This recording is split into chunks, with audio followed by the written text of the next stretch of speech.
Okay. The tweet has been tweeted.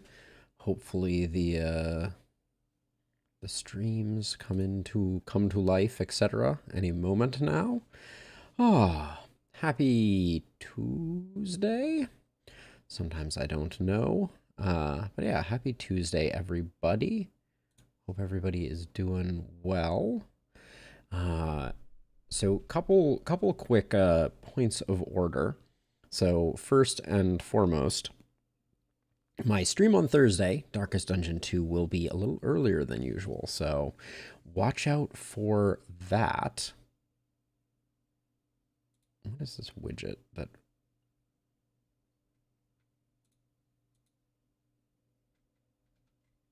Interesting. Yeah, so stream will be a little early, and we're gonna get into some last spell shenanigans today. So let us not dilly-dally too much.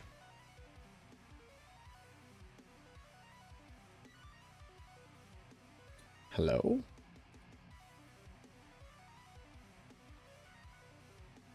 Oh, this is not good for business. Oh, there we go. Interesting. Technology seems to be battling us ever so slightly this morning, but I think we managed to get that sorted out. So let's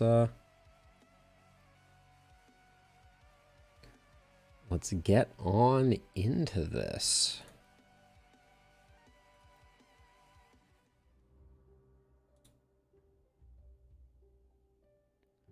So we're going to do a bit of science today. We're going to play this run a little differently than I usually do. We're going for Apocalypse 5, which is its own kind of special punishment, and we are going to go in for an economy run. So we're going to go heavy on gold mines early and see if that pays more dividends than I'm necessarily expecting it to. Historically, I have not had great results at higher Apocalypse going too aggressively.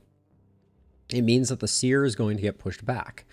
One other point of interest, we have a rather minor patch, but the memory leak is finally gone. So the game will run more smoothly also as our run gets longer and longer. But without further ado, let's see what we're working with. Please, good weapons, or at least passable weapons, would be delightful. I think I see a two-handed sword, a scepter, and a short bow. I'm going to call that somewhere in the middle. I would not describe that as the finest set, but it's not bad. Let's learn a bit about our friends in arms. So we have Corolla, lovely car. Who is our melee character, who is a jeweler, a heavy sleeper with demonic blood. On average, I would say this is a pretty strong set of attributes. The minus armor is going to be a little rough in the early game, but hopefully we can make it work. Fey Amulet's pretty interesting. The crit pants are reasonably interesting. The Warren heavy armor is okay. And then for perks, we're looking at Assassination Debuff. I can get down with Assassination Debuff. I think this is relatively strong.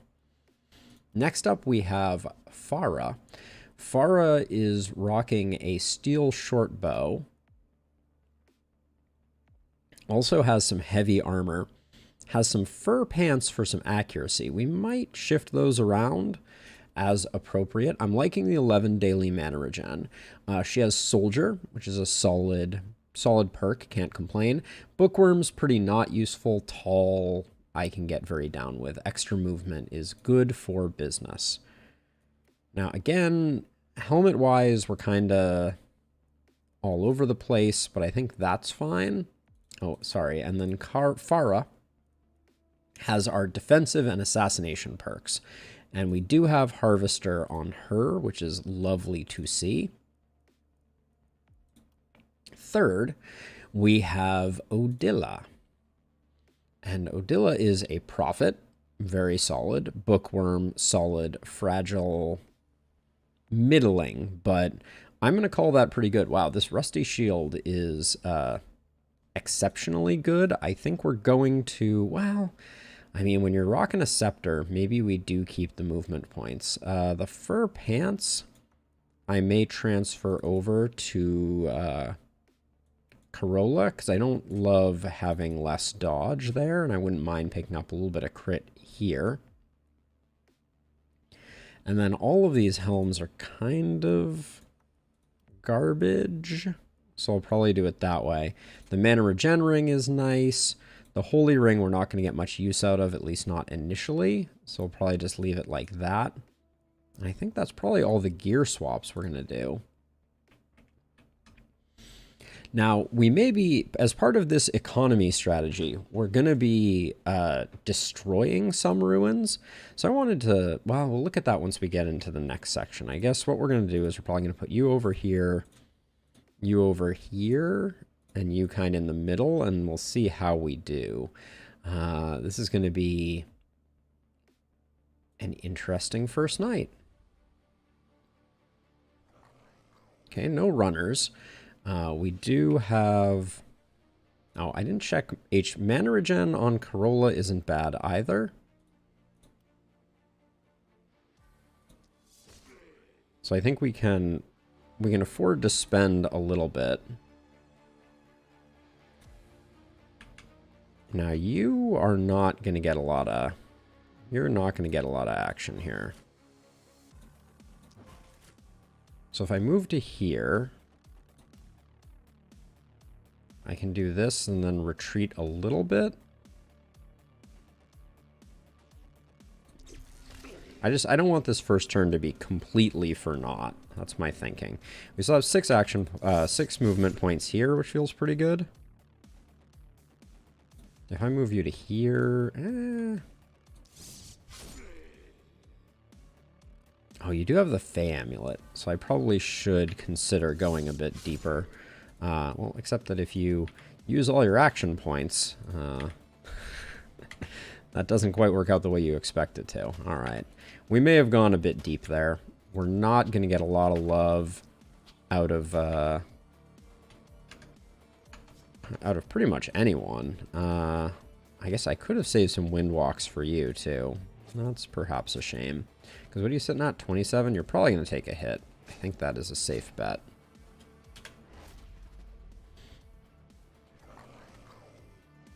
Yeah, that's not a great place to start, but I think it's relatively okay. Okay, so let's see. Let's get those two.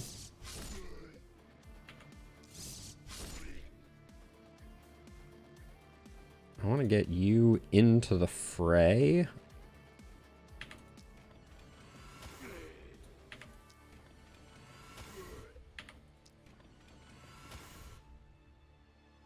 And then I'll probably use a little more mana here before retreating, since we can clean that one up otherwise.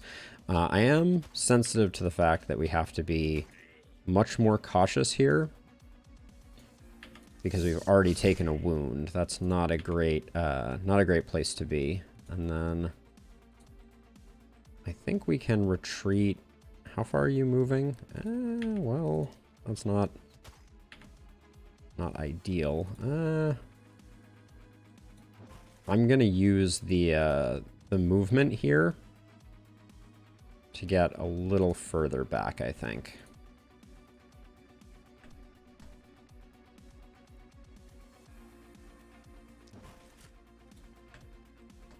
I don't think this guy's coming all the way in,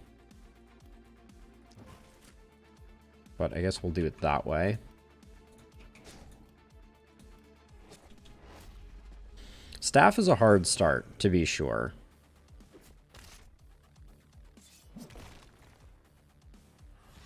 Why did that do so little damage to you? That's interesting. All right, let's see.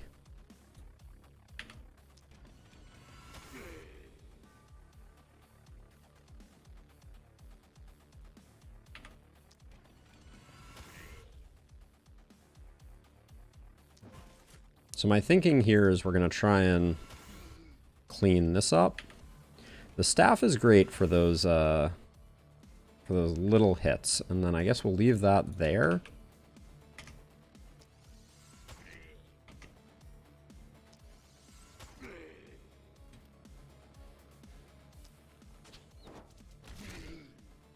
We have some mana to play with, so let's move you back for a second.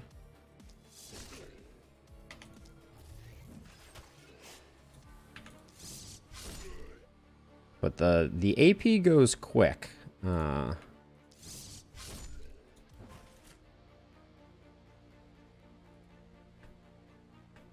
Yeah. The AP does indeed go quick.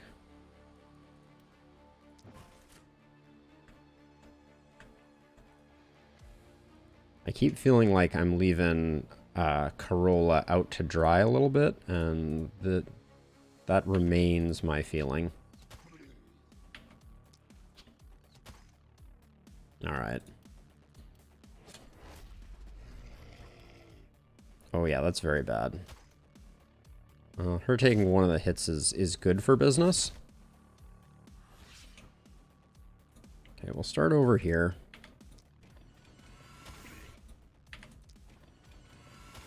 Scepter goes really well early game, for sure.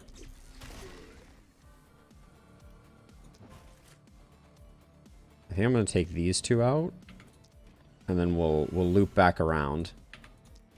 That is a dirty, rotten shame right there. Jeez.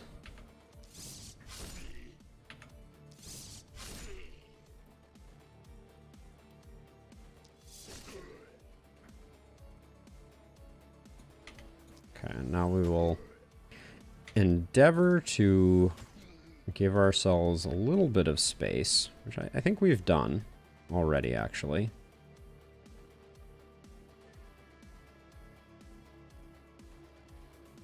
Maybe we can afford one more of these.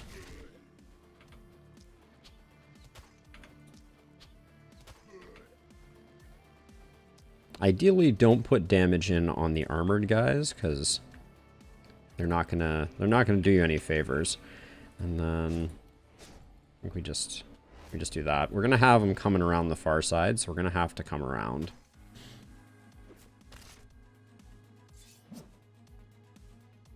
I find it strange that these splitters seem to do so little damage to their compatriots.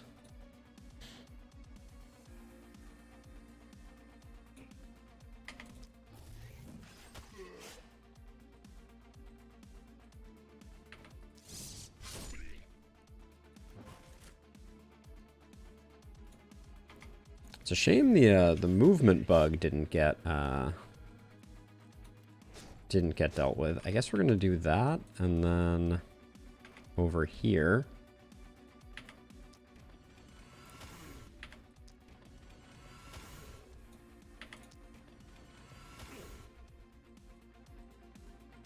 I'm milking that one for the extra damage.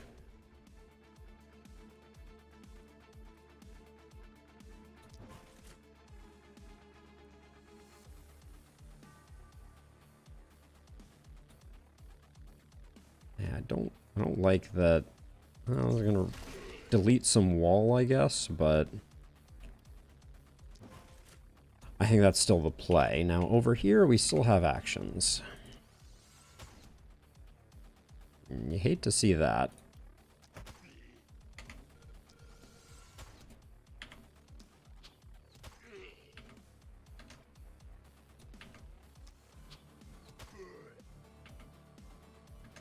How are we doing on mana?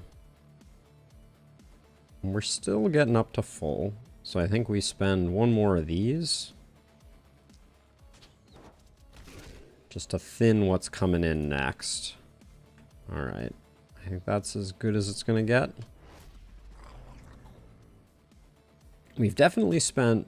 Oh, that's... Even through the armor ups, that still did damage, which is a bummer.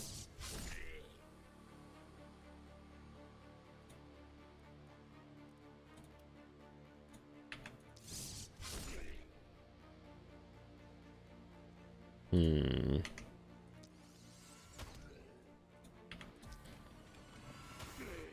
The beauty of the scepter is you basically walk one square and then the momentum does the work.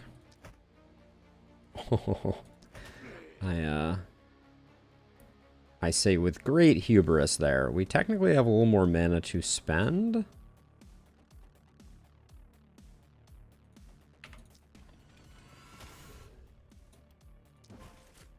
Although our retreat is less than optimal. All right. Now you have 3 actions left. But we have a lot of legs. So we need to do some work in here, but we're not in terrible shape. This might actually be sufficiently run away. Now over here, now we're into the, now we're spending.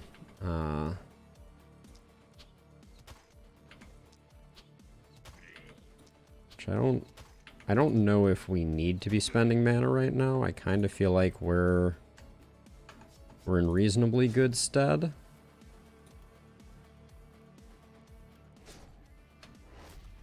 Oh, that's why we took the hit. It's because it's the block-based armor. I've got it. Okay. It's ironic that early game armor is so much better. Now 27 to 35, we can do that.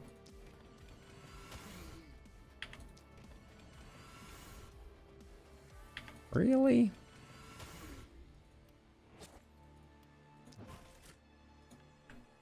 Okay, so now we definitely need to spend a little bit. Hey, Doodle, how's it going?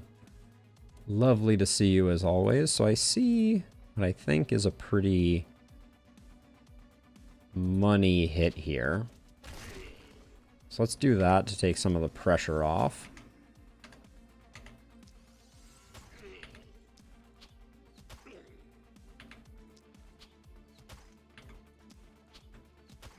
And I think that gets us to a good place. I haven't figured out who's gonna tank for us. We can spend a little more mana here, so I'm gonna do that. There we go. Good stuff. The wound is not ideal, but other than that, we're looking very shipshape. Oh, I'm sorry to hear it about the headache, Doodle. That is never fun. I myself am suffering a bit from a little bit of a case of the sniffles. So I feel your pain, not to marginalize it.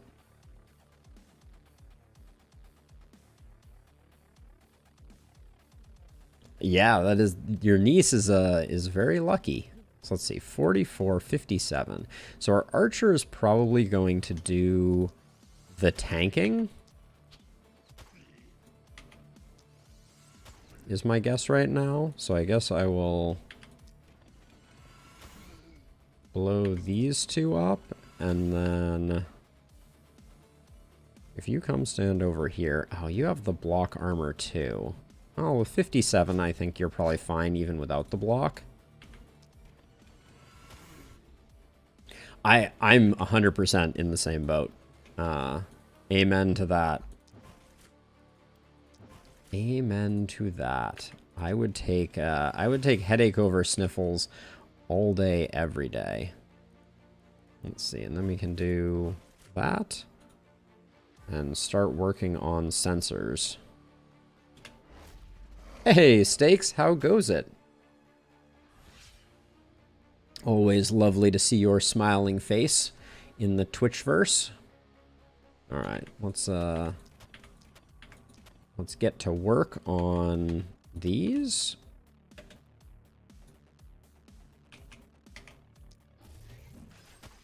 I think it's pretty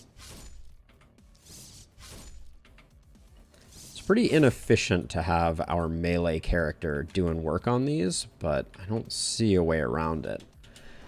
It's going well. I've decided we've been on a bit of a losing streak with the last spell in terms of trying to make progress. So I'm very interested in trying out some new strategies that have been chatted about in the Discord. So we will see if I can put into action the genius of those that came before me.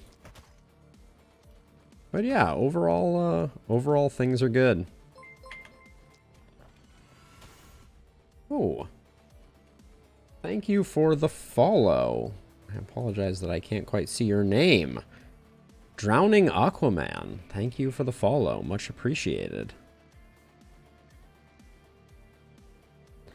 So, are you familiar with the game in general, Aquaman? The short version is that these mist sensors create a cloud of mist around them, and when you kill them, they come back 3 nights later. So if I kill them, they will just come back again, and then I'll have to kill them again and again. So what I do is I get them 1 hit away from being dead, and they don't regen. So by doing that, I'm kind of making it so the first time I need to get rid of them, because, you know, they're getting in the way of my vision or whatever else, I can dispatch them quickly, but I'm not putting myself in a position where I have to kind of constantly be reinvesting resources in killing them. So that's the theory behind it. Originally, the way that I approached this problem was I would just kill them at the beginning of night 2, because on Lakeberg that lines up perfectly with the final night. So you're killing the sensors on the night furthest from the final night. But with Glenwald is a different number of days, and so, you know, mileage may vary slightly, but I've also generally come to find that it is much more advantageous to kill them when you need to kill them. You can definitely get into a situation where you kill the sensors at an inopportune moment, and you get into some kind of like awkward situations where you wish that a sensor didn't come back at the moment that it came back. But I think on average it is worth it to do that. Now, you're regenerating 8 mana, so I'm gonna spend a little bit of mana, which you won't see me do often. But yeah, the sensors, there's a larger discussion to be had, Aquaman, about the issues I think that come about with the way that the sensors are designed. I think that I'm gonna leave that one there. The sensors feel very, I want to be nice here, but they feel very like labor intensive. So once you hit APOC 3, you're kind of doing this dance at the beginning of every run, and it doesn't feel particularly rewarding or interesting. Anti-fun is a beautiful way to put it. Yes, exactly. So I've come up with some thoughts. My primary suggestion for the devs on how to make the mist sensors much more engaging would be to make them so they're kind of like a constant resource suck rather than a like one-time large resource suck. So the way that I would probably do that is I would have the radius of mist that extends out of them be something that you have to hit them once every like 5 turns or something like that to keep it down. So basically, you know, they're taxing your action economy, right? Because you're like, okay, well, you know, if I want to keep them, if I want to keep the mist at bay, I need to be constantly spending some action points hitting this thing, and that way I think it serves the purpose, which is it makes the game harder. It, you know, hurts your action economy, but it does that without creating this kind of like, oh, I'm going to spend, you know, the first 10 minutes of my last spell run basically gardening, for lack of a better descriptor of what it kind of feels like I'm doing sometimes.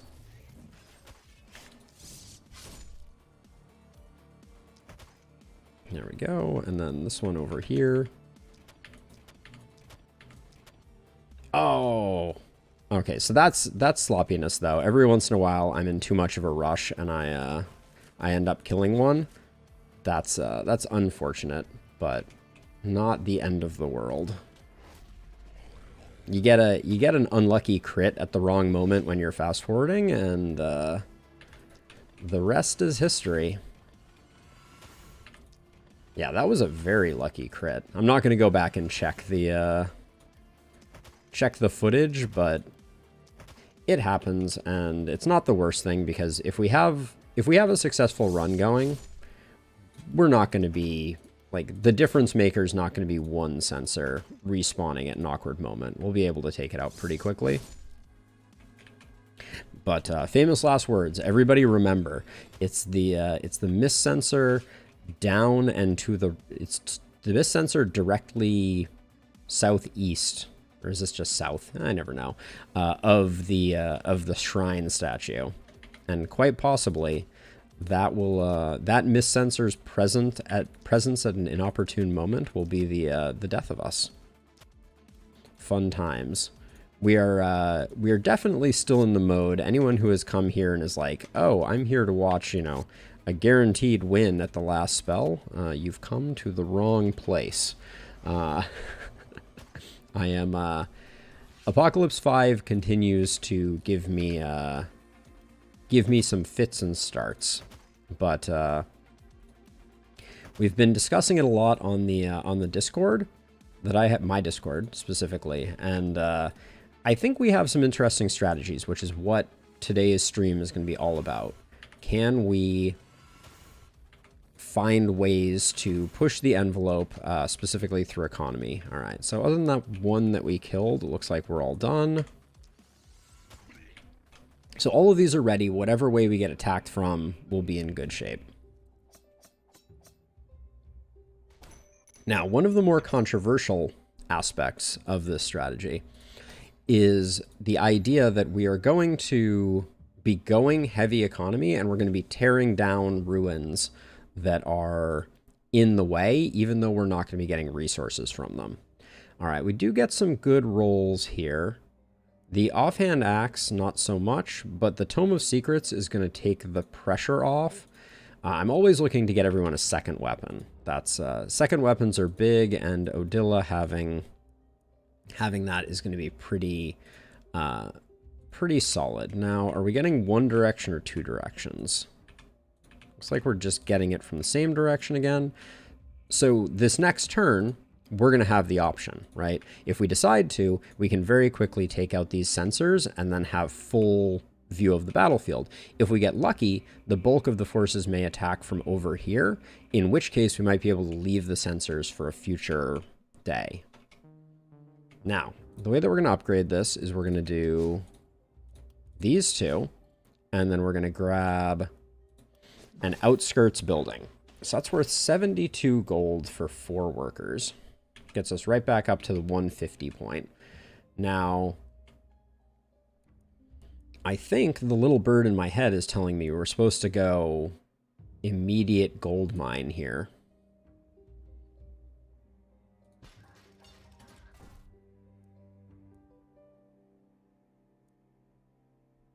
And then can we do this? So we can do this, but if we go whole hog on upgrading it right now, we're not going to be in great shape. Let's take a look at what we're buying from the shop.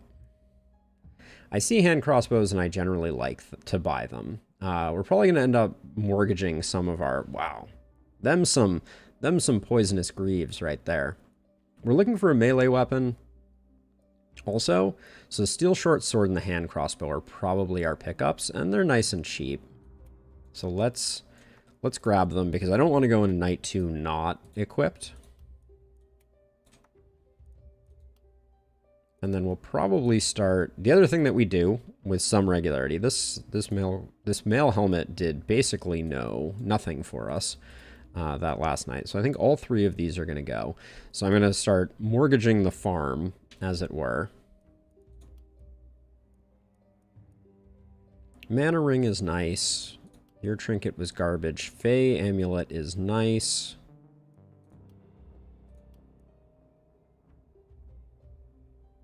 I kind of prefer having brace in the early game. I think I'm gonna swap this over. Oh, doodle. You don't have to ask me twice. That's I would absolutely take a bacon cheeseburger. Holy cow. That's the good stuff. Okay, so we get up to 58. Now we have done no upgrades here. I think we start with this one. And then we're a bit broke, aren't we?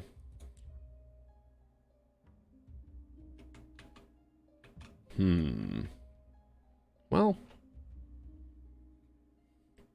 we got our weapons. Let's do our level ups, and then we'll see where we're working.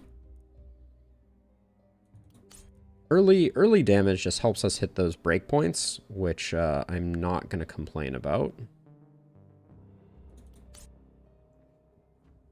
Now, remind me, you're not Harvester. We have Harvester on 2 out of 3, which is solid. That means we get to do something a little different with you, which, ooh, your armor is just so intensely bad. We're gonna have a really hard time keeping Corolla healthy. That's my genuine concern.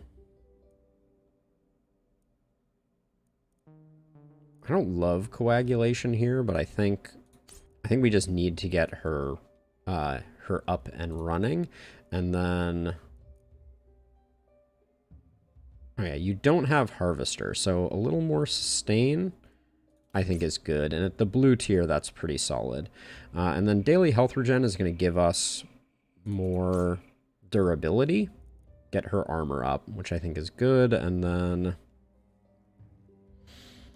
hard to say no to First Blood. It is really hard to say no to First Blood. Yeah. Just can't do it. Alright. Farah. Okay, we went real deep on that one. Let's hope we get some better outcomes. I like the green range damage. Accuracy 12. Yeah, we'll take the big accuracy, and then before we forget, let's find someone else whose accuracy is lower and give them Farah's pants. We'll go resistance reduction, but it's not my favorite. Then Harvester is a gimme, as is First Blood. Also eyeing Glass Cannon. We could also go Nimbleness if we felt like we needed some mobility, but I think we start out with First Blood.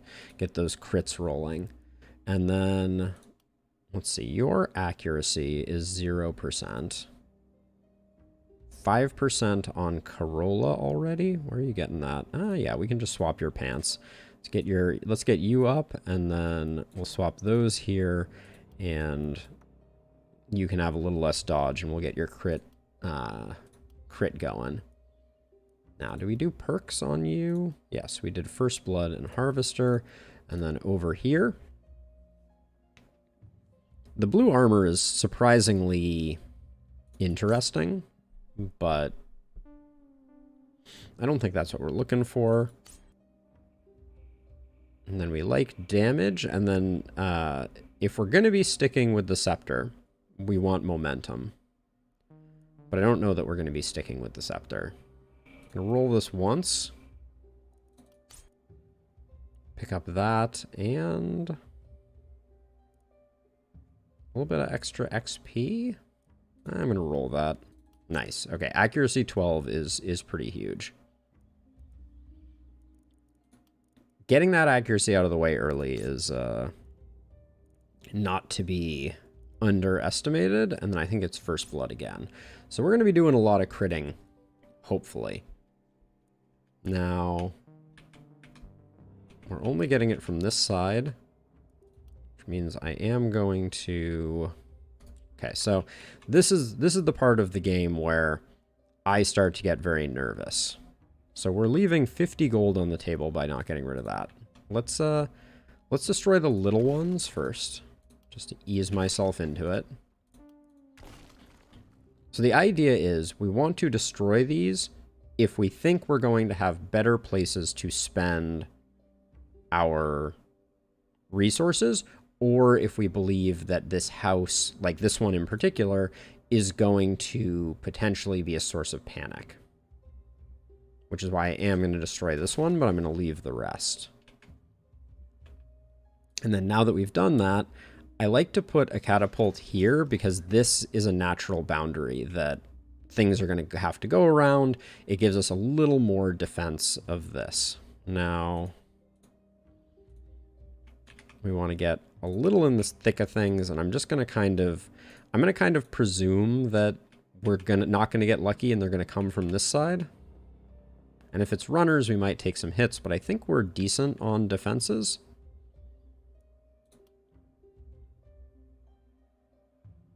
I'm tempted to flank this with barricades just to distract from this, but I think we'll save our resources.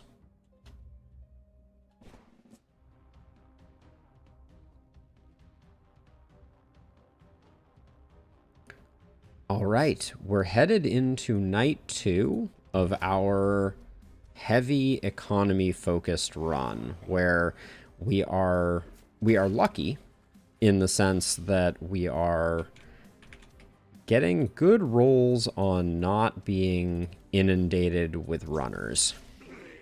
Okay.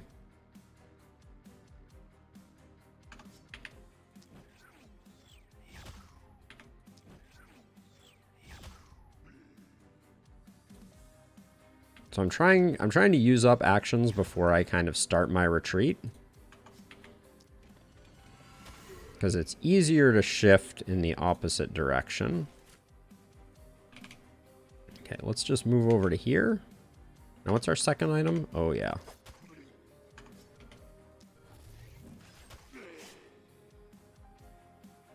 Now, the temptation is going to be to go deep here. The temptation is always to overextend and get myself in trouble. But I think I will behave myself. That was your last action, but you have a Fey Amulet. Oh, the movement bug is still a little bothersome. And then I think getting the big guys slowed down is worth it.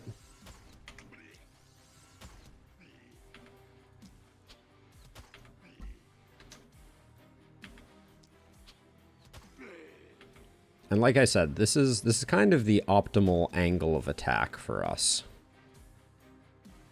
That was an inefficient movement, but that's okay. Do I... Actually, now that I've armored up, I think it's best for me to be a little more in the thick of things.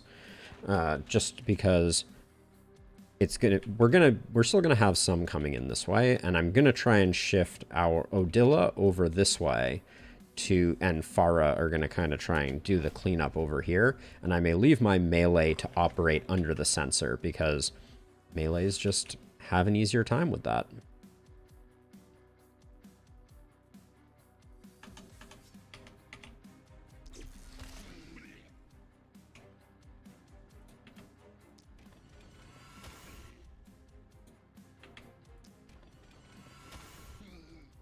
Now, we're going to use this to retreat before I go too ham-wild. And then we can just pick off things that are previously injured with our last couple actions. There we go. And then, as I was saying, I think we're going to try and get in here and just...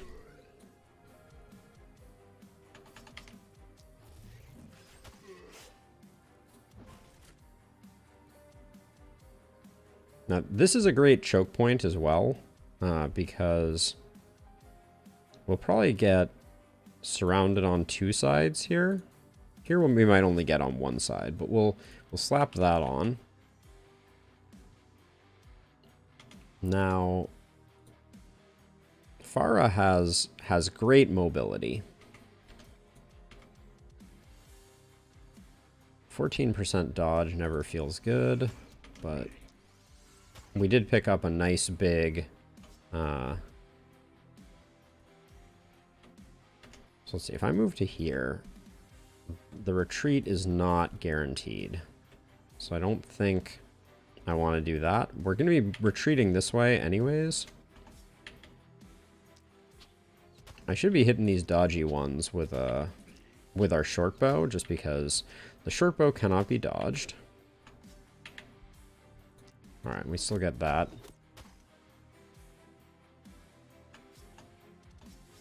Okay, and that's a turn.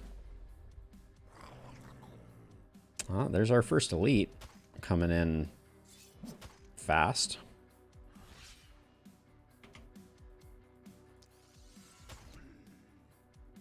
Now, I don't think Blaze in its current unmodified form is great.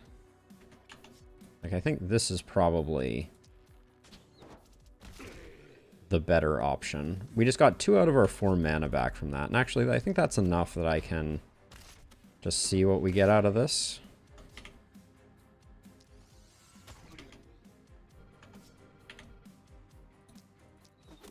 And then I'm going to chip these 2 down a little bit. Okay, let's see what happens over here. I expect that this Elite Clar is going to be not the most fun to deal with.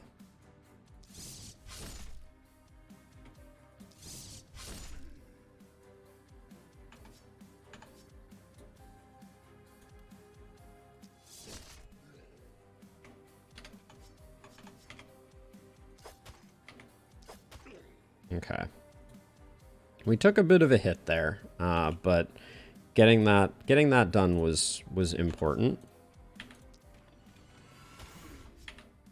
Now these should be easy kills.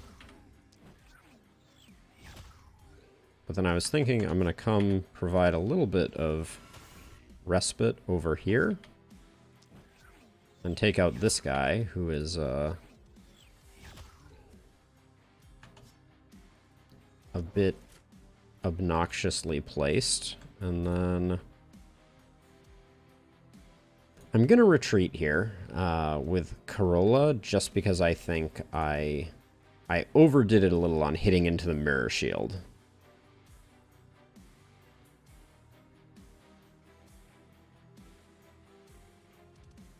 Oh, Doodle, this is a deep philosophical question. So the question posed is, is there such a thing as a dodge tank? So I don't think that there's... So, okay, so I think the way that I would answer this question is to ask what a tank is, basically, right? So from where I stand, and I think we're going to start getting some trouble over here. Where I stand, a tank is a character that takes the aggression of an enemy and channels it towards them so that others who are less durable don't have to. Right? Hopefully that's relatively uncontroversial.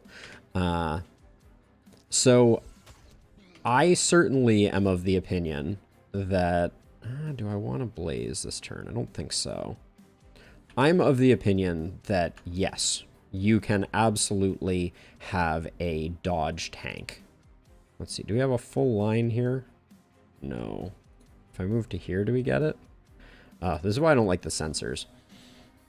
As an example, there was, I'm trying to remember the boss, actually. Back in my World of Warcraft days, there was a boss in, I believe, Black Temple that,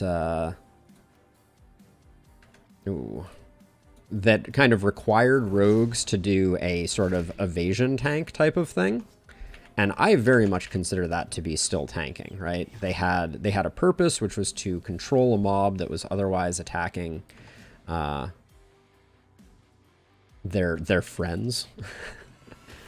And, you know, and they did that, and they did that effectively. So I'm pro dodge tank, I guess is the short way of saying it. Or I guess that was actually a very long way of saying it.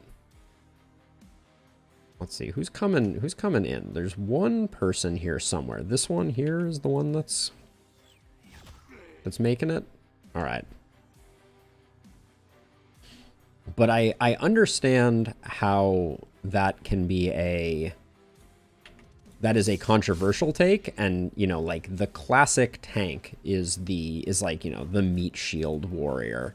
So I apologize if I dashed your hopes and dreams with my answer. Okay, and then I think we're gonna soften these fools up to make this easier next time. And you are going to come back here because we absolutely need to start dealing with this. Okay. You can just armor up. And then, oh, unfortunately, oh, I can't undo the action that I just did. All right, we get one kill out of that. All right.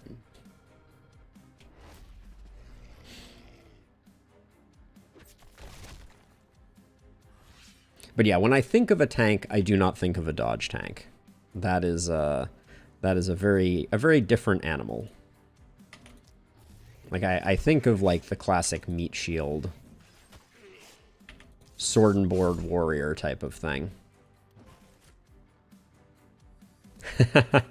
But I take it you were on the other side of said argument. Is that an accurate assessment? Okay, we can get all these, so I will once again spend the mana.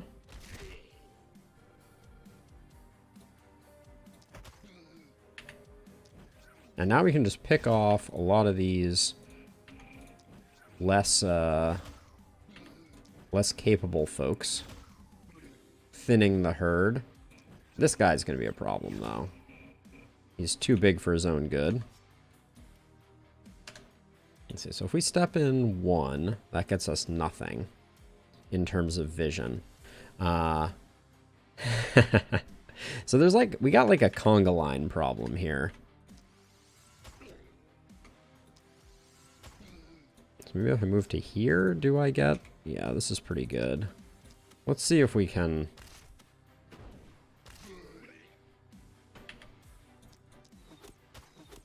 do some work. We're definitely... Oops. Can't leave this guy. We have 1 action left, and then what? We have 1 action over here that's not going to do much good. Oh, hold on. How far are you moving? Ugh. Okay, we have to move our caster. Oh, we can't move our caster. Huh. Well, I think that means we go for glory on that one. We may take a hit here. And then I think we have to retreat and slow this guy down.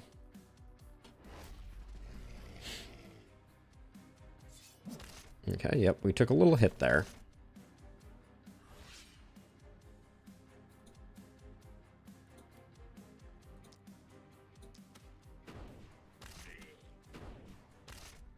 I hate spending mana on Blaze when it is so weak, but even in its weakest form, it is surprisingly well balanced. Ah, I knew that might happen, and yet here we are. Now I'm playing a little greedy here because I think we can get everything done, and I'd rather soften up and get most of the kills with our folks.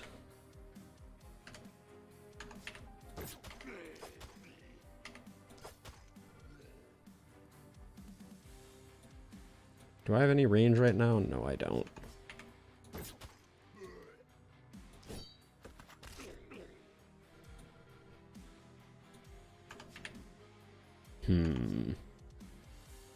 Can only really get 1 of these, I guess. So I guess it will be you.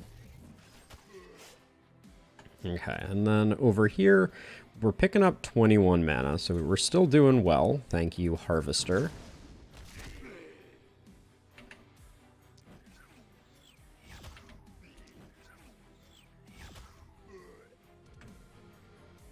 Okay, and that puts us firmly in good shape. So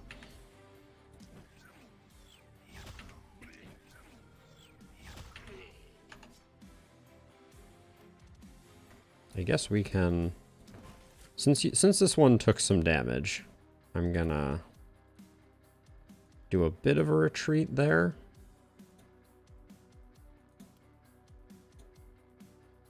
And I think that's all she wrote. So our biggest problem is over here, but I'm trying really hard not to use up the sensors. Losing a wall here and there I don't think is a big deal.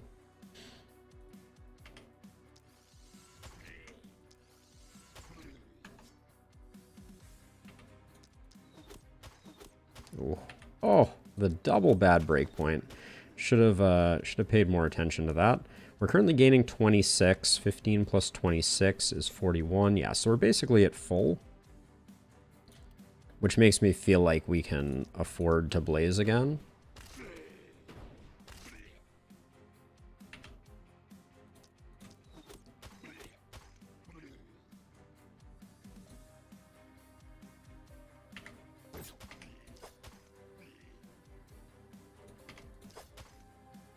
Ooh. Wish I had a dagger right now.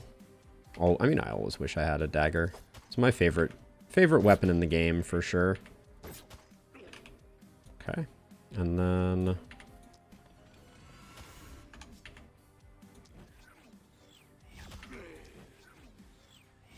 now, is anybody getting to the catapult? This one might be.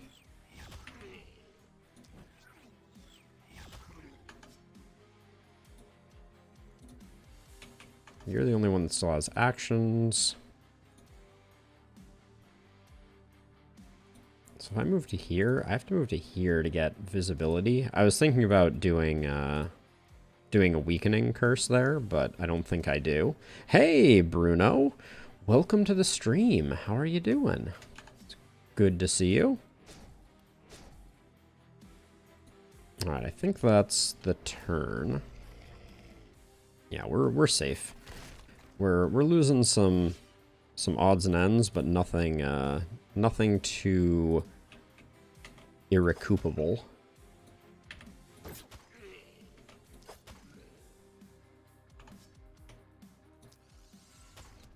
Let's check kills really quickly just to make sure that we're not wildly imbalanced. Farah's at 98, Odilla 83, Corolla 83. So Farah's in the lead. So we'll give 1 to each of these two. And that was after I already gave some love to Corolla. Okay. But it was a reasonably clean night.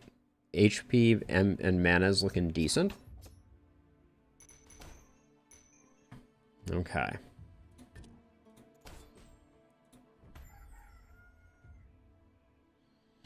So we're not going for the seer at the moment, which means I think we want another house.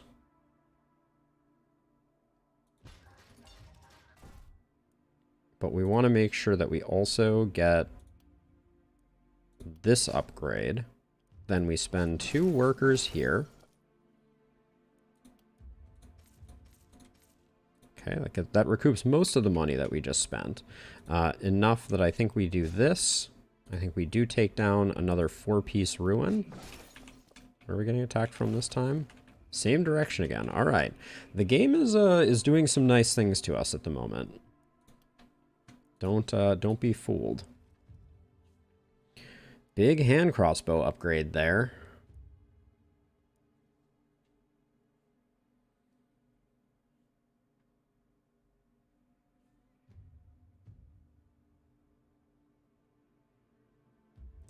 Yeah, the problem, so I absolutely agree, Bruno. The only issue, and it's not much of an issue, but the only issue that I have with dodge tanks is they're still very RNG based, right? So the random number generator is everything, and getting your dodge up to a point where you're durable enough without also having some backup can be very dangerous. We're definitely going to take the hand crossbow here.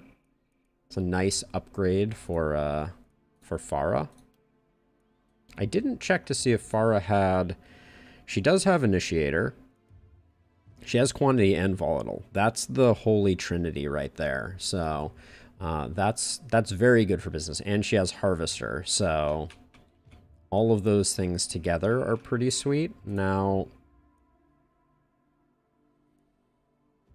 So improves passive production during the night to 20. So 20 means we get 50 gold per night. I mean, it's good to think about.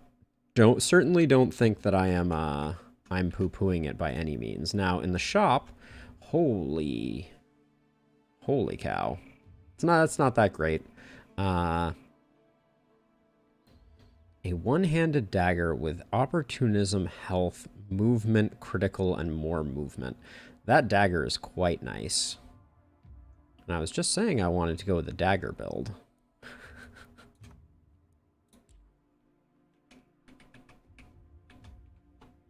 So let's see. What else do we do here to... I mean, do we really chase this further?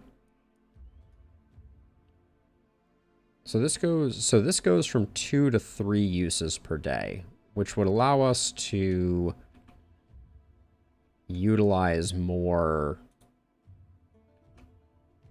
workers, which I think is going to be a problem.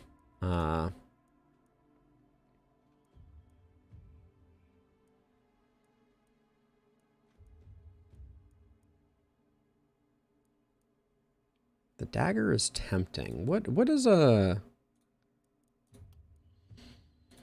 you look like? You do have blood magic, which I like. I like pairing blood magic with daggers. You have relentless. You don't have any of the health build perks though, so the max HP is a bit wasted on Corolla. And the dagger isn't that great for other reasons.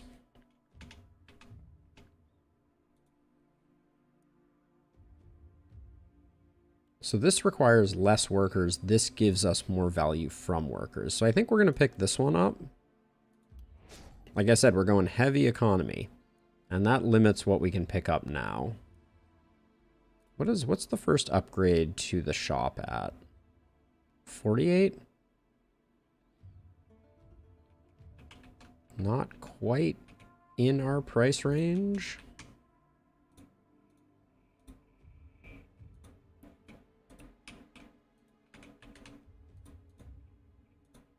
Oh, the tooltips popping up in the way is a little rough. Let's do our level ups and see what we learn about our characters. 8 block. Not really living that life, I don't think.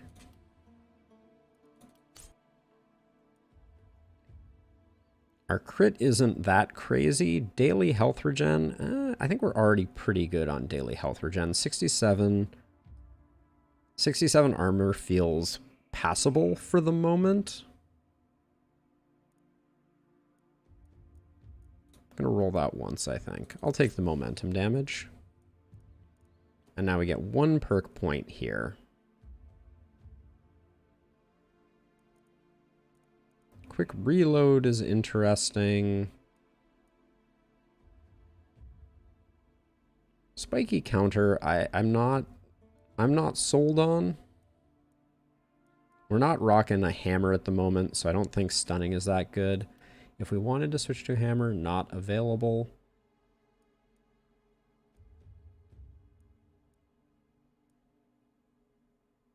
I wish this armor was... I wish the reinforced heavy armor was a little stronger.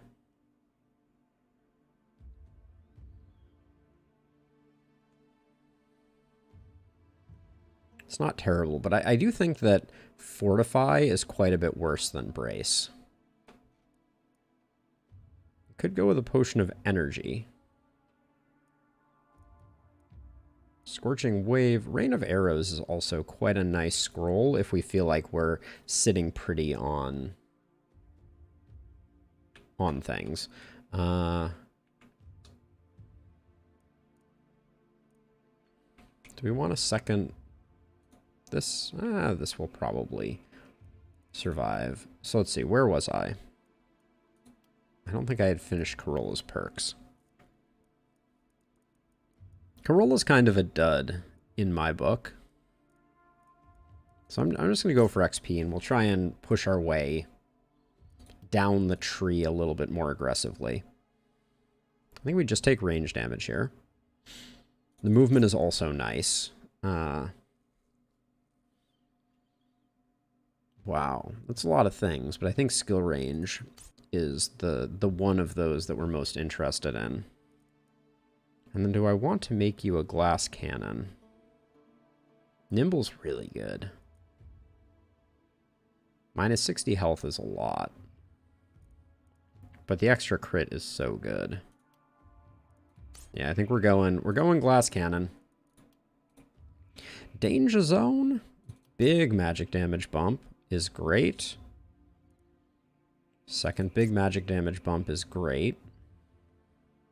We already have decent accuracy. We could pick up some momentum. Is that the direction I'm building this character, though?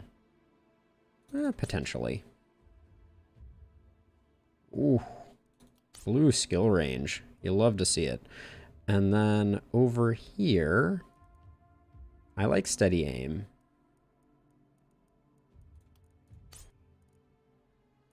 And then your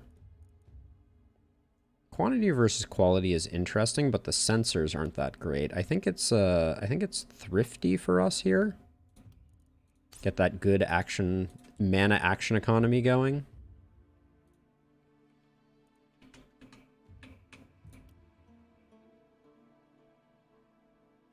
I'm going to put a second catapult over here. It may not get a lot of use. And this has been like our trouble corner. I'm going to destroy this ruin.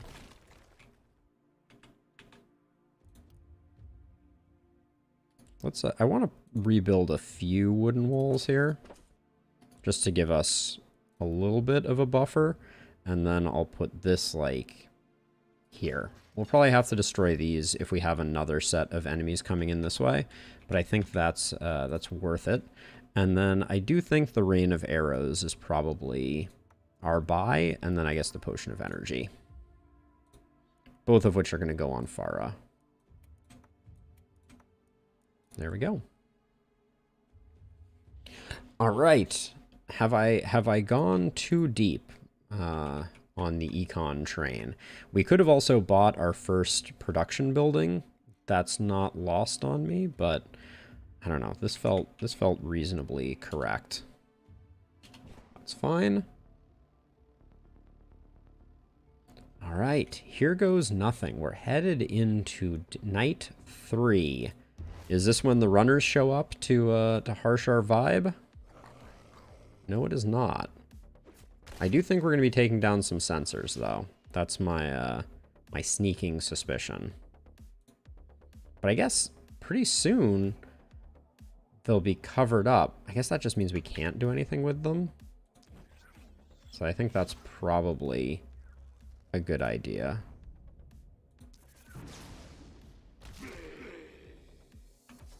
That felt awfully good. And then, given that we have a fair amount of mobility, we'll just retreat like so, and then I'm going to have you come over here. Actually, I guess moving to here is better. Oh, that was the wrong attack. Dang.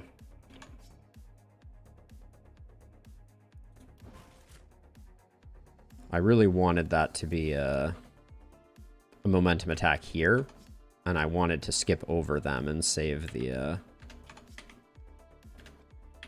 AP. Ooh. Oh, did we have... We didn't have execute, right? No, we had sprint. Always the wrong one.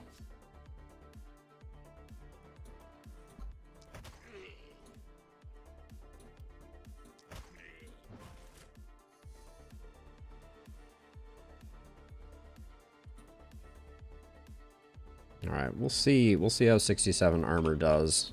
I'm not I'm not super hopeful.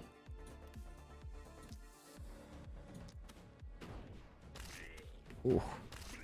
Those dead ends. I guess I should have known better. We're pumping some damage here, though.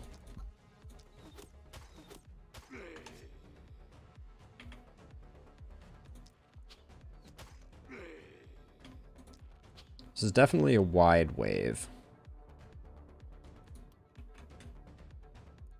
You still have movement? No, you are actually out of movement. Alright, we may have put our sword character in a bit of a sticky wicket over here. I'd like her to be able to take a little bit more of a hit. That felt a little bad. Okay, let's get that going and get that going. We'll save on that one.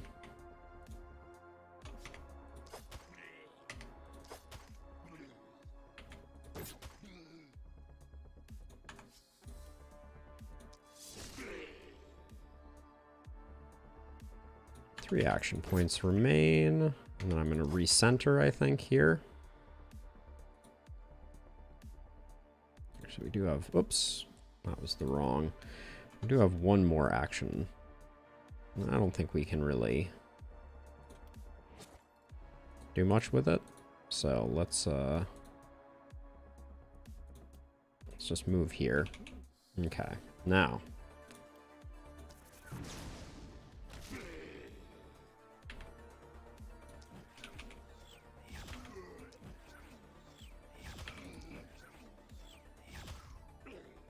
Oh, harvester, my harvester. Oh, should be paying attention to thrifty procs a bit more though. That's for sure. So if I move to here, I don't get to retreat that far. No, that's not good. This though, this isn't bad.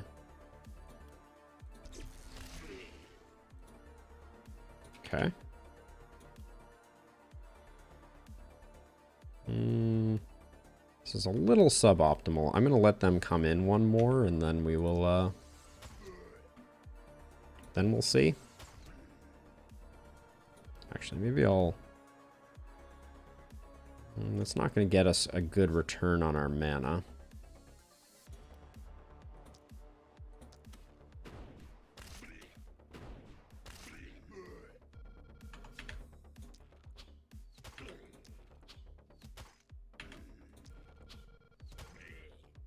Okay. Decent. Looking decent. Over here, we're going to have to transfer a little more oomph over to the left-hand side, but it's not feeling terrible. Ooh.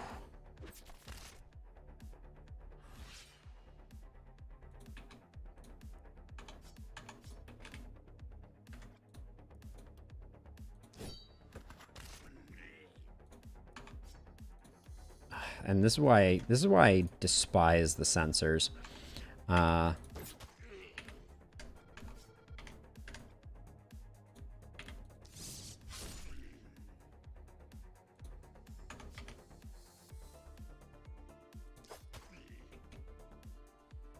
so I'm going to bring you over here, which I guess means we do need to hop the wall here.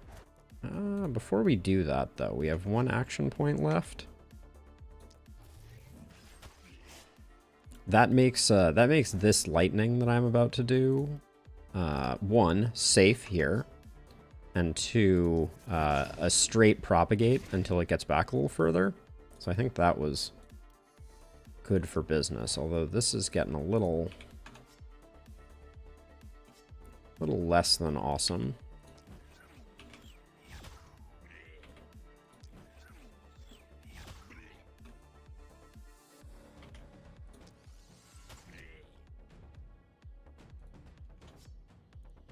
Does this do a lot of damage? 94 to 111. Yeah, not even in the same zip code.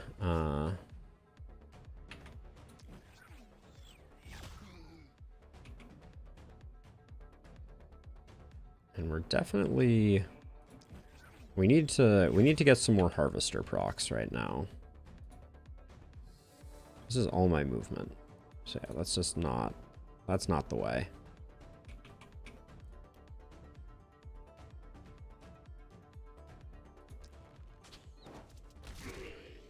So that was mana only right there.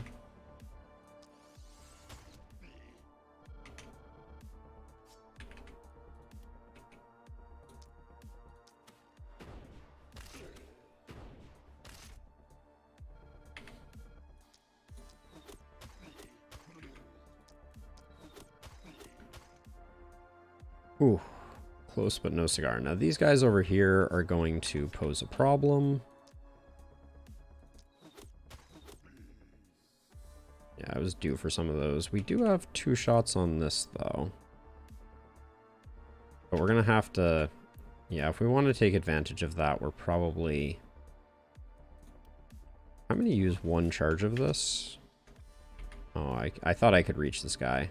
I was relatively confident that I could reach that. And I could not.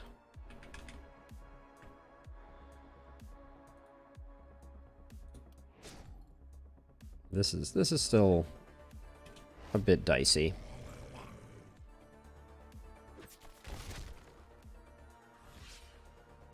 Okay. Do we still get 1-hit kills on this? Looks like yes. That's good.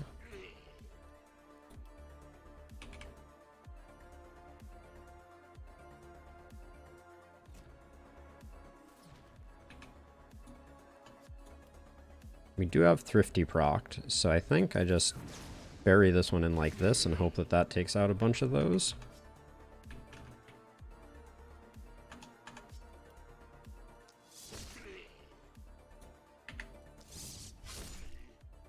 I feel like I'm really falling off on our melee character here.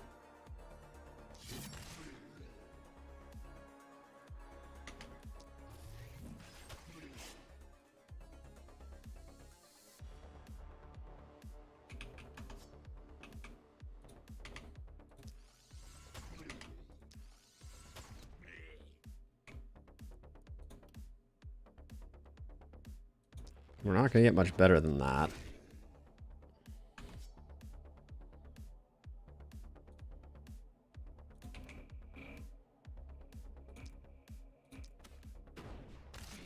That was a bad target selection right there.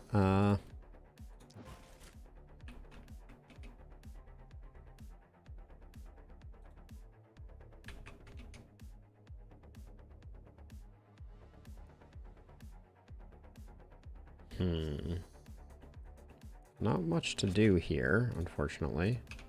So we still have 1 of these.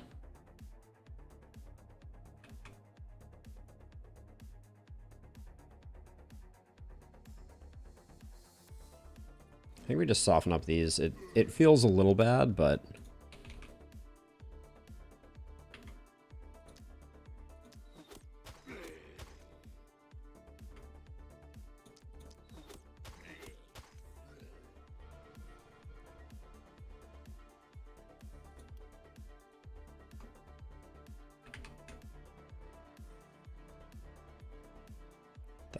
that's lovely. Let's...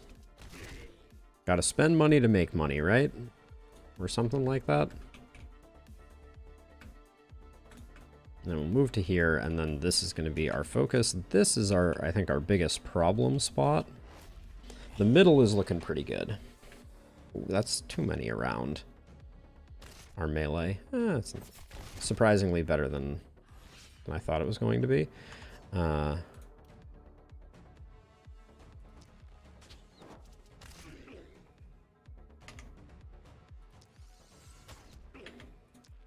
Okay, so now we're going to pump the brakes there, I think, and try and figure out how to make this work.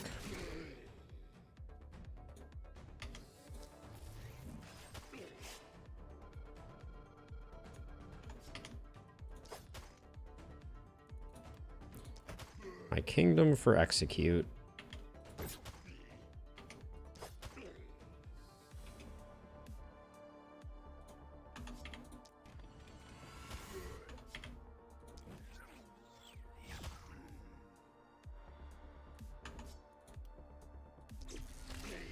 This is also going to be where we find out if my plot is even in the right zip code in terms of how much we are generating for mana versus how much we are expending.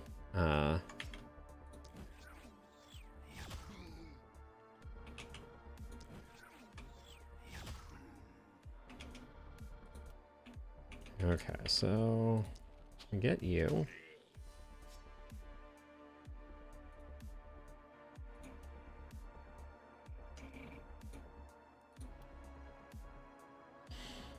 So if I do this, I have no more movement, and then this guy comes in and whacks me. I don't think that works for me.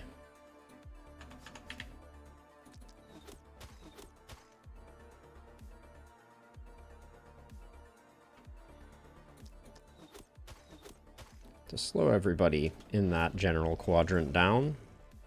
Ooh, that's a bad hit right there. Yep. We did pick up some healing though, so all is not lost. And Sword Blast is doing work as it has a tendency to do.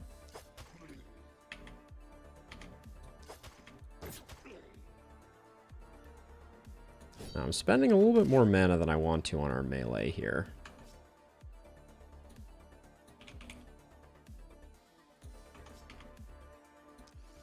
Unclear if that will come back to haunt us. I know that our melee's mana is not terrible.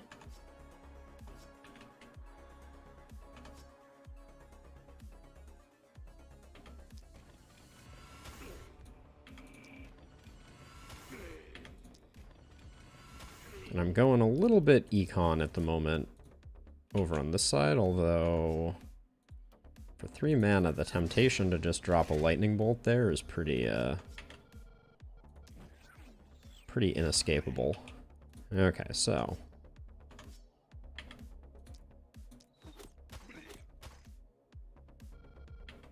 that keeps this guy from putting damage in here. These sensors are getting a little annoying.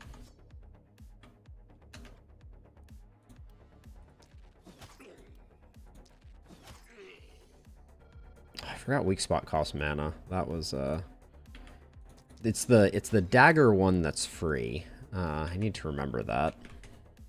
And then we need to relocate as much as possible. Drowning Aquaman, I will destroy the mist sensors when I absolutely cannot go any further maintaining a perfect rating in a given night. That's what it all comes down to.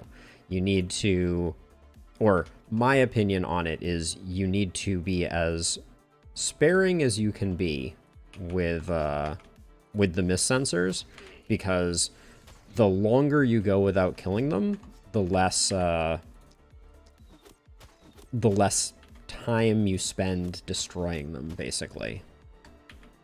Now, I'm kind of spreading this out to try and get, yeah, to protect our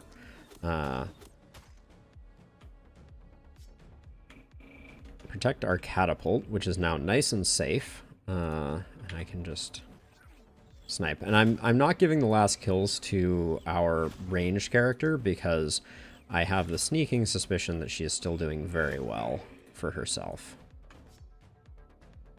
And then we'll give the last kill to our melee next turn.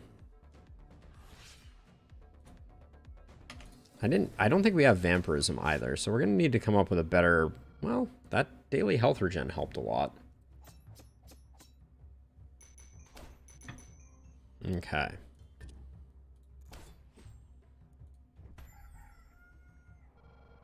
So see, now that we're not getting attacked from down, now that we're getting attacked from down here, and only down here, these mist sensors that I didn't kill, like this one here and these two, they're less, they can just kind of sit there and wait for the next time we get attacked from that side. Now, things are getting a little close quarters, to be sure.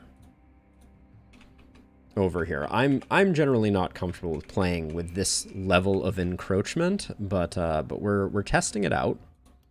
See what our night reward was. Anything exciting? I might pivot away from the critical and daily mana regen. Am I going to go for a poison build here on Odila? We don't have the poison branch, so I don't think so. We do have initiator, so we could go with that wand. What level was the wand? Level 1. Might be the play. Let's see what we pick up. Now, if we're going to make an investment here in this, we absolutely need to use up all of the gold mine charges, which is not an insignificant amount of gold. I'm going to buy one more house to get us up to 4 so that I can tear this down. Now, this is not going to get salvaged, and this is not going to get salvaged. It's just the way it is. And then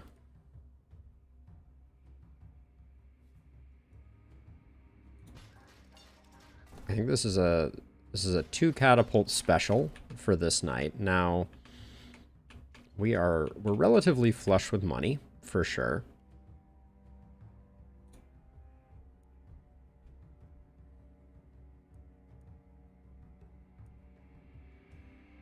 So we may pick up production. Let's do our level ups though. See what we're working with.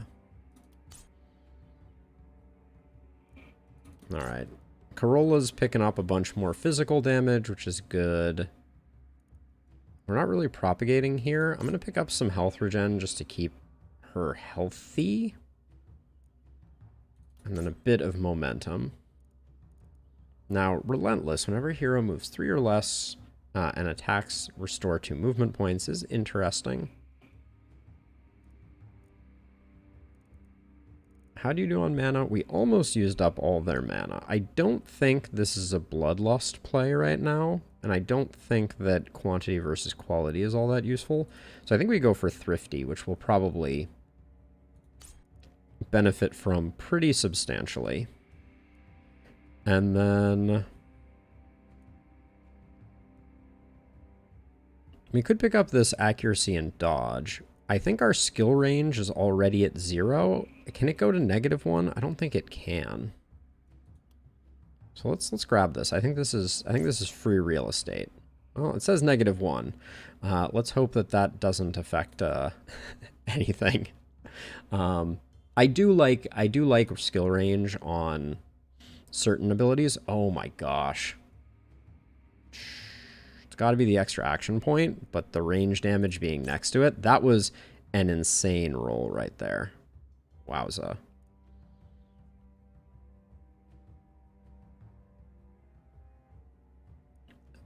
And then I think we want to get some more crit. Our crit is looking real good as well. We do need a bit more sustain. Harvester is not single-handedly getting us there. Resistance reduction is very interesting. That'll help us with some of the more gnarly folks. We only have 74 hit points, but we're picking up Initiator, which is a huge one, and quantity versus quality. This power spike that we just got is pretty exceptional. Now over here, I think it's just mana damage, magic damage, mana damage, and then. Are we keeping the Scepter? We get 1 perk here. It could be Initiator if we wanted it to be. I think this character is more ranged than not. That's my suspicion. So let's lock in the wand level 1.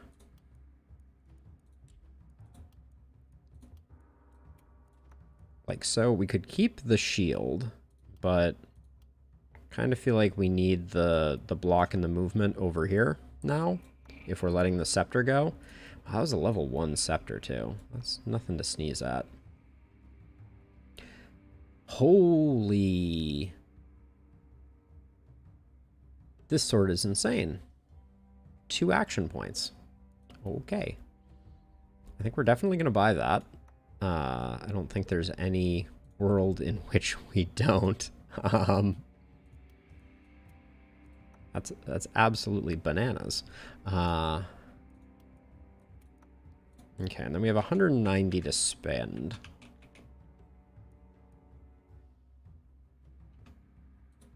So I think we probably do go for the next production increase. Well, let's do the rest of our level up here. We're not going for that. I think... Let's grab that big XP gain. And then since we picked up... 1 by 1 is interesting. I think we go for Initiator, though, first. Because I think we can get some big hits in that way. Now, this is where things start to get very hairy, I feel like. We're rather... The front line is rather close to us. Not the way I usually like to spend. Now, I guess we should think about getting an armor smith going. This was a blacksmith. That was the wrong one. Let us never speak of this again. So we're gonna buy we're gonna buy 2 buildings, which probably is not optimal, but oh, there's a dagger. The dagger is interesting. Armor, crit power, steel axe. I do like axes, but I really like swords and daggers. Let's see what we got from the armor maker. Those are some nice pants. I think I like these pants most of all. Damage, crit, daily mana regen. Well, the Ronin boots have a big momentum benefit. So this is 34 armor. This is 22 armor.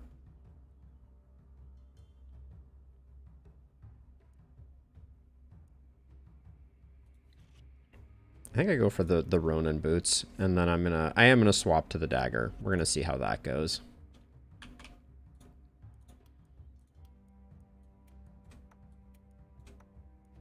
Now we did lose a bunch of accuracy by switching over to this, which I think is a little dicey. Do we have any way to get some of that accuracy back? We're surprisingly broke. So someone else should take these pants for sure.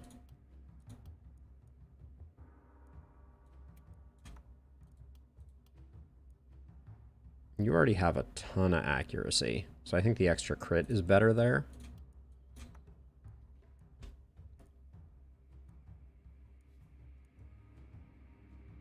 Stun chance, linen pants.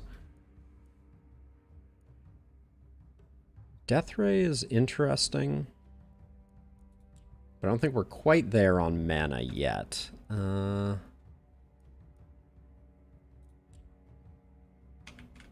35 gold. Are there any... Oh, are all the upgrades 36 gold? Hilarious. I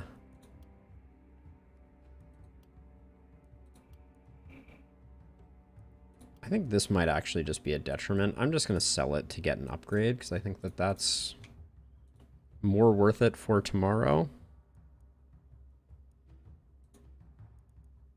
And then the armor maker is going to get more passive production. There we go. Okay, so you take a step back, you stab things, you're here, and then if this is runners, we're gonna be a little sad. But and tonight we are absolutely going, actually I'm going to move you over here. We're absolutely going to take out these sensors because there's no way we do this night with the sensors intact.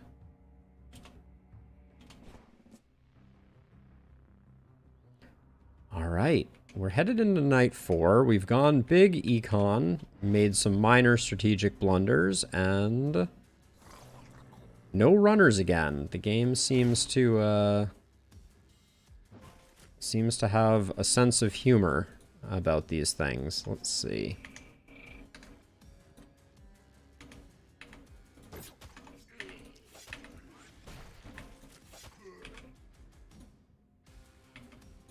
Before we get too far behind, I'd rather get these sorted out.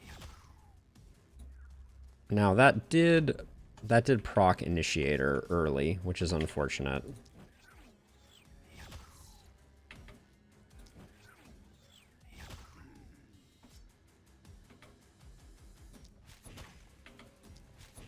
Ooh, the wand does not hit as hard as I was expecting it to. The life of privilege that I lead, right?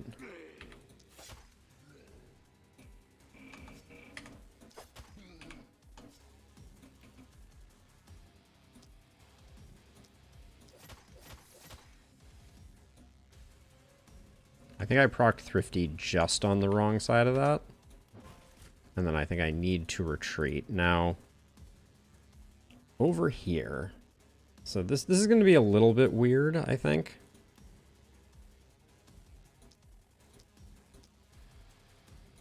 This will likely obliterate everything over on this side. There we go. But now I need to come back around this way, hopefully to get these out of the way. Now you can move into the pocket here, hopefully to be safe. Now, oh, that was the wrong person. Undos. Yeah, I think, unfortunately, yeah, we don't, I should have probably stayed over here and finished the cleanup, but I think that's reasonable. We got to remember to use Initiator on our caster. That was the error.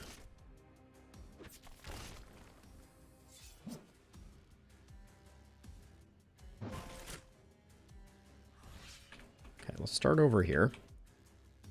6 multi-hits. 2, 3, 4, 5, 6. It's underwhelming, if I do say so myself. We do have Thrifty procced, so I think I'm probably going to clean up most of this. So I'll do that, and then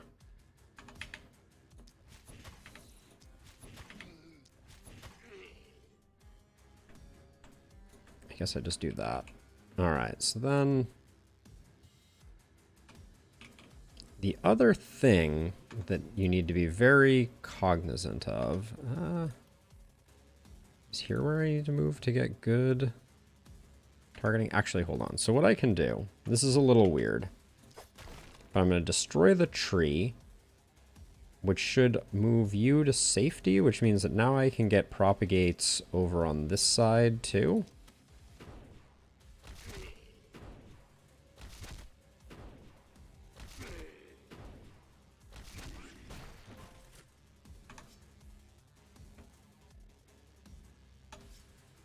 And then, let's see, we'll just power shot you.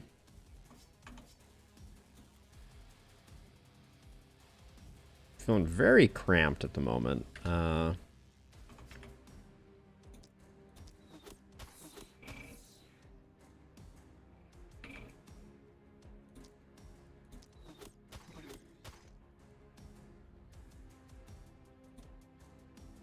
Let's see, if we power shot this one.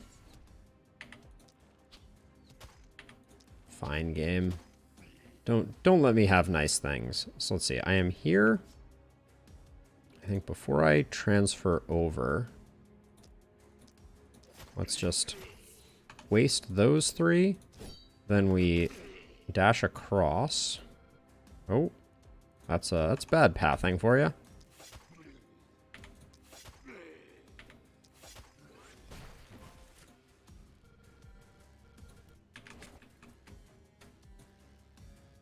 Now, over here is not looking exceptional, but let's soften things up a bit.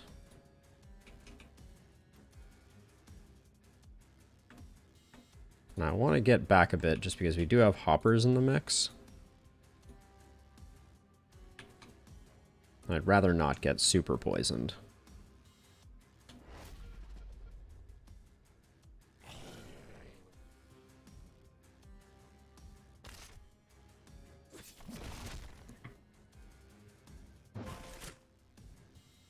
There's a mist bat. That's never the most fun.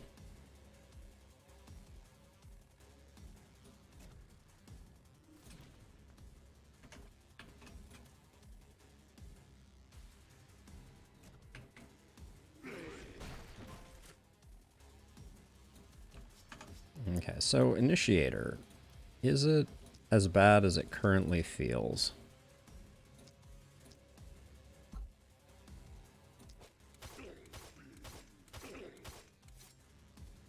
Oh, I think I doubled up there by accident.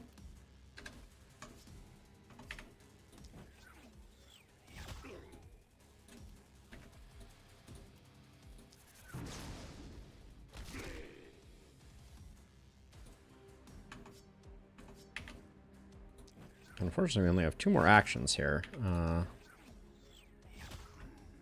Yeah, actually, I'm taking a hit here that I did not intend to, probably. So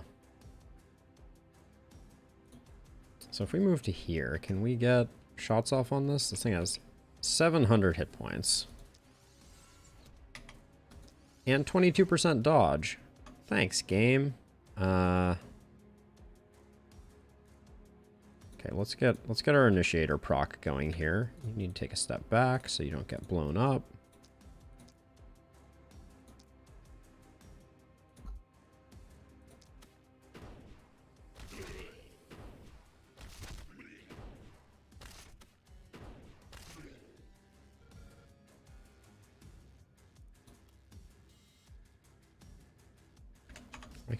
I can use the action point version of this because I don't think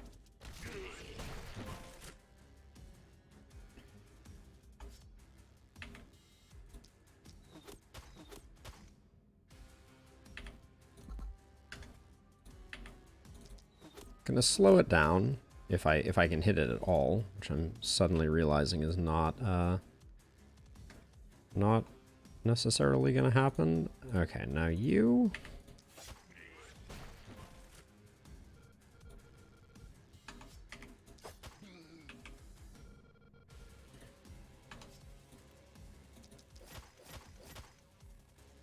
All right, you're doing work.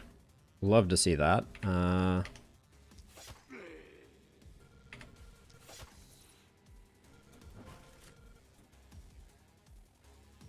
I think that was an unnecessary...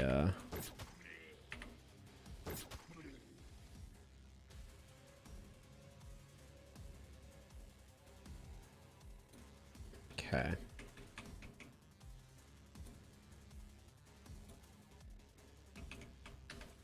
So we're doing well over here, but we definitely diverted some resources that probably need to be over here. Okay, I made a mistake. I forgot she was a glass cannon. Not poisoned, so we should be able to retreat appropriately, but that was bad news bears.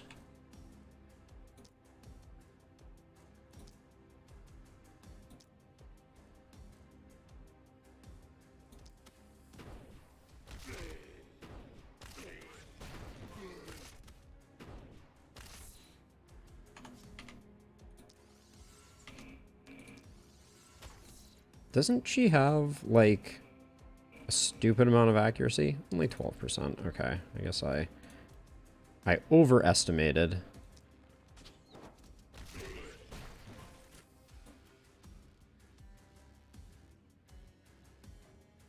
And rather dangerously overestimated at that. Okay, you just back up. Don't want you doing anything foolhardy.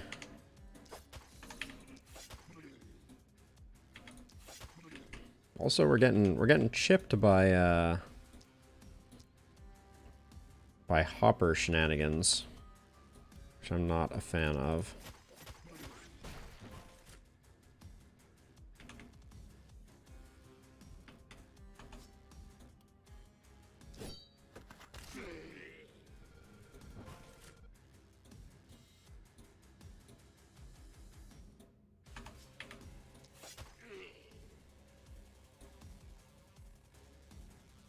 Okay.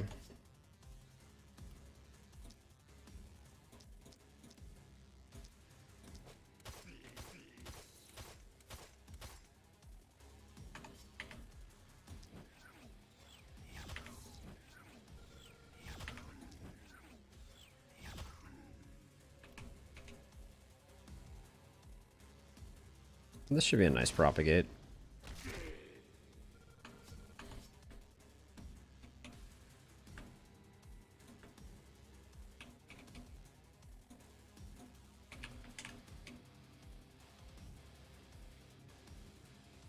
I think we just want to clean up the middle here a bit.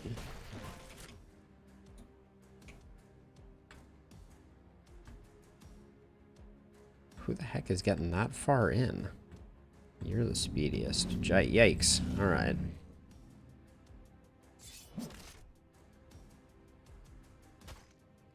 Poison is annoying.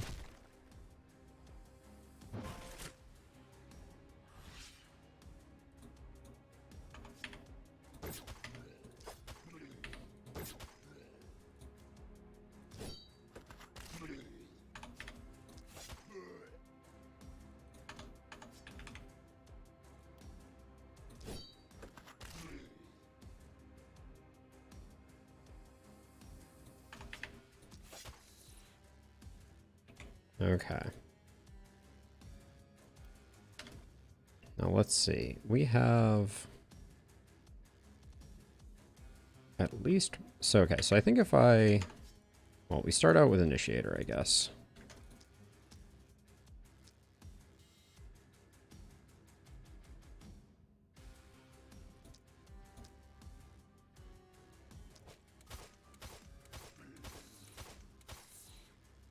When it gets kills, it feels really good. When it doesn't, it's less exciting. And then I think this lightning bolt now is a pretty clean propagate.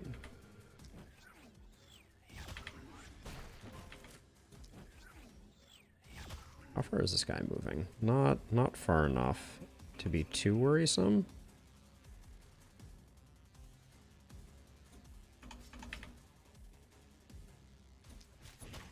Okay.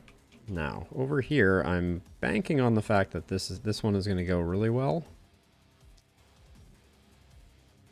Just to get either direction if the propagation doesn't work. Yeah, we did waste one of those.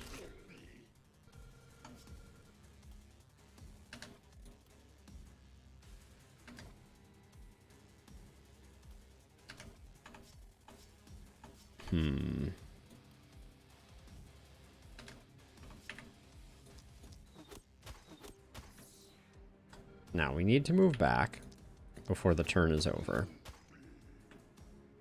Who's coming all the way in? This bat? Okay, we're now safe enough.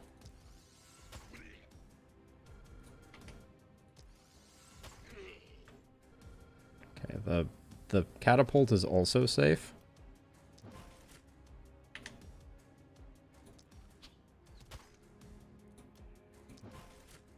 Might as well just do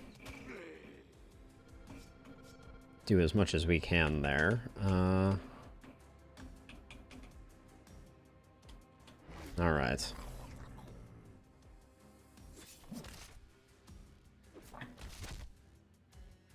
I think we're probably gonna have to invest in a temple next turn. Okay, let's move to here and then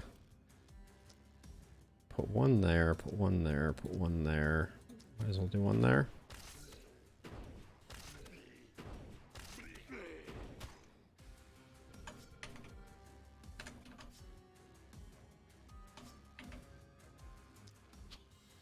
Anything we can do where we are guaranteed not to miss seems like good money.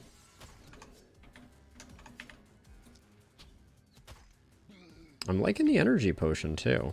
It's doing work.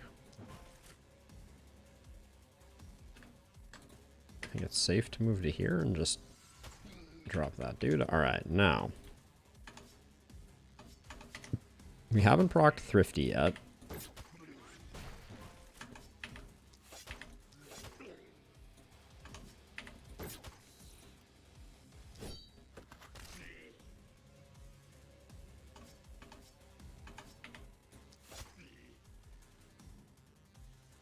And then if we...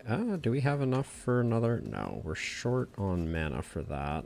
So rather than moving here, let's come up and do that guy in. Now,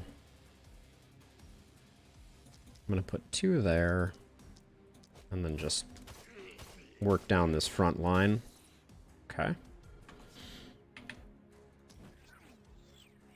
We're only regenerating 27 of our mana. Maybe we can increase that before it's too long, but... I don't want this guy coming and messing with our catapult. Looks like some other folks are, though. But maybe I can taunt them in this way. Give them a better target, or a different target at least. Oh, come on with your poison. That's shenanigans.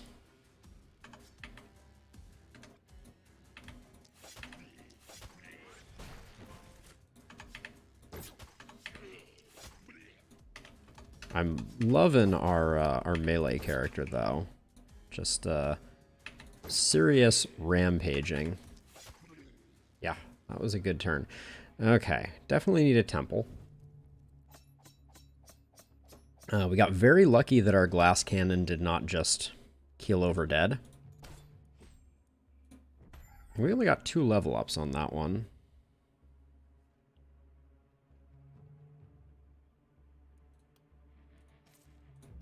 See what we got from the armor smith.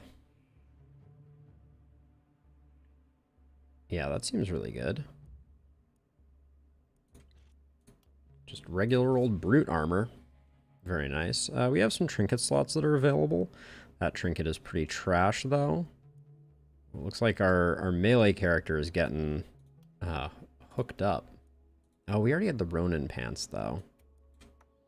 They might be good somewhere else, because these are strictly good over here. So yeah, the Ronin pants, the damage, the piercing, the momentum.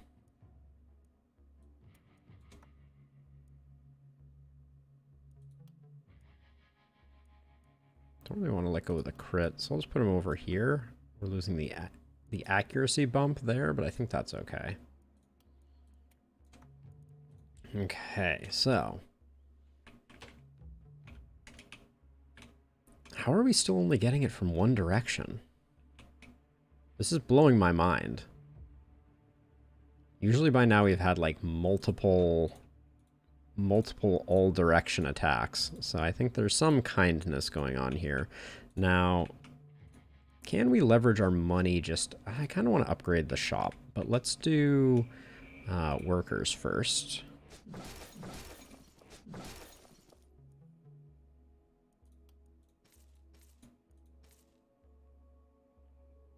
Kind of wondering. I think we pick up the inn on this night. Let's destroy this. Well, hold on. But should we destroy it, or are we? What are we going to spend our workers on otherwise? I think 28 gold is better than nothing.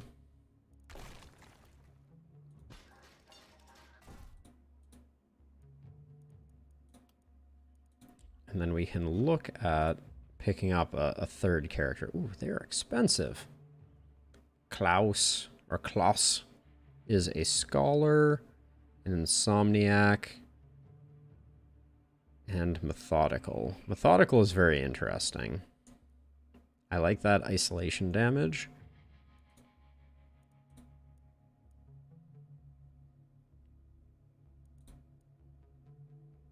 But I don't like how low their mana is. But they are also level 7, which puts them on par with everybody else. They're also wearing a Dispel ring. Now, could we get another 63 gold from our 2 workers? I think the answer is no, because we'd be getting 28 from this.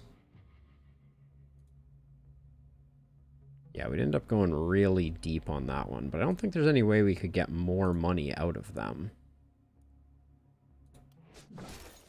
So I'm just going to do that because I think that's the best bang for our buck that we could get. And then in the inn, we could get one of these two. So let's look what we got. We got a tactician who has amazing ranged character perks. I might just go for that. And just give them ranged weapons. Although, we're going to have no money to outfit them the first night that we have them. That's a little rough. And it means you don't buy a health pot over here, which is not great. I think maybe we save up for tomorrow night for that. And we go in on some gear. We probably should have... I guess so. We need to upgrade this, I think. And then I guess we're going to buy a temple. What's your daily health regen? We picked up Nimble on you, though, didn't we? No, we didn't. Your daily health regen is 23. You'll be at full health if you don't take... If we're careful with you next tonight, you'll be okay.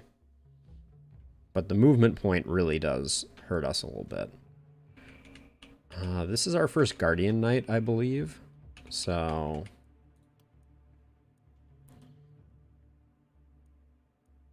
Any multi-hit gear in the house?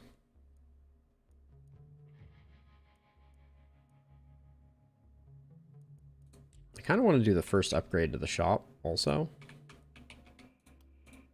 Gives us a free reroll. Gets us some different new blood. Ooh. Feels like a bit of a whiff.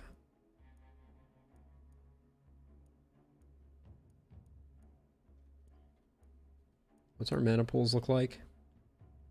They're looking really good. All these walls are a little annoying.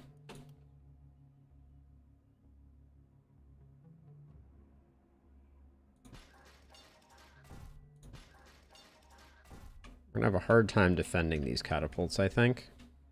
This is not a very long range. If we get runners, they're probably just going to run up and immediately smack the catapults, which is never a great feeling.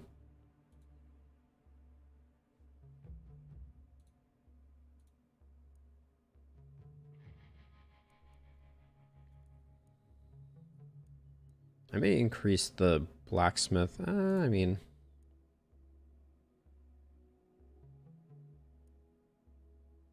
Only have the one. Yeah, let's get the passive going there. And then we might as well get another weapon. Even though the blacksmith buy was a mistake. For sure.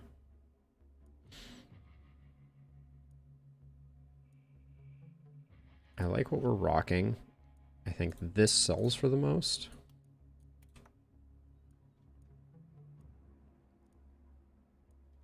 Potion of Cleansing could be good. I don't think any upgrades come at this price range. We could re-roll, but we can't lock things in, so... I don't think there's much value.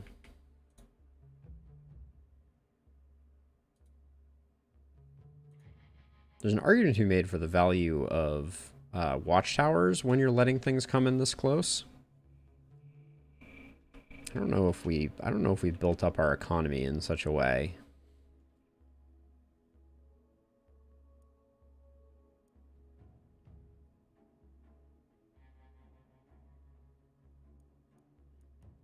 And I don't think any of this is particularly valuable. I wonder... So here's a thought. Just gonna throw this out here while we're experimenting. We could do that to further protect our catapults. Right? Someone comes up, at least we get a stun out of it. Maybe. Let's do level ups.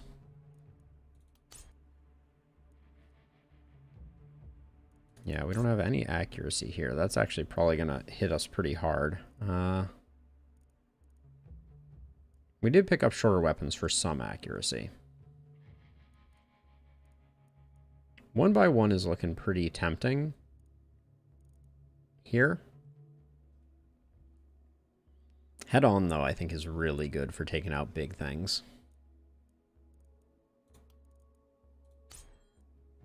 Somehow we ended with Corolla 1 mana off max mana again, which is kind of comical. Take the crit. We haven't gotten any crit damage. And then you just lost a bunch of accuracy, right? Maybe not, but a little more never hurt anybody. And then you get Volatile, which is going to be another big boon to your power spiking shenanigans. I'm not going to go crit just because the magic damage is so out of control at the moment. And a flat damage bump I think is good. Volatile is interesting here.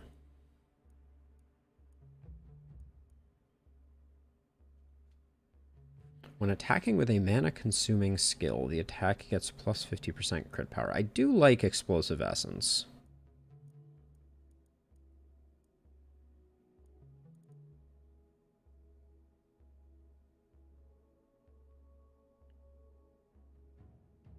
Plus 3 bounces, minus 6% damage.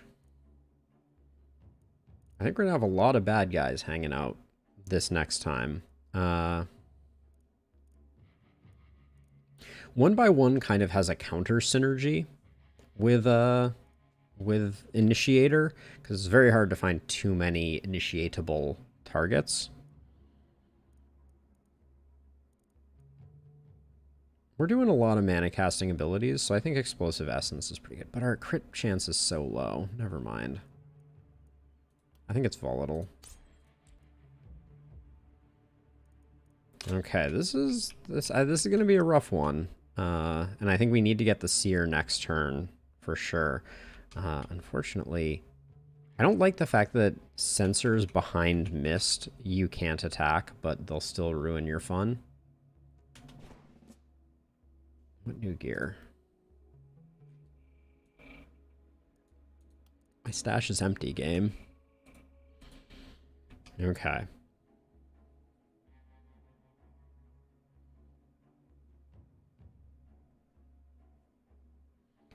Into the thick of things we go for night 5. The Mist is way closer than I think I am comfortable with, and runners make me doubly uncomfortable. Yeah, this is where I think the strategy starts to be a little problematic. Like, what am I even supposed to do? Can I guess I target this, but that ruins my Initiator. So I think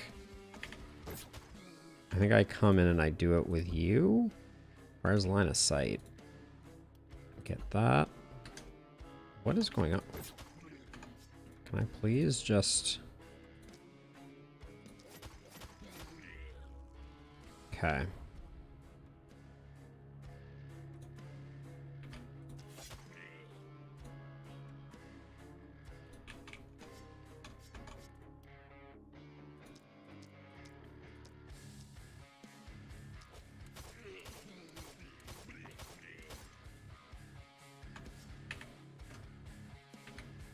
I don't like that we already took damage here, as a side note. How close are we to proccing Thrifty? Action points to spend. Okay, we're not getting a Thrifty proc, so I think I'm just going to drop this. Volatile makes things a lot less predictable, among other things.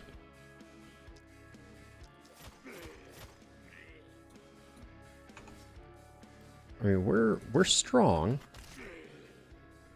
here, though going that deep might not have been exactly what the doctor ordered. Okay, let's get this going. We're gonna step in a little bit so that we get... Can we get you? Good. We'll put 2 on you, 1 on you, 1 on you.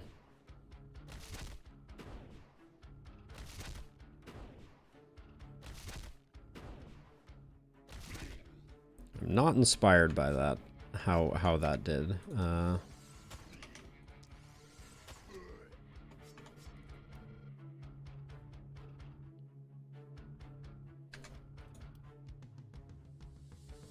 Can I get?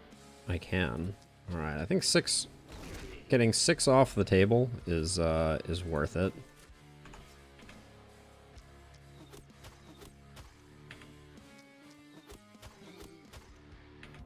But we don't have a lot of space. And like this thing is already going to be a problem. And we can't get rid of the mist that's right here.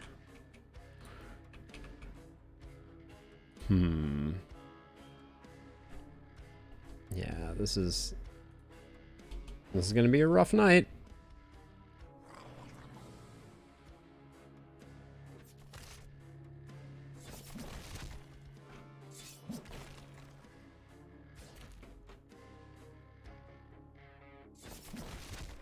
Yeah. This is what I'm talking about. The I think delaying the seer to night 5 is not a play, unfortunately.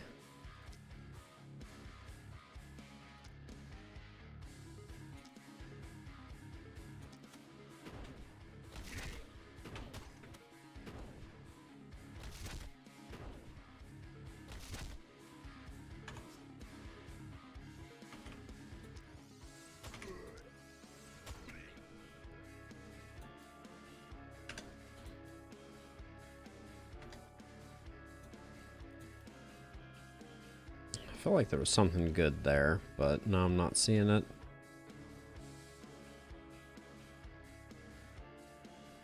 Nope. Where's... Oh yeah, and the sensors, yeah. The sensors being out of action outside of the confines, I think are also... That's a huge downside.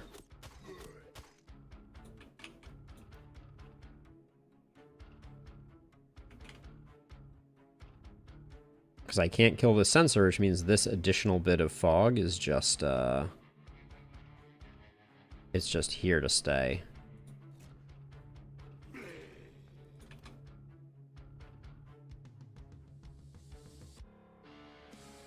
How many action points do you have left? 1 action point. This guy isn't moving, so maybe we can take out these two.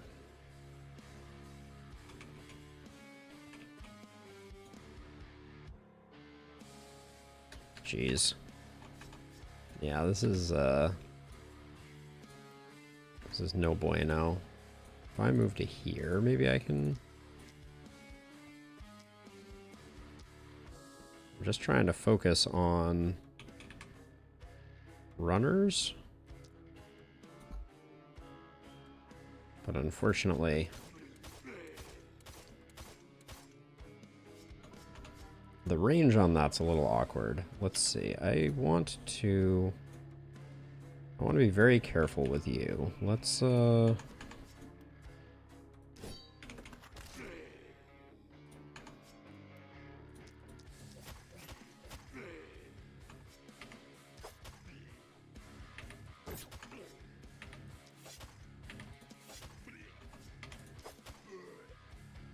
okay.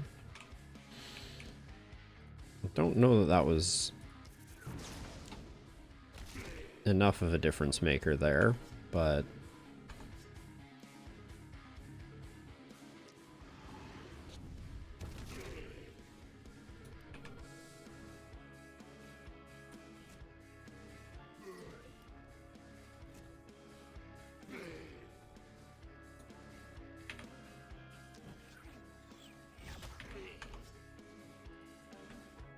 yeesh.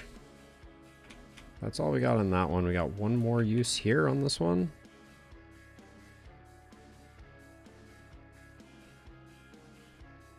Hey, Rusty. I am indeed doing well. I hope you are doing well also, my friend.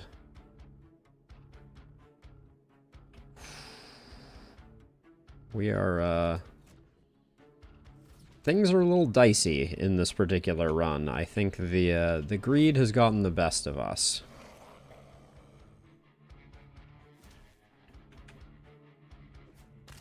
Okay, that's a big hit. Armor holds up on that one. Excellent. Oh, back to the DD2A, Rusty. How did your first run go? What were the characteristics? Any interesting paths? Okay, so this is what are we even doing here? Let's see. Target selection is hard amongst the baddies.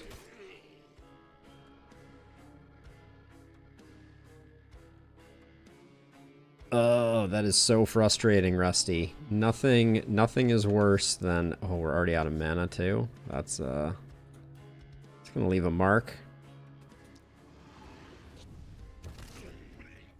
I need to do that because I need to get around to this side, and I don't think I was gonna be able to do it otherwise.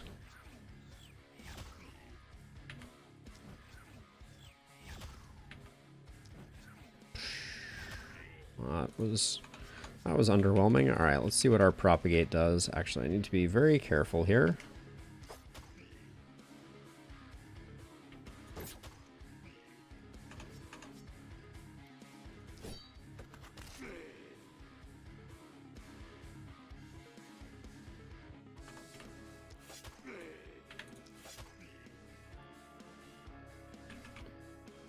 I should move one less square. Because then I can use this one to get there, and then... I guess we just maybe move down and try and build a bit of a blockade here. Okay. So, this seems very bad. Oh, hold on a second. Undo your move. Because if I move to here, I can... Oh, we only have 4. That's right.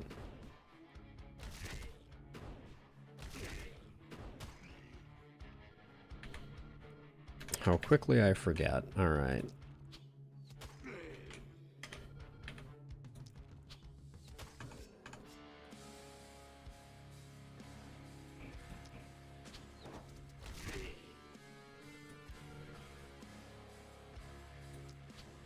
That's about as good as it gets. We have our energy potion. We also still have some money left on the table, but the sensors are getting us for sure.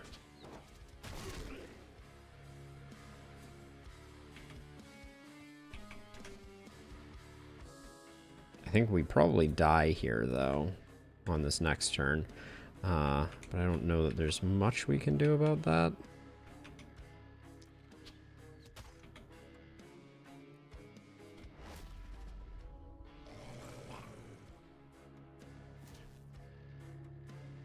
Stun traps.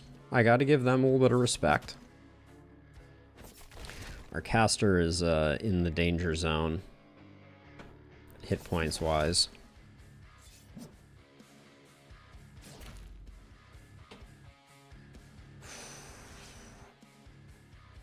Okay, so I have to move up or I'm just not gonna get...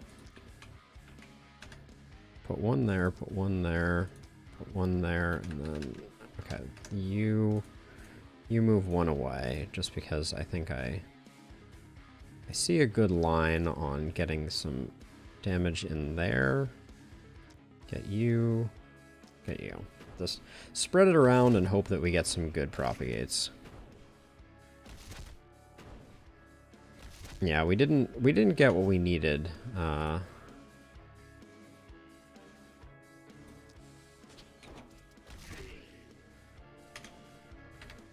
In terms of additional multi-hit stuff.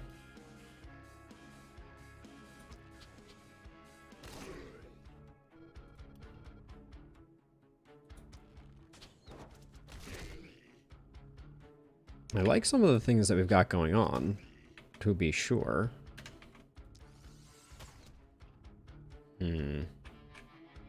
But I think you're gonna be stuck coming back to take care of that, and then this guy's gonna be...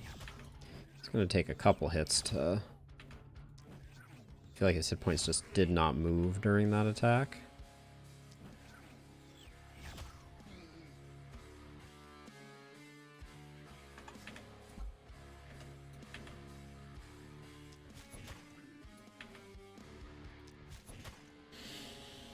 Okay. What a mess.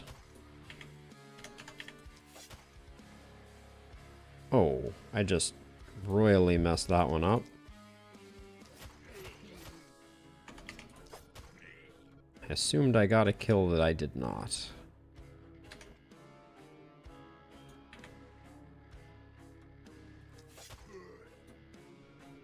Okay, we've got 3 actions left.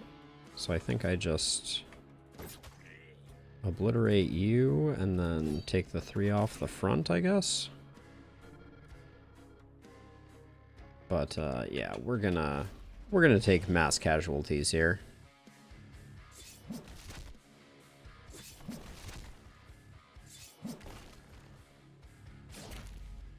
Yep.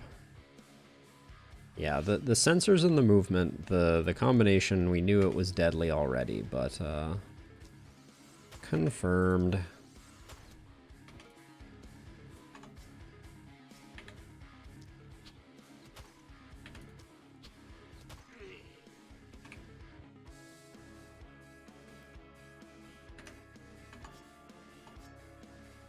Okay, we'll start out with this. You know, it is indeed, but I like the challenge, Bruno. I do for sure.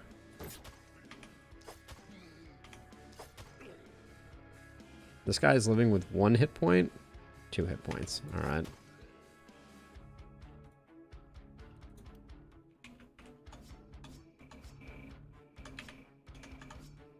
And then what's our plan here? Let's see. I guess let's just consolidate backwards and try and take off the ones that are doing the most damage.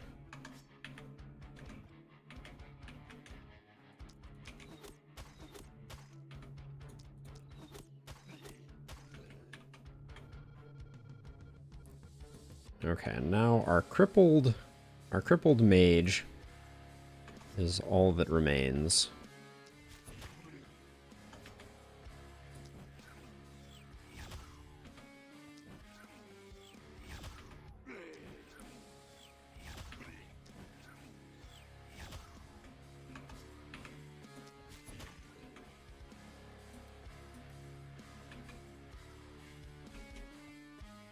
Alright, I think everybody needs to retreat at this point. Or risk dying. May die anyways, but... Yep.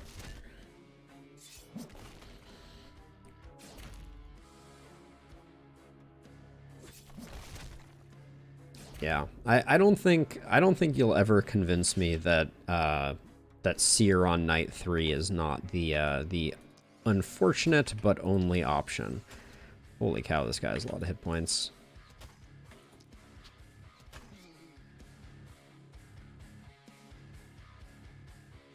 It's the Seer, Bruno. Like, if we had these characters and we had a Seer that was pushing back on night 5, the mist would have been here, and we would have a huge run up to do work.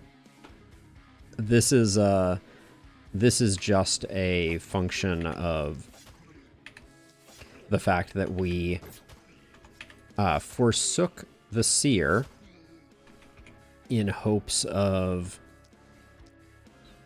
a play for greed, which we all know how greed turns out, right? And then I think we should probably do double transfer here, because I don't think there's a...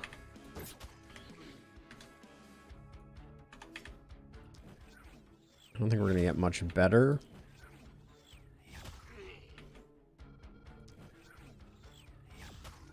Opportunities, like we can just grab a little stabby stab there, and then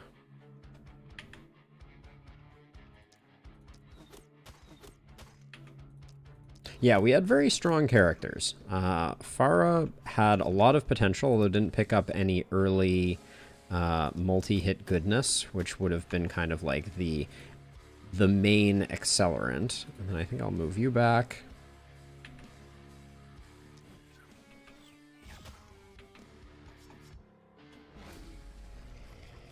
Yeah, that would have been the difference maker, as it were. Would have been getting a couple of hits of multi-hit and whatever else. But yeah, this is what you call, even if we get out of this, which it looks very unlikely with the number of Guardians we have sitting at the back of our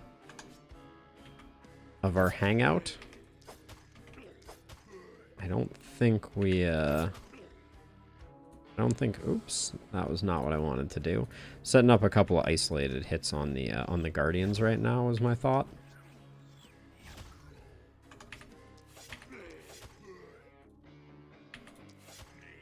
They do tend to be a little slower.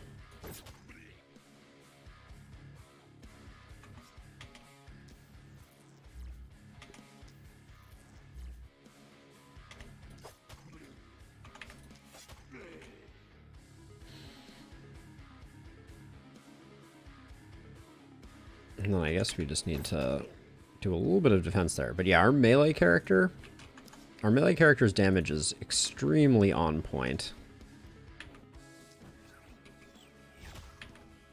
I've been very impressed by it. But I think this next movement phase they will overwhelm the last spell, and that will be all she wrote. If the splitter gets there, it's over for sure. So I'm, yeah,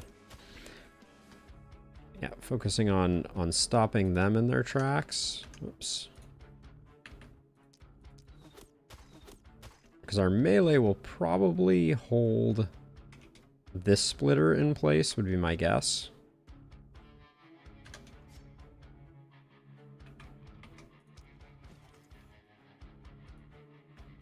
We'll see. No, it's too many. Oh. Okay, so our melee did not hold the splitter in place.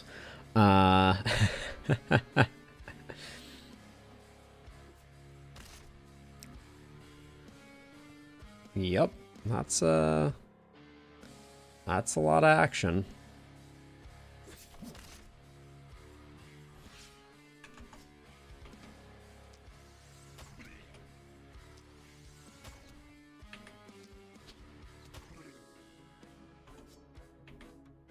Unfortunately, no matter what I do, the last spell will fall, and Farah is going to have to watch it.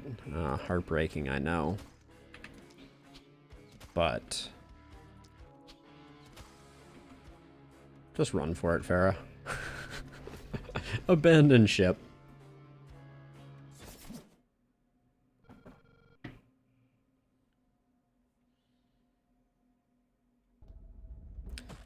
Yeah, I mean, barricades are somewhat interesting. I think, though, I mean, have you tried that before, Bruno? Because I'm reasonably sure that I don't think they can be built directly next to structures. So I'm not sure that's fully going to work. But yeah, it was an interesting experiment. I did take away some things from it, to be sure. Farah did work with the steel hand crossbow, as we would expect her to. Everybody else kind of pulled their weight reasonably, but not necessarily an optimal run. Yeah, of course, Bruno. I'm gonna do another one in just a minute here.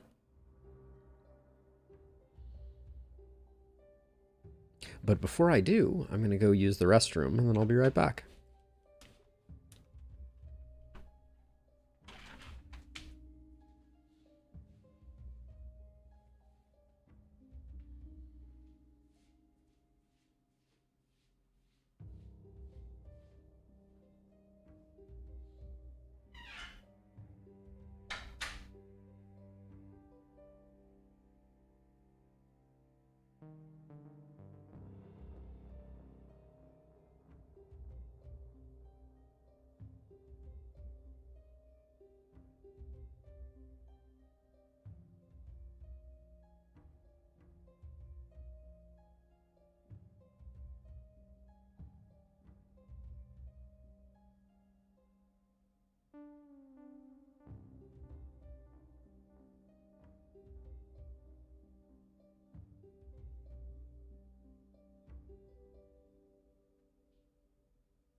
All right, I have returned.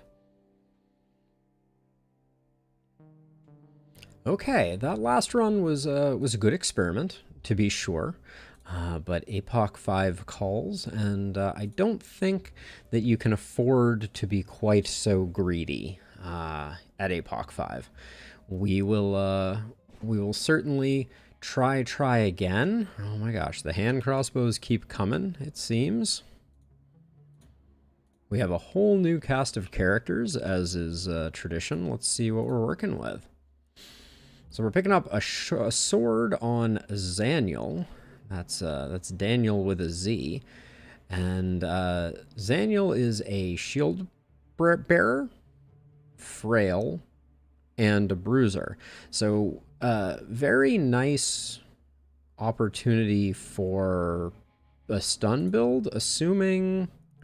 Well, we didn't get debuff, so we do like seeing Harvester. We got defensive and assassin, which doesn't pair particularly well with these attributes, but we'll see. And then some nice accuracy, decent worn medium armor, which I think is better than the heavy armor on early knights. Carmen is our second steel hand crossbow.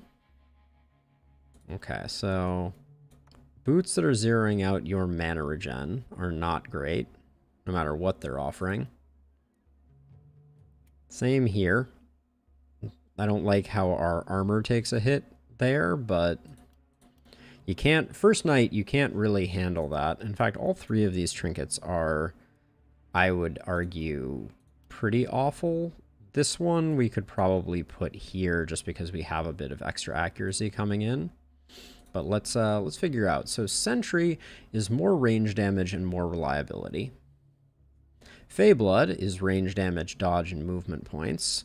And Cerebral is basically just 15% XP. And we are rocking Poison debuff. We do have Initiator, quantity over quality. We don't have Volatile projectiles, which is good and bad, I feel like. But yeah, not terrible.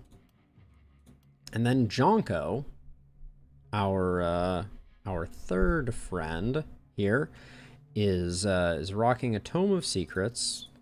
We've also been a little light on quality gear this time around. The crit I will probably leave here. Worn light armor. And you are stunning. Your debuff and back protection. Not insanely valuable here.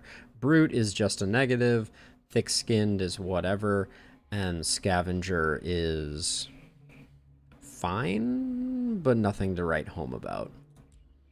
So I would say this team is much more average than our last team.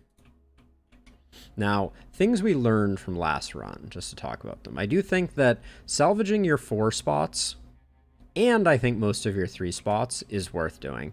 I think the diminishing returns on salvaging your 2 and 1 ruins is relatively small. So over here, well, we can't see it now, but we can go through it later on. So we're going to start out, and I think I'll just probably do you here. Now, our mana situation is not great. We have mana growth, Harvester on our caster, Harvester on our melee.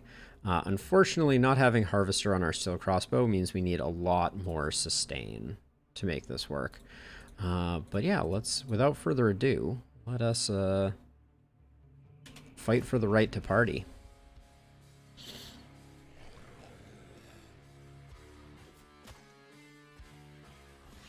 It is insane what a difference the increased movement makes from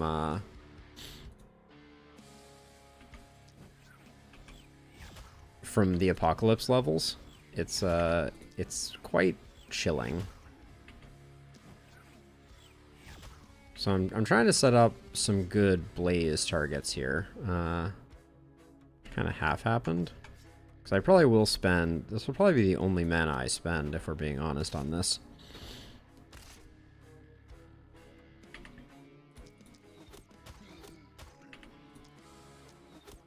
Gonna try to be net positive on mana.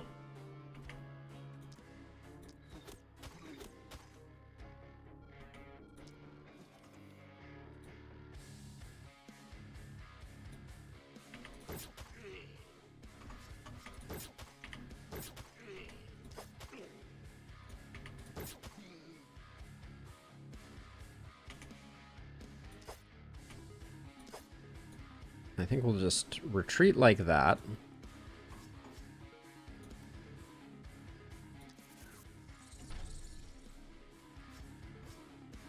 We don't really have much more we can do. And someone's going to have to come over to this side here.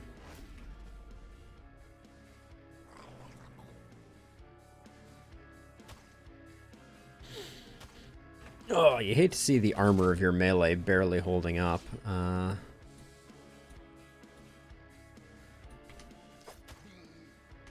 And then we're just gonna we need to get over here for sure. Oh, that's a bad hit. All right, and then I think we're just gonna armor up there. That's probably the best we can do. Now we have 9 mana here, so we do have some capacity for getting a lightning bolt that could really clear things out a little bit. Didn't do quite as much as I was hoping it would. I'm potentially also going to do a bit of a blockade here. This is a moderately defendable spot. I guess one more pop of this isn't going to break the bank. But let's get rid of this guy so that we can actually put it somewhere smart.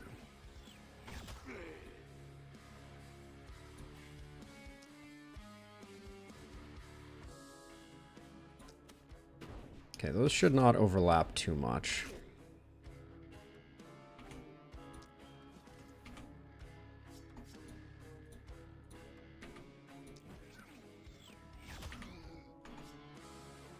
Oof. The mana goes quick, I tell ya. Now over here, we're gonna need to bring someone around this way. But we don't see this spot here is nice because we only have 2 attack surfaces.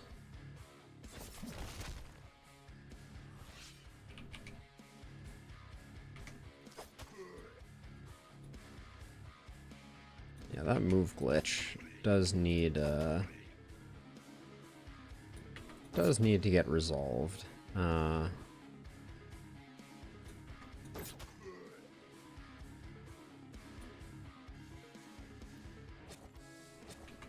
and that should be plenty to protect us.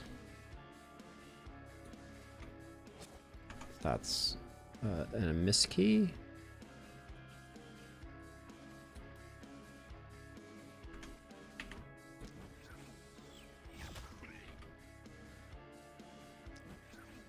That was the wrong person to attack.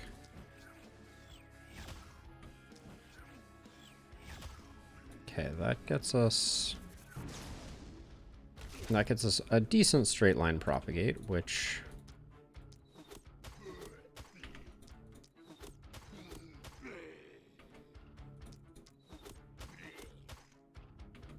I feel like I am feeding Carmen a few too many kills right now.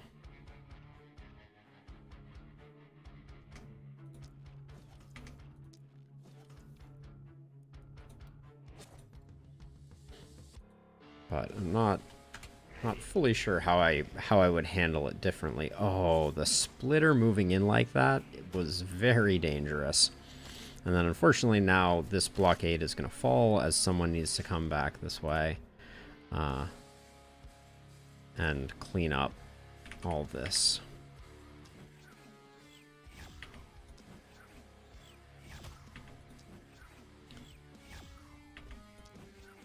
What is this guy's dodge percentage? I guess I should have tested that, but or checked that. This is one of those roulettes where I think we gotta hope that it goes down.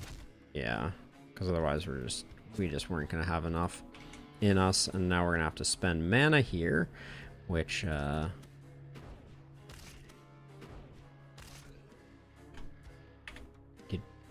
is not how you want to be playing this one right now. If you remember, we came out of night 1 on our last run, relatively full health, full mana. That is going to be a contrast to how we come away from this one, to be sure.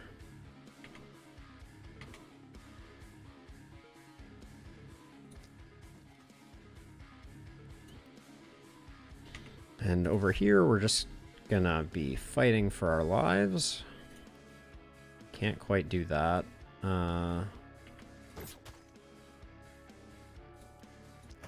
Jeez, the misses are, or excuse me, the dodges are brutal. I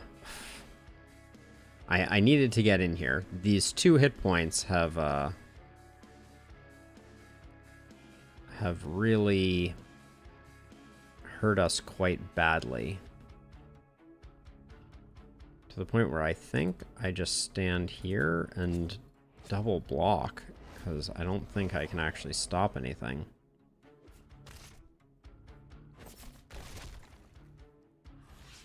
Okay.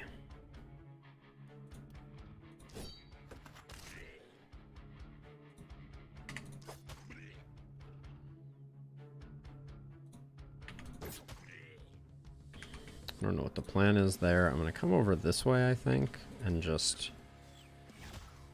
hope that my 4 attacks can get most of this done.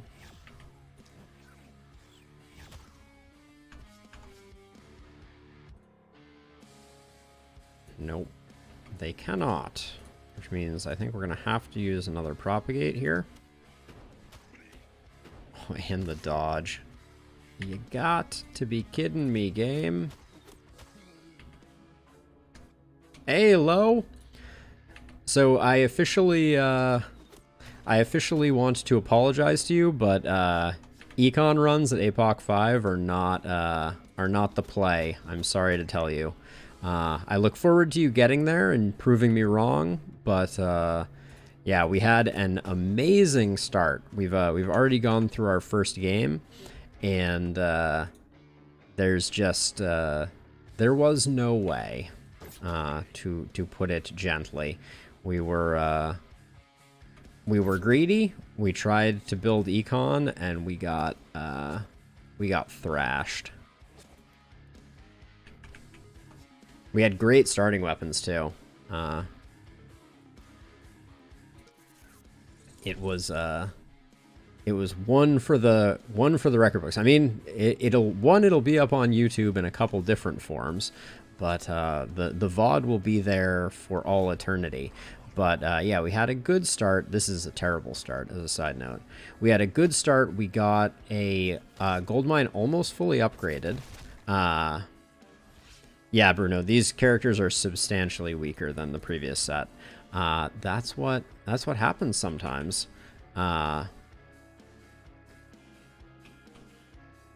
Yeah, we had a great start. We got to night 5, but on night 5, not having a seer was absolutely death.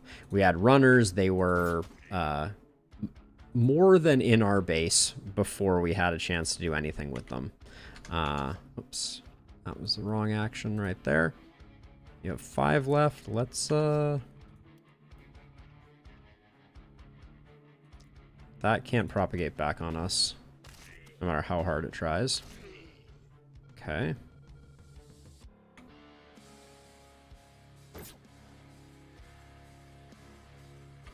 Yeah, and I think what you will find when you get to APOC 5 is it's less deadly and more impossible.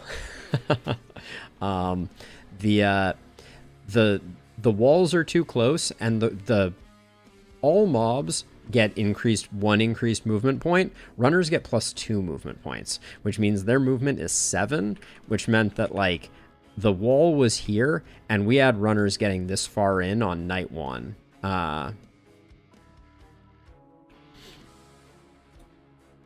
Yeah, so I stopped short of the last gold mine upgrade. I was close. I could have had it, certainly. But building it on night 5 wouldn't have made a difference. That's the thing. The seer pushes it back 2 blocks, which is not enough. But yeah, this... I don't think this run is going to be worth trying to press forward with, because we're going to be bankrupt on mana very shortly. Like, we've already spent more than I want to in a given run. So now where did you get to? You're out of action, so we can just run you back. And I don't think we're going to get the... If we wanted to get... I think we have to spend this money to... if we want any hope of getting the... this mana. If we want any hope of getting... the perfect here, which another thing that I think is absolutely needed. Yeah, moving to here meant we had no second action to follow up, so that's going to hurt us as well. And then over here, I guess we just... We're technically still alive, but I think this might push us over right here. And I don't think the amount of mana that we're going to have to spend this turn is going to be a lot. Let's see. I'm going to move to here, and I guess we'll just... what's the play? Move you back, I guess. Oh, look at these breakpoints. 3 hit points on night 1. Oh, I can't wait low, because I need more people feeling my pain.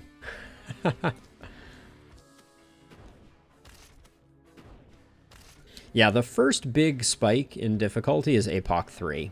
Once you... Oh, that was the other thing, low.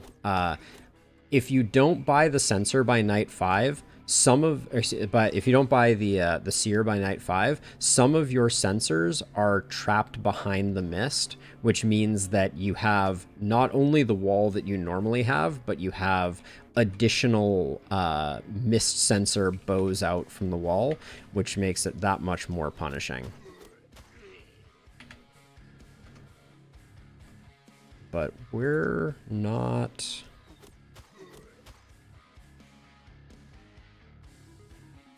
So if I want to get this, I guess I can get you and you. Hey, Sasha. How is living your best country life going? All right, and I think we just let this one fly.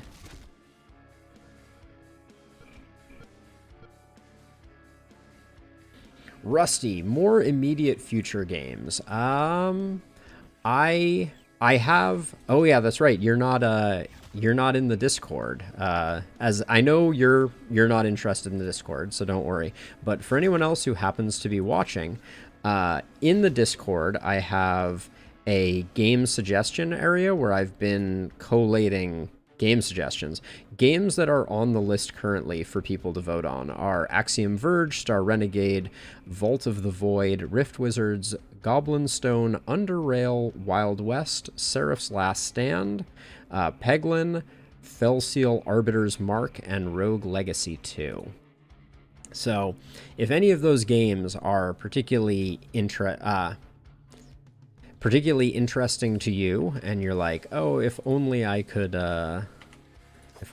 watch Alden play them, this is your opportunity to realize that.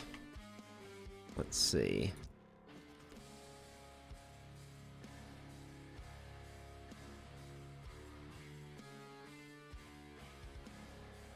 Yes. So I think it's a very astute observation, Rusty, that I mean, so first of all, the one thing of note is that hey Zach, the leaked changes that they've been mentioning that people have been talking a lot about. So for those who aren't following the news, I think I'm gonna call this one a fail, but we'll stick through it till the bitter end here, I guess. 1, 2, 3, 4, 5. Okay, so we should do that, and then we can do that. So there's a leak from Twitch that says that that they may consider changing up their subscriber compensation model to be less generous, basically. And people are kind of saying, you know, this is they're doomsaying with good reason. Now, the flip side of that is, for me, it might actually be really good news, because I don't monetize on Twitch currently, and oh, low. If you're interested in level 5, or you're interested in momentum builds, there is a run I had a while ago where I was hitting with a character for over 10,000 using Scepter with Weapon Specialist and Momentum. So the sword is okay, right? With the sword, you're sitting on 5% momentum on Slice. You have no idea what is possible with the Scepter. It's completely bananas. But anyways, so yeah, so the issue that Twitch is following, or that Twitch is running into, and probably will continue to run into, is that they're kind of in a damned if you do, damned if you don't situation, right? Ever since Amazon bought them, it's been kind of like a bit of a race to the bottom.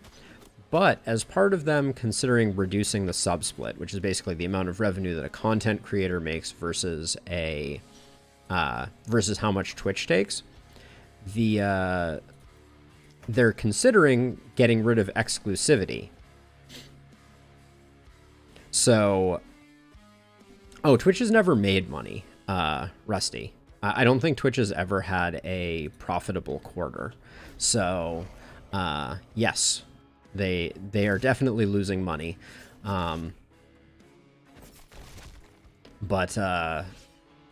But yeah, Amazon kind of bought them with expectations, and Amazon is a rather, I would just say, ruthless company. But so low, I had 10K, and that character also had Boom. So I was running over, hitting things for 10K, and then everything surrounding them was also getting hit for 10K. It was exquisite. That was a super, super fun run.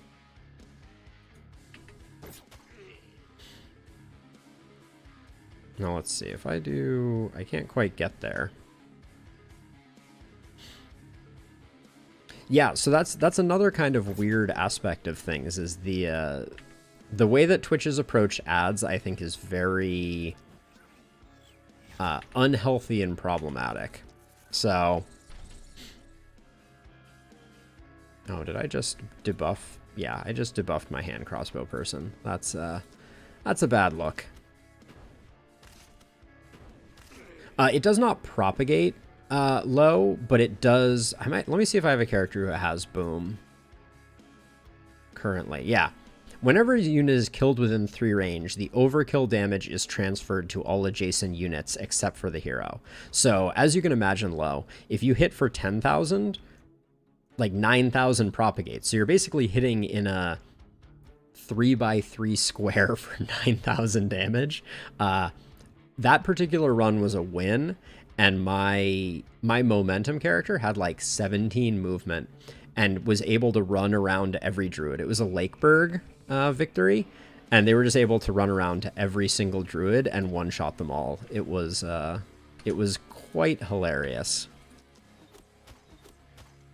No, so if the thing that died is here, this square around them that I'm tracing with my cursor now is what gets overflow damage. It's still a lot. It's not quite as devastating as I think you're imagining. That would be very broken, but fun.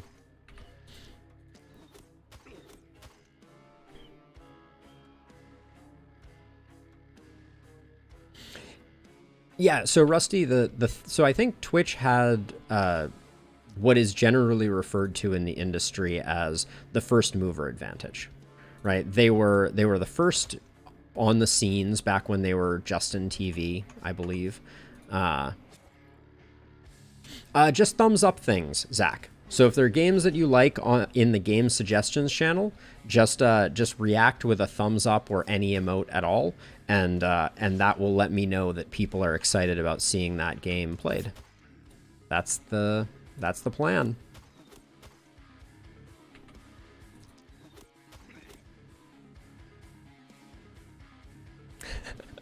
Well, I think that's one of the things that's really fun about this particular game. So I'm not going to bother killing the miss sensors. If you're not getting the night one perfect, and you look like this by the end of it, this run is dead. I want to check out the level ups just to see if, like, you know, maybe our hand crossbow person gets like a multi-hit or, you know, something like that. But that's about the extent of it. Also, our perks were not good, but I always like to try. You know, so yeah, so we pick up a range damage, we pick up blue crit is nice, but blue accuracy is nice. This is a good level up.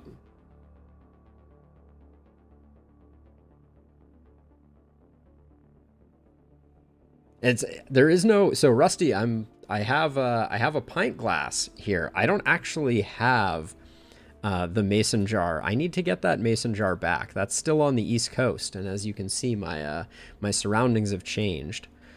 Nothing interesting there. But yes, the moonshine jar will return. That was a pretty underwhelming level up there. And then what would I pick of these? For range character, steady aim is pretty nice. And then I think we'd be hard pressed not to go glass cannon. We had a decent health pool, so that's not terrible.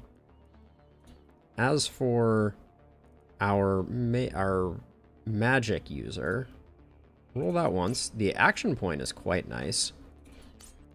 And then some magic damage, a little accuracy, and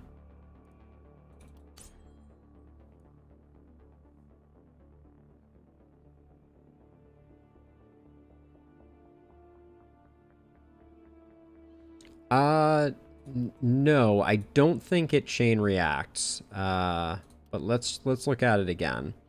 Whenever a unit is killed within range of 3, the overkill damage is transferred to all additional units except the hero.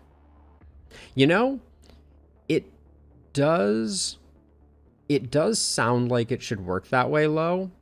I do not think it worked that way in practice, but I would love to do a test run. And for the second half of the stream, I may go back to a lower APOC difficulty and just have a fun run, because sometimes these runs are pretty... I'll probably pick up glass cannon here. Sometimes these runs have a tendency to tire me out. I probably should have taken the crit there. Got lucky with the physical damage. Oh, thank you, Rusty. But yeah, I think it's gonna be very interesting.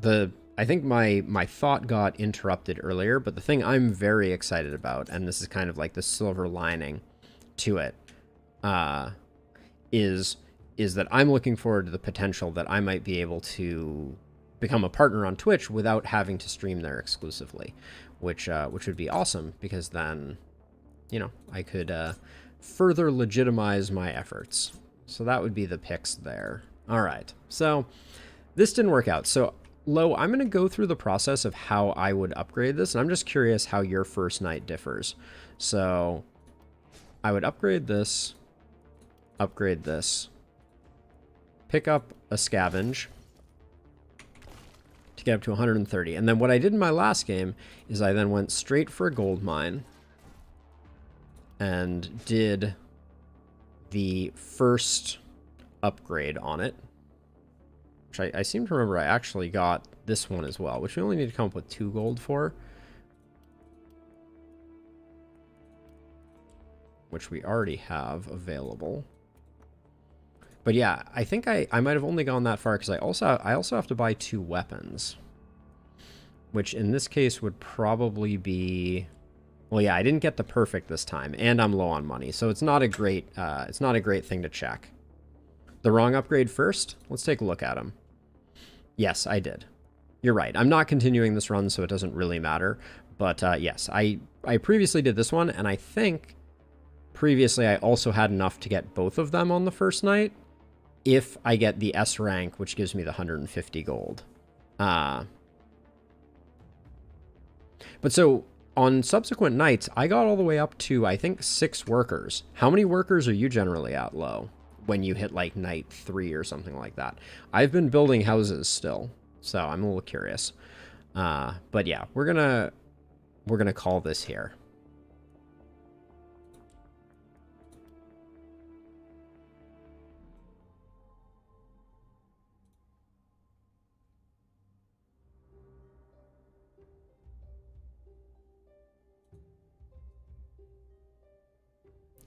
All right, we go again into Apocalypse 5 Glenwald. Am I gonna do Apocalypse 5 Glenwald, or do we do a normal skip the miss sensors Apocalypse 2 run? That could be fun. Yeah, let's do a fun Apocalypse 2 run, and hopefully I won't embarrass myself.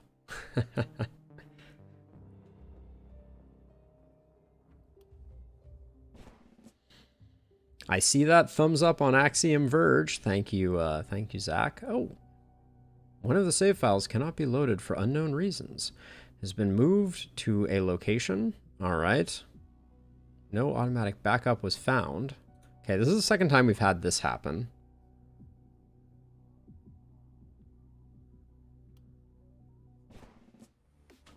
Yep, this is the same thing that happened last time. So we end up strangely on Apocalypse 2 with only 1 person. This could be an interesting challenge run. But I think we exit out in order to make it work. So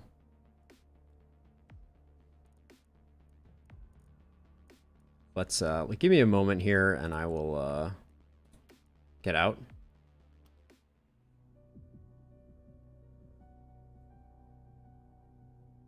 Yeah, of course, Rusty. It's always a pleasure. Good luck with Elden Ring. All right, let's see if we can get back in and get things working again.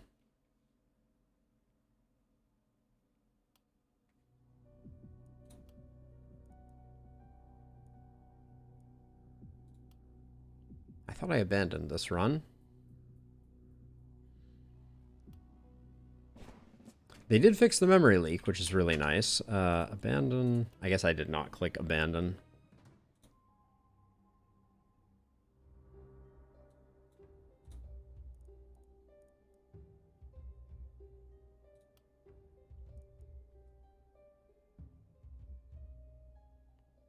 All right, so we're going to do an Apocalypse 2 Glenwall run, just a palate cleanser, if you will. And we had a bit of a technical difficulty the first time we tried to join this up, so hopefully this one works better. Let's get to know our cast of characters. Where's the action coming from? Up here? Okay, so I see a power staff, probably my least favorite starting weapon. Looks like a nice two-hander and a pistol. Okay, not the strongest weapons, but a lot can be made up with the characters that we get. So let's see. So pistol +1. Medium armor.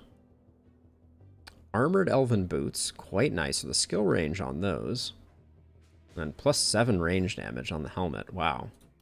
That's a solid starting point for Galel. Then we have Isolation, Robust, and Feyblood. Excellent perks, too. Why don't I get these on my Apocalypse 5 runs? I'm telling you. And then the debuff and defense trees are not great, but Harvester is lovely to pick up. Okay. Now, Danica is rocking Battle Mage. This is a good combo. Buff and Stiff. Stiff is a little annoying. And I'll probably swap this out, and then that trinket is fine. Wow, what is with all of the affixes on these items being, like, correctly aligned? Kind of insane. And then poison and assassination. So I would love, like, an orb / poison build here. Holy blue items, Batman. What is even going on here? Okay, so this we'll swap these out because the propagation and the range damage is not doing us much good here.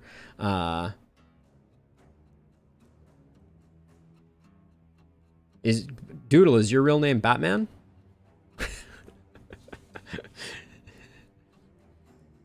Nothing would surprise me.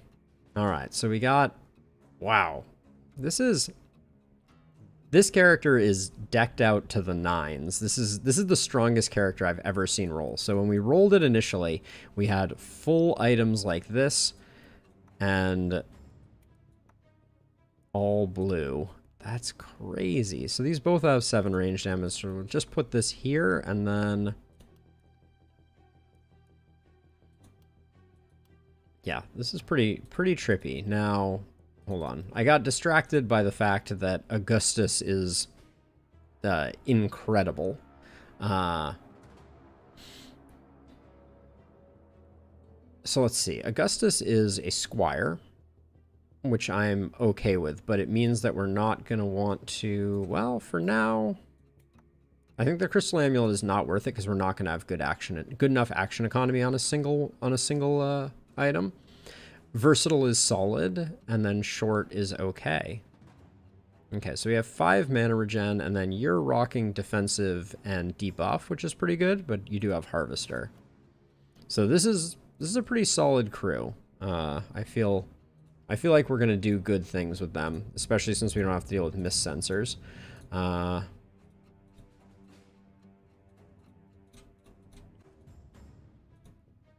So I guess let's get the party started. And we'll test out some new strategies.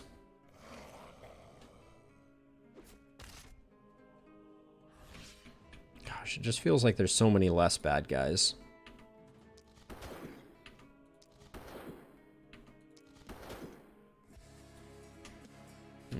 We're basically out of mana, so don't want to risk getting pulled in there. This is why I said we don't need an action amulet. There's only so much you can do on the first night.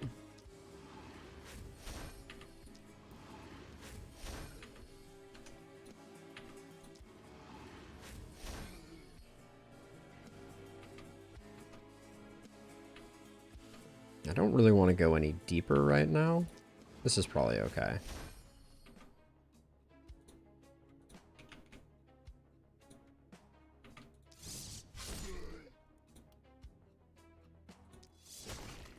Spend a little bit of mana here just to get cleaned up.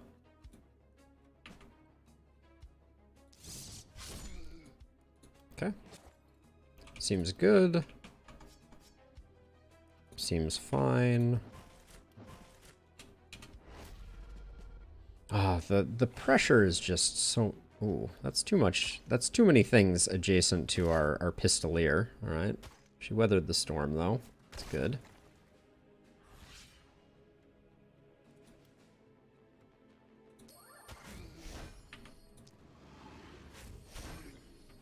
Didn't land any stuns.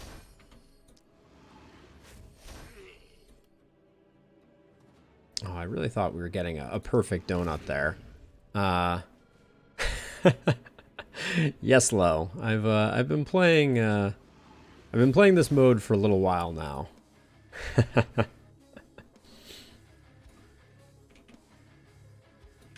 Let's see. And then I think maybe we can get this guy on the way by. Oh, I don't have visibility to do that. All right, let's just do that, and then we're probably fine to just armor up.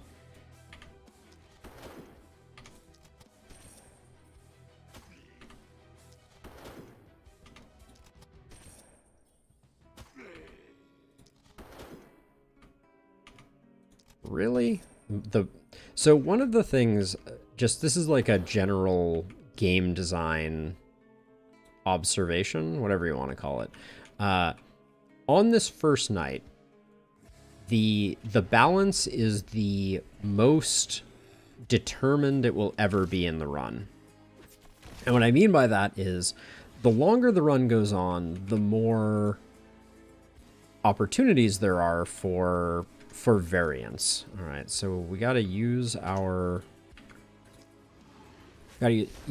actions here. So right, so at this point, the game developer can be kind of like, yeah, we know exactly approximately on average how many hit points you're gonna have, etc., etc.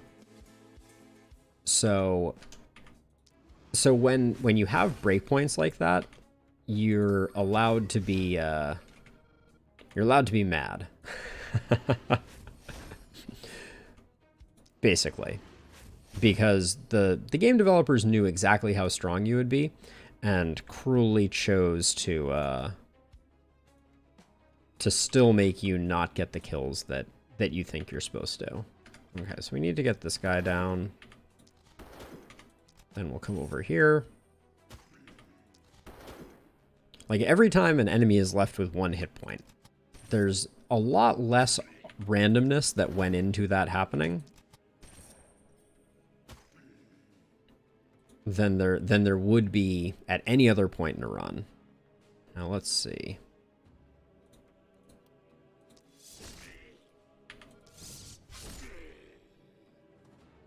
Now this is probably going to be the last time that I'm kind of deep here, and I'm probably going to retreat after this one. Come back around this way and assist.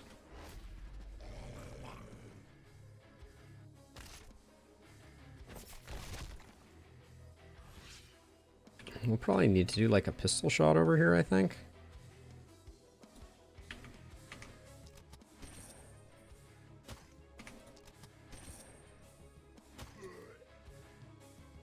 It's not a great pistol shot.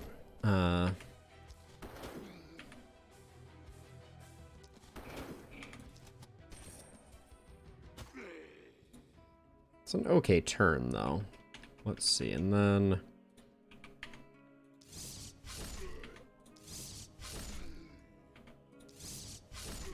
just going to use up the action points, and then we're going to run back to...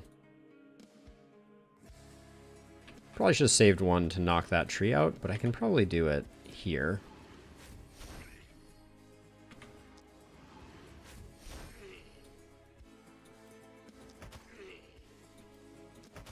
Got to get those punches in.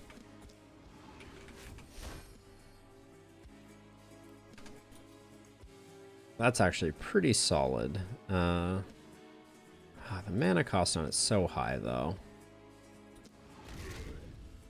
That's, I think, much more efficient. Okay.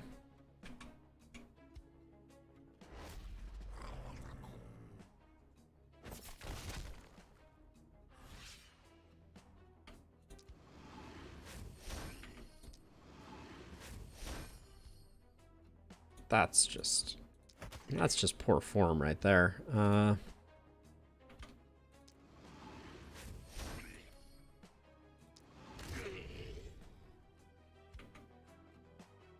That's a bit of a waste of an action point, unfortunately.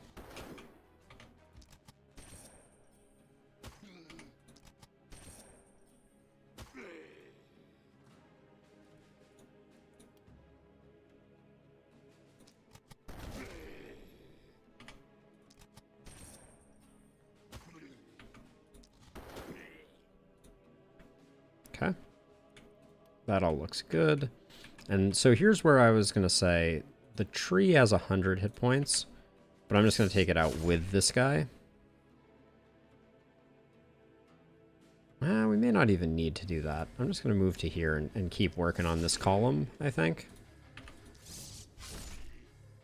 It was a bit of a premature transfer, I feel like.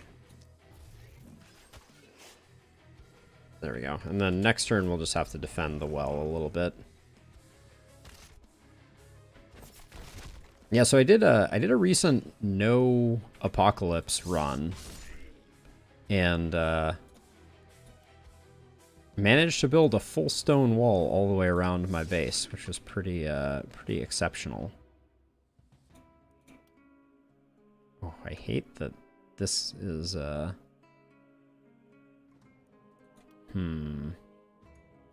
kind of put myself in a position where I'm probably going to get wailed on by 2 splitters, which is probably not great.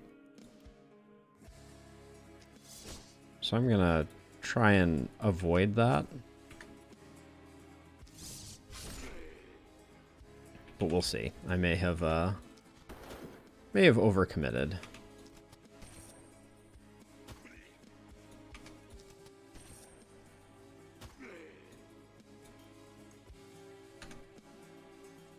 I don't think I'm going to bother with that.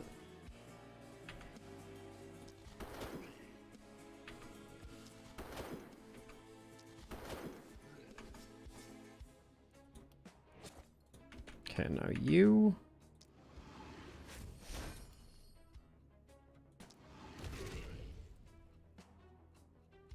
I think we just do that, but then we need to...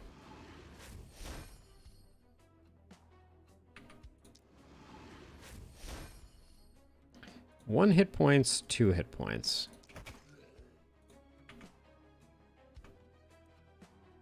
This one is awkward. I don't actually have a good way to kill this one without... I just have to take the panic on that one, basically.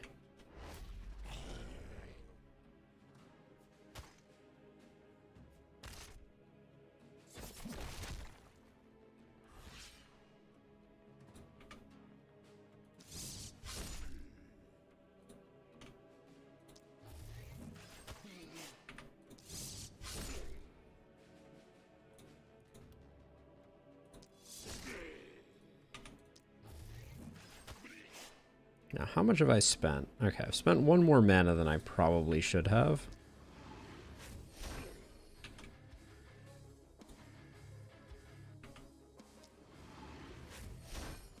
And over here, yeah, I've went a little deeper than is probably advised. But this pistol is insanely good at leaving things with like 10-ish hit points. And the pistol is already not my favorite starting weapon, so...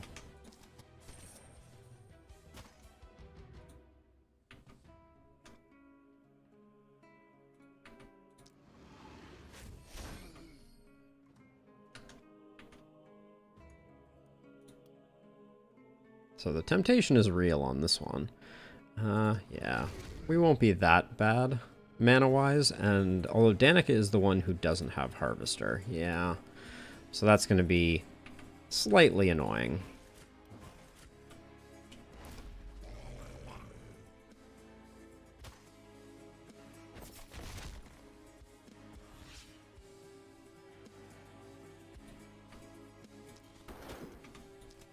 God, yeah, this pistol is truly awful, especially as a +1 pistol. Like, this is abysmal.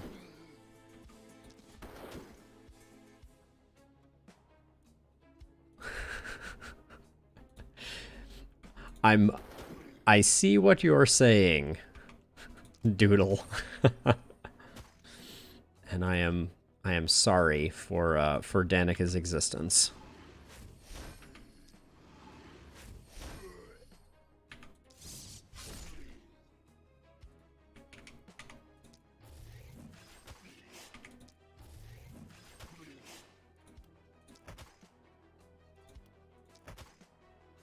I'm going to try and tank this one over here, because it's going to be doing a lot less damage moving forward.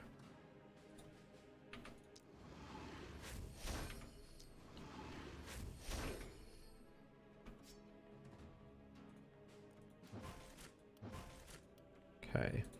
Augustus, you have the helm.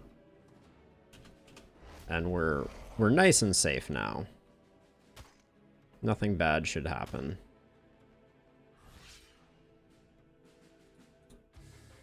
But I guess we come over this way and start Working on you. Oh yeah, we don't have to. See, this is the thing. We don't have to do that cheese play where we stall, because why would we? We can just finish up this night when we're finished with the night. What a novel concept.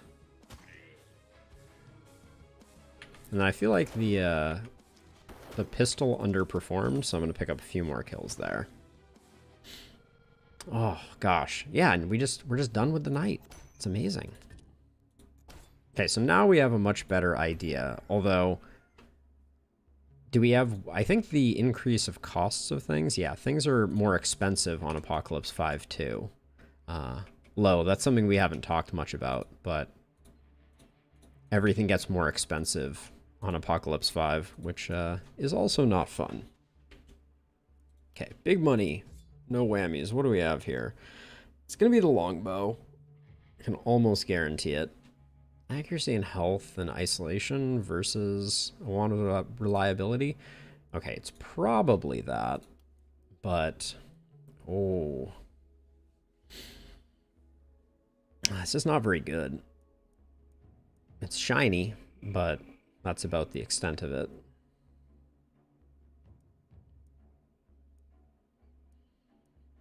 Offhand dagger isn't bad, but I think so. Okay, so at this point we have our pistol user who's likely going to get would get the steel crossbow. The only magic item we have is the novice's magic orb with propagation damage, which it's not exceptional. I actually think we go with the wand, believe it or not. Yeah, I think we go with the wand, and then we pick up the crossbow. Okay, so let's do our standard build.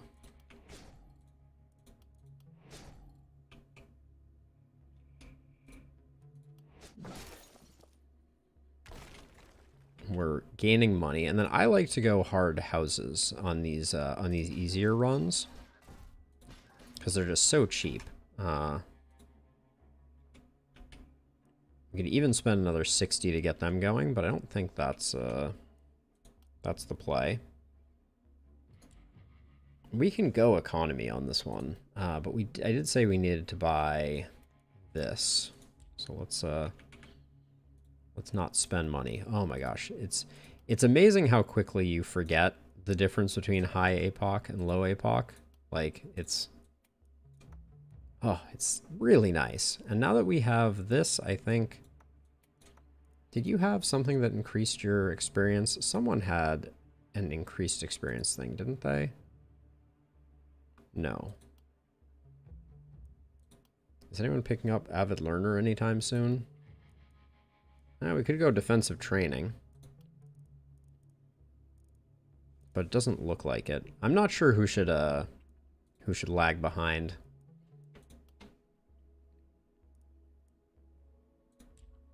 But everybody has a second weapon? No, we need one for Augustus.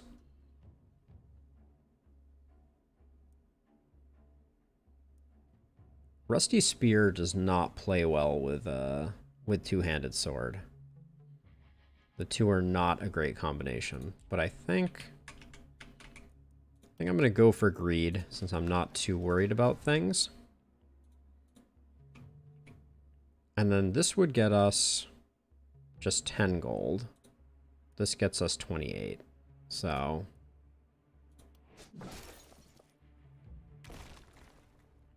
go for that, and then we can pick up that upgrade.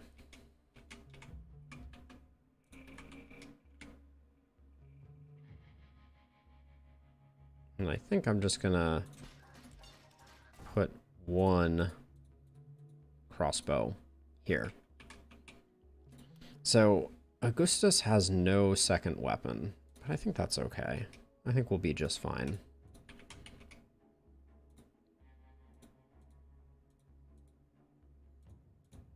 His sword is awfully nice, and he was doing quite well with it. And then I think that's it for this night. Oh yeah, leveling up. I should probably do that. That's why I keep that warning on, for sure. Do we... We have blood magic, we have organic armor, we have vampire, we have fatality. That is the combination that makes me tempted to take health. And just turn Augustus into a blood mage tank. Yeah, that sounds fun. Wait, do we have bodybuilder though? We don't. So we're missing out on a lot of damage by going that route. Because we don't really have another way for health to scale into anything. That kind of shoots that in the foot, that plan. Yeah, so I think we'll grab that. We could also go for like a super dodge tank. We were talking about that earlier. Fatality is really good. But I think nimbleness is a great early game increase, and then as much as it would have been fun to go like organic tank, we don't quite have the build for it. So let's get a nice big increase, pick up some accuracy, and we'll do that, which, who did I give that to? Okay. Wait, something is slowing down your act. Okay, so yeah, you already had Squire, so your XP is just kind of where it needs to be. Little movement points would be good, but I think we can afford to be very greedy right now.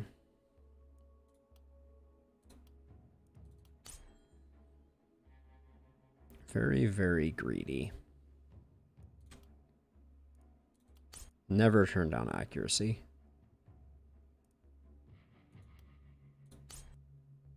And then I took the XP because my thinking is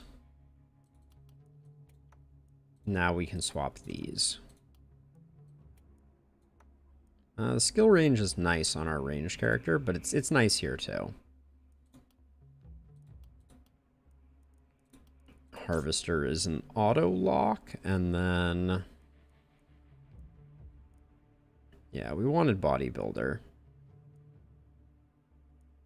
We could go for another flexibility build, but I think it's nimbleness. Actually, steady aim. Offset that lost distance, that lost range. We'll take some magic damage. Our movement's at 8. I'm happy to roll that a little bit. Ooh, wow. That's a nice movement bump. Pick up the accuracy and probably just the damage. Now, you're a little weird. So we have assassination poison. So we could just kind of like start going hard on poison with the expectation that we'll get it. I think we start out with reliability. Or steady aim. Steady aim. And first blood. All right. Good enough. We're going to save our materials because we don't need them right now. And into night 2 of a nice casual APOC 2 run.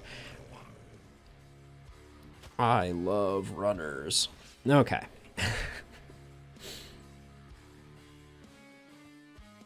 Oh, these barricades are extremely annoyingly placed.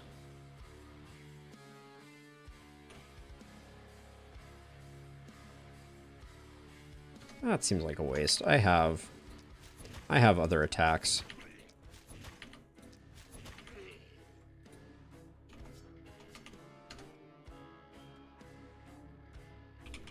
Okay, then I'm just gonna focus down the runners.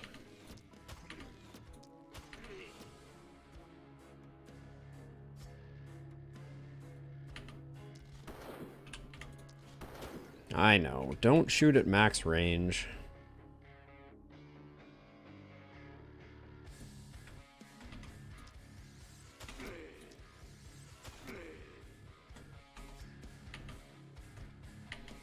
Okay, hamstrung ourselves a little on that one, and then you just have to come in here and do work.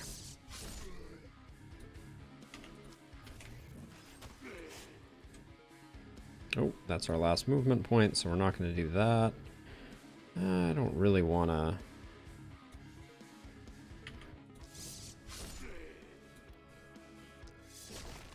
just zip ourselves out. Oh! We just learned a thing. We got a harvester proc from hitting a pile of wood. How cool is that?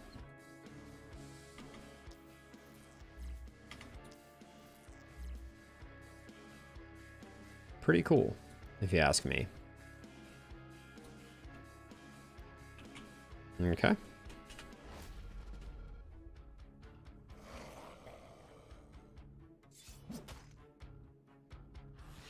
I swear, runners are terrible even when you're on lower APOC difficulties. They're still the worst.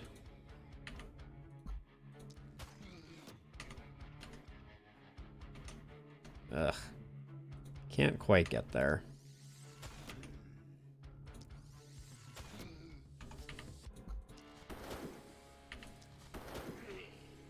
So the only things that are going to attack are these runners, and they're going to run right by us, because that's what runners do.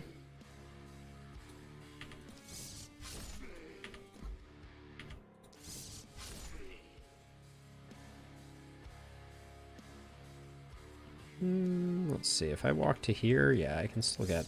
I can eke out one more. Not great for action economy, but that's fine. And then over here...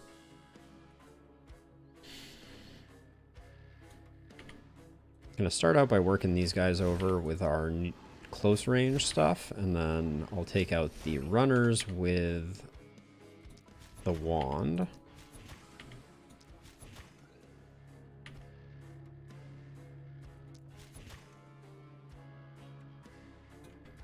Okay. Actually, that's even too far. There we go.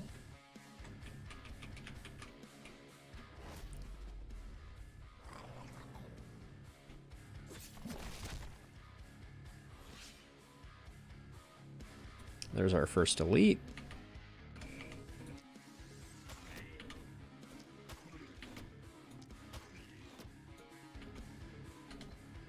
Can I get you? Ugh, I can't get that one. That's really frustrating.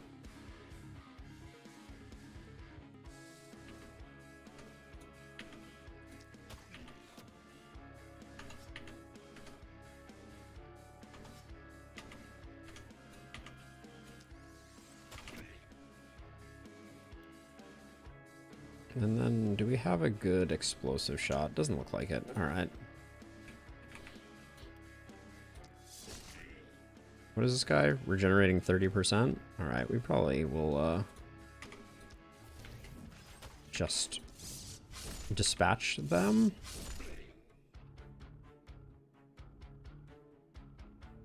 I really don't like that,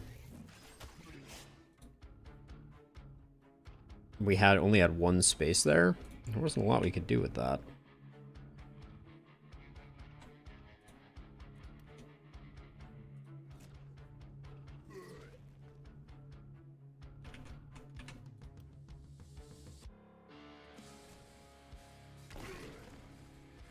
Okay. This thing isn't going to get far. I'm a little concerned that I still have 3 action points and I haven't done much with them. But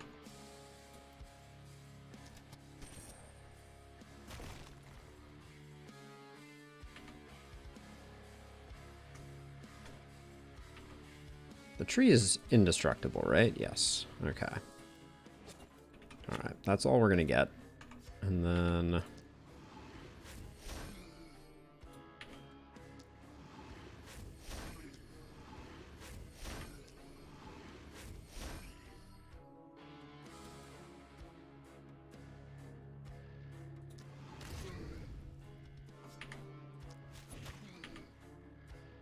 should have probably saved one for this runner here, but I think we'll be just fine.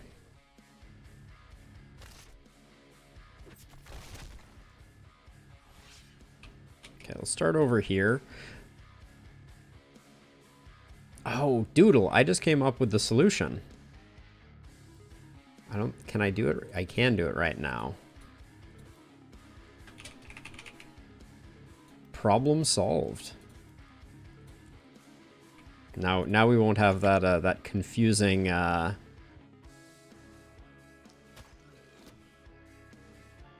we won't have that confusing ambiguity.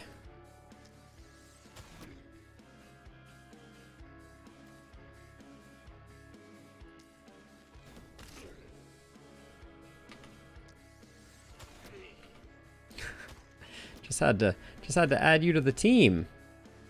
Easiest solution to a problem I've ever seen. Let's see. What are we? We have a lot of mana regen, so I'd like to, yeah, make sure that we're taking advantage of Harvester.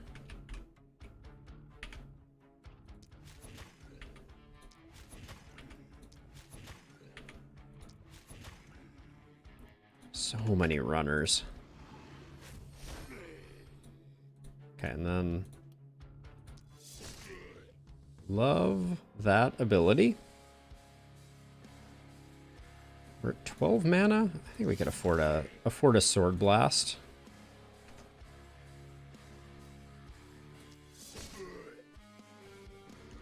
This charge attack is oh, Doodle, I don't want my stream to cause you any angst. Certainly not my intention. So if I walk to here, that was a nice crit. Let's see, and then we've used up everything over here, and then technically I think I can toss a couple action points over here. I love transfer. It is a great skill.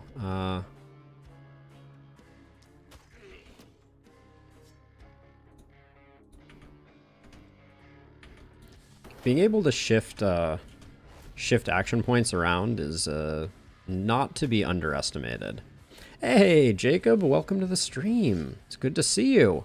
How are you doing? I'm just deleting runners over here. That's my lot in life. Alden Potamus, deleter of runners. It's a glamorous job. Tired but happy is good. Tired but happy, that's a great feeling, actually.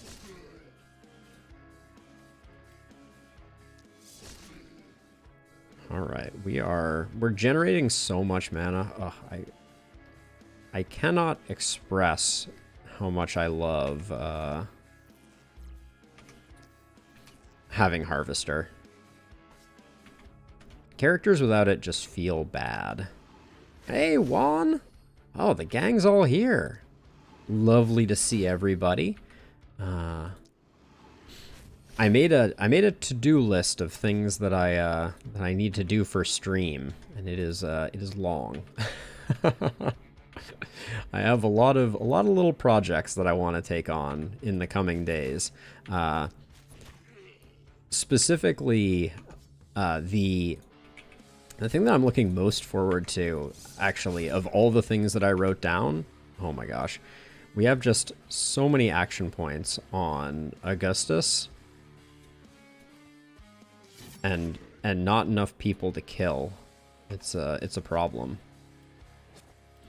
But yeah, so I was listing a whole bunch of different like little development things that I want to do, little improvements I want to make to stream, and one that I was considering, which Zach has started playing with already, is I'm going to be working on improving the game suggestions section of the Discord to make it a much more intuitive experience, I guess is the way that I would describe it. I want to kind of have a bot that pulls down everyone's votes and then kind of like retabulates things. I think that could be really awesome. So I'm very excited to do a bit of development on that moving forward, but the list kind of goes on. I'm having so much fun customizing Discord stakes. Almost potentially too much. I think the argument could be made that I'm having too much fun. But yeah, it's just it's so cool. Like between Discord, Twitch, and I'm brain cramping. Discord, Twitch, and YouTube. Like so many APIs, so much data to play with. It's very fun.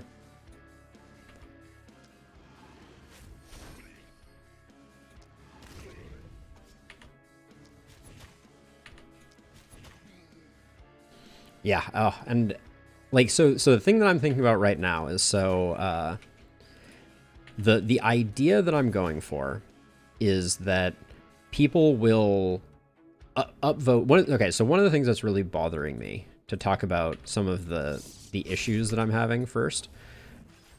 So I really like the idea of people being able to vote on games, right? So, you know, like for there to be a list and people can kind of react to them and be like, oh, I really want Alden to play Axiom Verge, or, you know, fill in the blank, whatever game.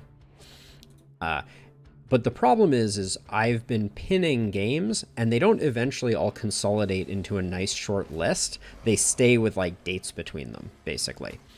And so what I'm thinking is I'm probably going to have to clear out the game suggestions channel and then re-add all of the games to it. But I need to have a way to keep track of people's reactions and the things that they voted for. So I'm trying to figure out how the best way to go about doing that. I think there are a couple of different ways, so I'm not super concerned about it. But that's the trick. I think what I'm going to do is I'm just going to have the Discord bot delete everything in the channel, re-add all the games, pin the message. Each game is its own line. That's so that people can react to them individually. And then I will store all of the results into a Google Sheet so that I can dedupe if people vote multiple times, basically. That's the current thinking. Just going to flex on these fools because I can. All right, and then this last guy's having a bad time. So it doesn't provide me any storage that I know of, which is okay. But I was also thinking it would be nice to be able to kind of go through and tabulate it. And what I was thinking was if I put it into a Google spreadsheet, I could... Oh, Juan. I've mentioned it several times here. Let me hit you with that, which will hopefully... Really? Oh, there it goes. It's just very lagged. That is the link to it, Juan. If you want to join, would absolutely love to have you. It's been super fun. There's a unified chat inside of the Discord, actually. So when you get in there, if you look under live streams, you'll see a thread for this stream, and any messages that come from Twitch or YouTube get unified into that chat, and any messages that are sent in that channel get popped up on the screen too. Yeah, exactly, Steak. So I put it in Google Sheets, but then I can use it and I can actually generate graphs if we get enough votes. Obviously, at this point, the graph will be like 1 vote for this, none for everything else. But, you know, in the future, I might get to a point where I could like have graphs that are generated automatically on like a nightly basis. So every night the bot goes in, tabulates all the results, and then comes up with it. And then at some point in the future, I could maybe have a weekly stream that is based on what people voted for. So, you know, I'd be like, I commit to play, you know, whatever game people vote for. Although that's a little dangerous because I don't trust all you folks. But yeah, I think it could be really interesting and really fun. Okay, so let's see. So we have 6 workers. If you're gonna invest in the gold mine, you best be using it to its maximum capacity.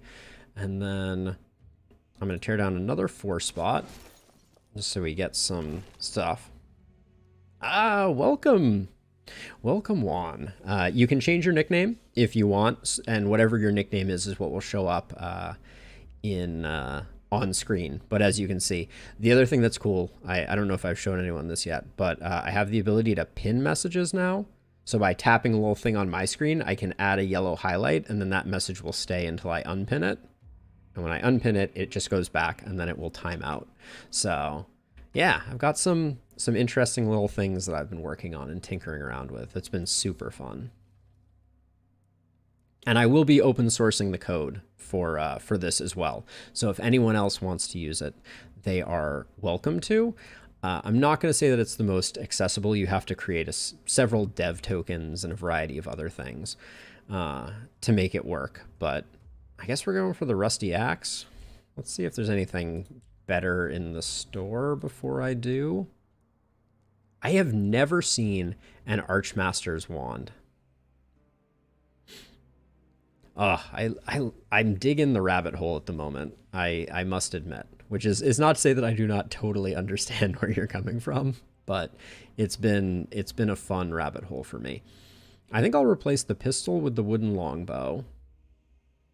The Archmaster's wand is just so cool and has +1 multi-hit. It's pretty sick.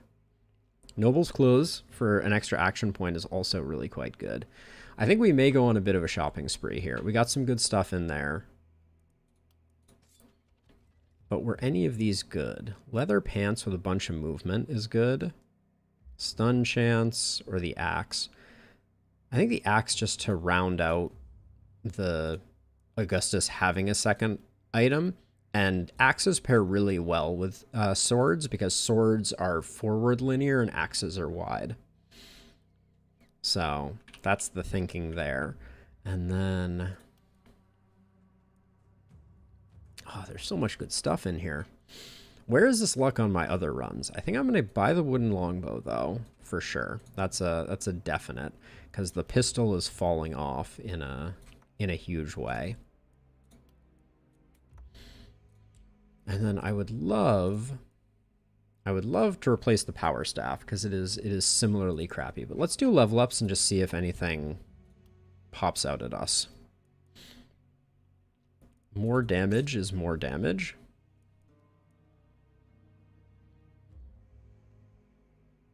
Also stakes. When you said rabbit hole, I assumed it was the rabbit hole of like tinkering and coding and stuff like that, but it didn't occur to me that you could have been talking about a different rabbit hole altogether.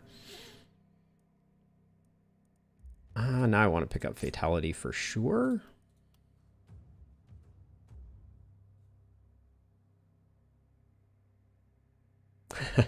Well, I'm super open to suggestions. Just type them right into the game suggestions channel, Juan. You should have the ability to type in there. I will delete your message after I add it to the list though. So that's the idea is I'm going to keep that list of all of my things. And then, you know, people can just type their stuff that those suggestions are pinned. So that's the idea. Ooh, big range damage bonus there is nice. Up to 155% XP. We can totally do it on this run. The isolation would also be nice, but let's do that. And then, so far you have Steady Aim and Harvester.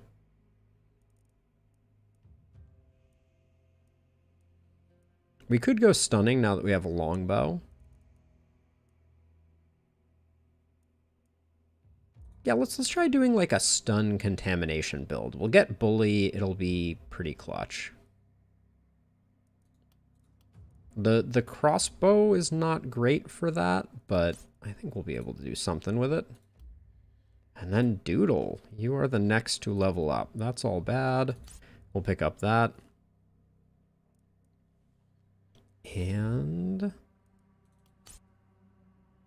pick up some accuracy, and then all about that glass cannon life, get those crits. We do have Initiator. So do we pick up the Archmage's Wand?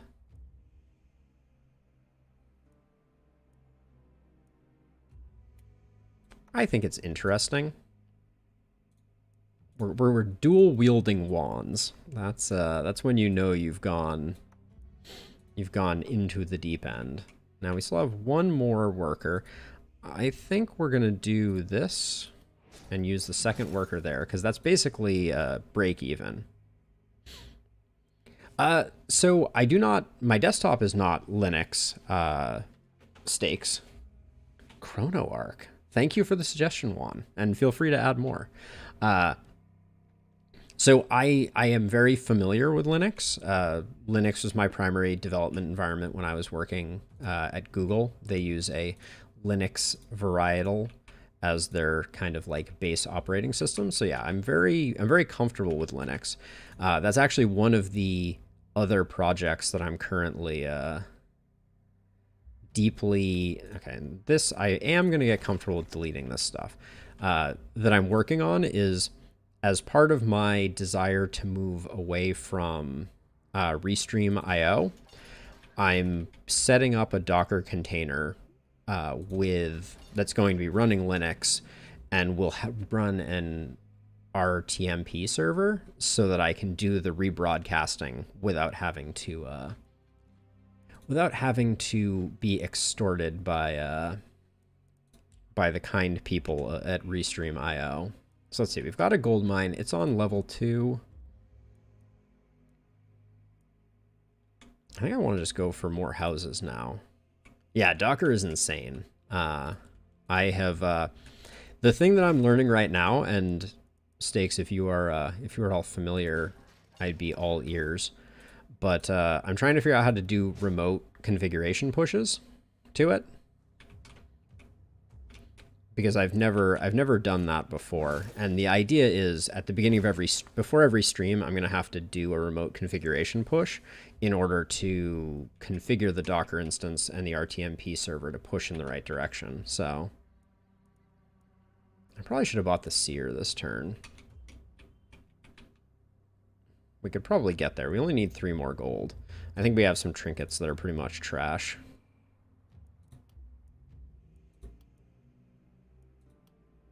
It's just this one, but I think it's fine to let it go. I'm getting the seer and not pushing back on the same turn. That's when you know I've jumped the shark a little bit. I do like the idea of destroying those, though. They're a little annoying. All right. I think we have done what we needed to do. Save the rest of our money. Yeah, Docker is insane. Docker is super cool virtualization technology. All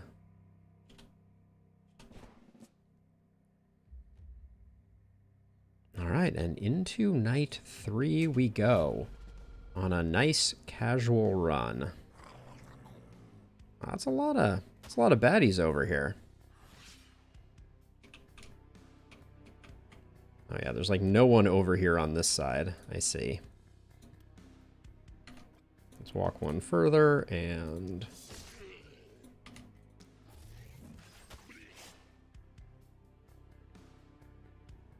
All right, Lo. Thank you for the lurk. As always, greatly appreciated.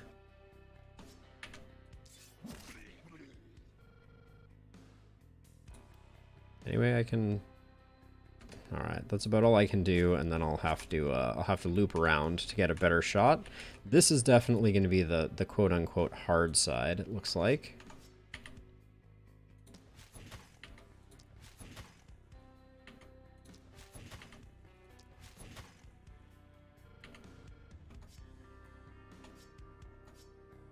$90 to $116. Okay, I have my weapons not backwards, but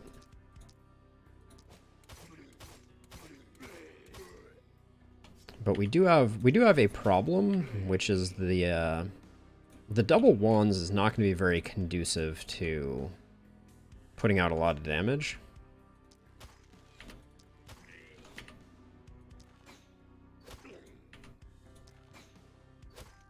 So we'll just have to give him some help. But now that we have this, we can just slap some stun in there. That was underwhelming. Any isolated targets? No, not really.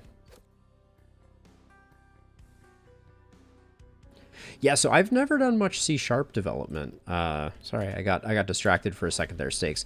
I've been a Python dev most recently. I did oh, we're getting the top side is feeling a little dicey already.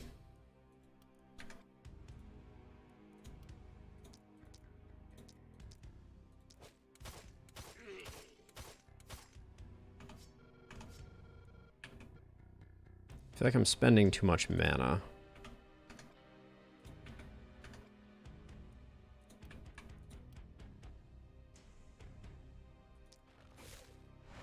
But yeah, so far I've been doing Python with just a touch of JavaScript for obvious reasons.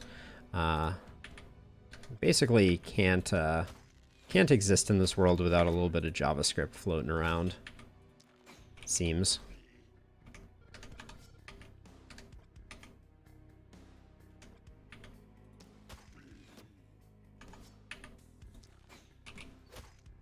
Oh, that not being a kill, that feels gross.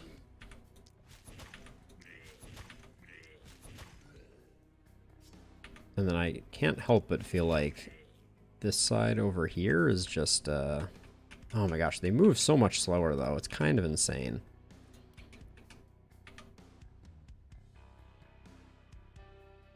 Now, I don't think I can get around to the other side, so I'm gonna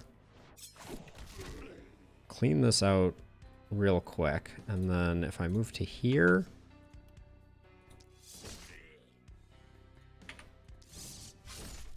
I can take that out.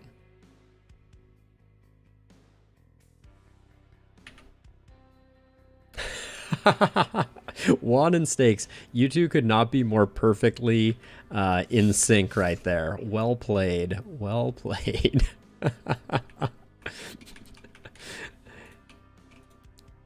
So PHP just has a long legacy, is my perspective on it. It's been around for a long time, and as a result, there's been a lot of versions of it and a lot of kind of like a lot of reasons to dislike it, if we're going to be honest. But yes, PHP transformed the web. Like there's no two ways about it. PHP was a transformative technology for its time, and yeah, glad that it existed. Now, I can't help but feel like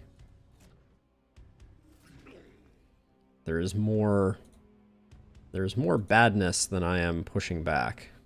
So we're gonna have to get serious about this. Unfortunately, Doodle, you're gonna have a hard time with your sustain.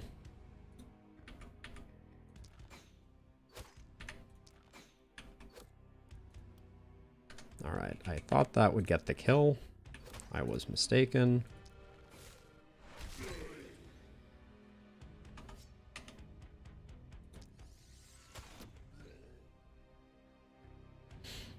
So Juan, that's an interesting take, because I'm pretty pro object-oriented programming. Like because like even in college, which this is gonna date me, because in college I lived freshman year in a dorm that was a smoking dorm. Don't think too hard about that one, but yeah, you know, Java was already starting to, you know, kind of have its come up and whatever else. I think we're reasonably safe. I can hold on to that second catapult shot. Unfortunately, we're gonna have to come back and get this guy. Oh, actually.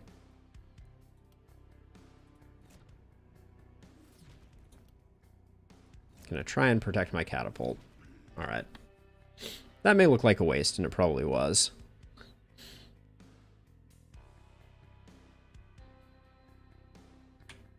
Oh yeah, I mean,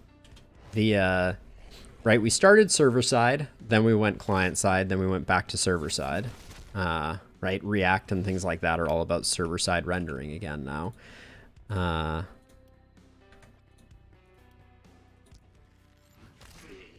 But I don't know. I think there is something beneficially intuitive about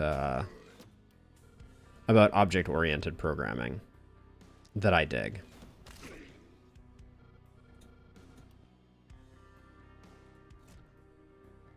Like, I think it is a good conceptual way to think about the world of programming and the way that things should interact and the way that things should be designed.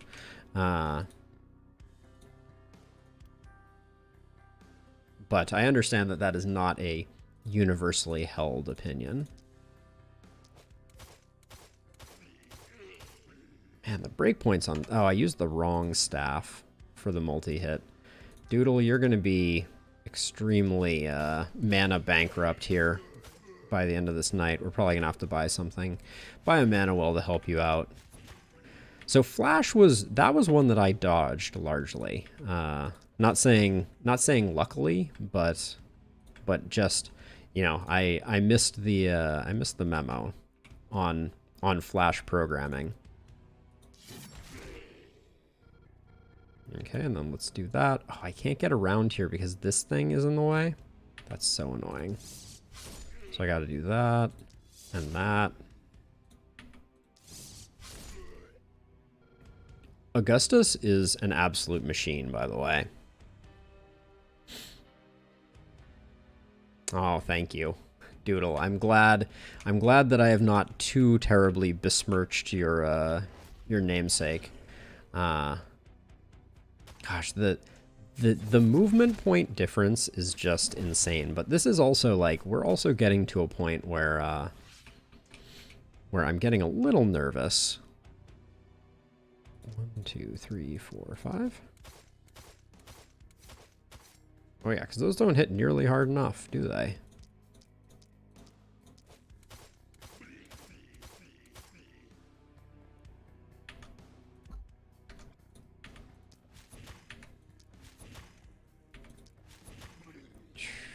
That was pretty terrible, if we're being honest.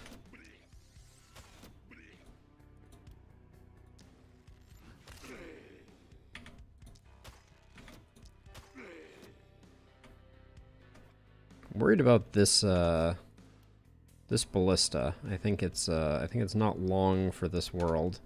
Oh yeah, with this guy getting there, that's going to be very bad. All right, let's go for the stun and pray. Uh-oh. Yeah, I think the splitter is still making it in. And we're even taking a little bit of I'm really impressed by how badly these two are doing. I mean, double wand, we knew it wasn't going to be good, but...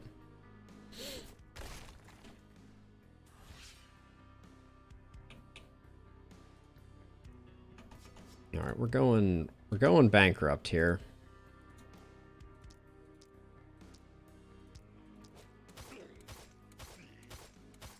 Jeez, even with those crits, that was not,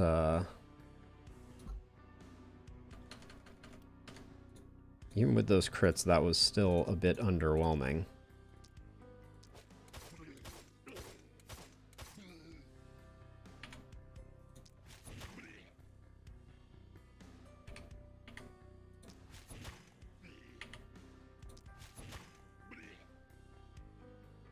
At some point, these splitters are not going to be so kind.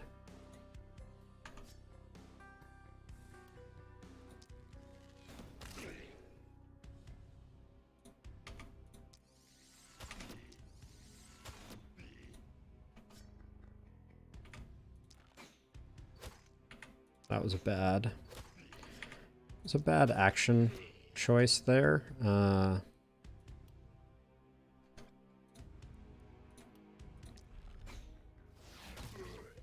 Okay. We are keeping the panic at bay.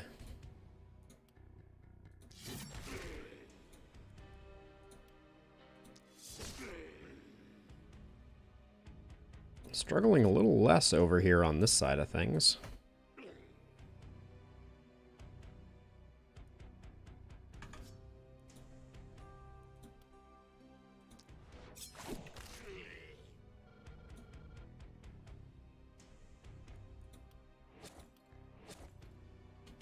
I think down here is we're reaching. Yeah, my catapult is almost dead. I'm amazed it's actually still alive. Okay, with the min range on this, I think we.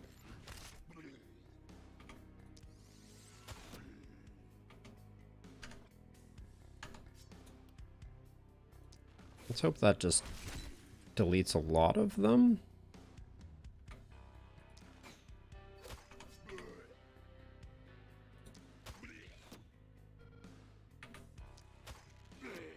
Okay, that just leaves this group here, which is more than I think we can take out with Doodle.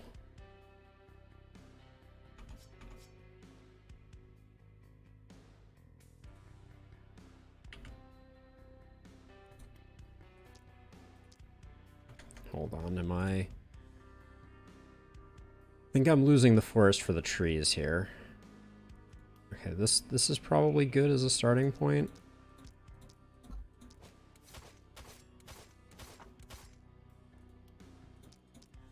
Yeah, I'm impressed by how badly the economy is working on these.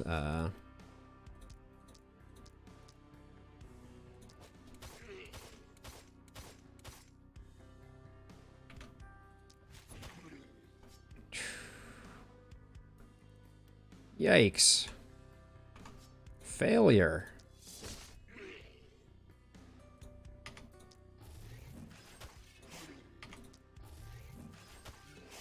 I really thought we were in good shape. 4X games.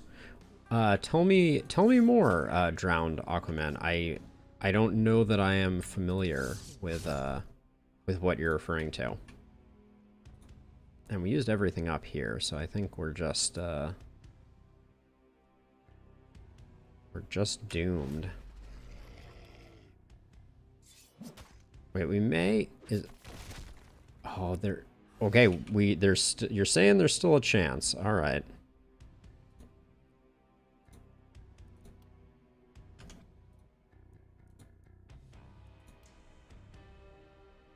Ah, so the answer is I have not streamed any of those types of games, but I enjoy those games quite a bit.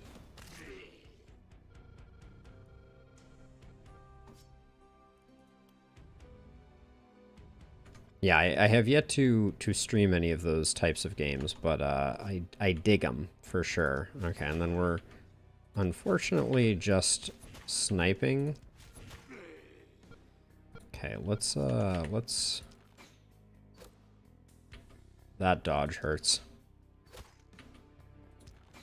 Also, what is with these breakpoints on our Jeez, those were some brutal breaks.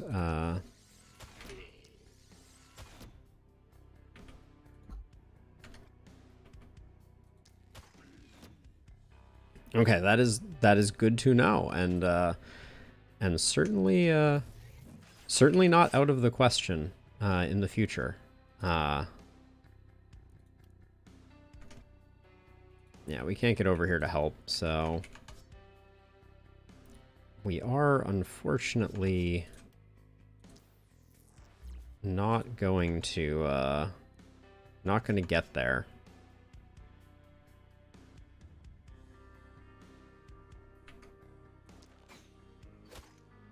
Okay, well, no point in taking too much damage. But yeah, the perfect is elusive. I don't think we'll lose any buildings, but we definitely took some damage.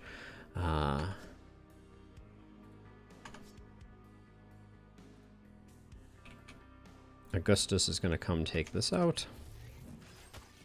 Could have used Fatality, actually.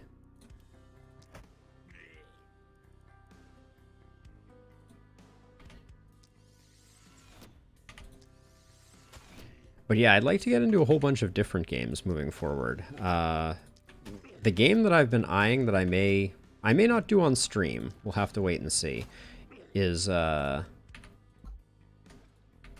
Legacy 2, which just came out, which I might do like a YouTube exclusive series on, because I've been having I have a lot of interest in it. There's one left somewhere? Oh my gosh. What is this? What was this dude doing over here? All right, not a great night. Oh, Juan. I think I said that before I saw that you said that.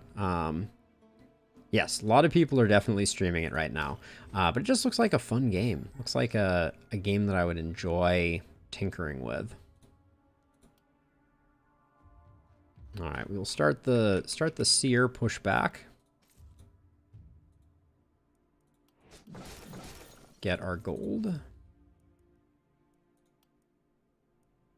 Wow, they're just offering me all the Archmaster's wands. We need to get something other than that on Doodle, because Doodle, you're not. We got issues at the moment. We're gonna have to build a mana well.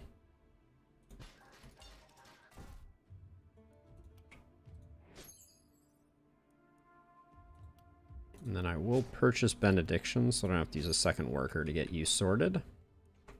That will pay off in the long run.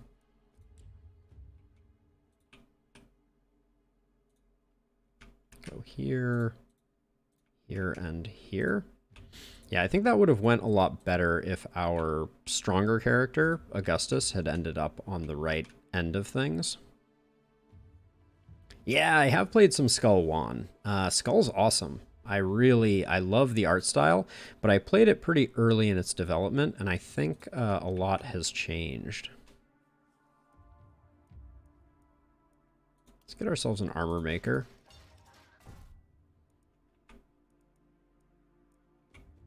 Oh, and then we're just slightly short. I might go... Second gold mine seems greedy.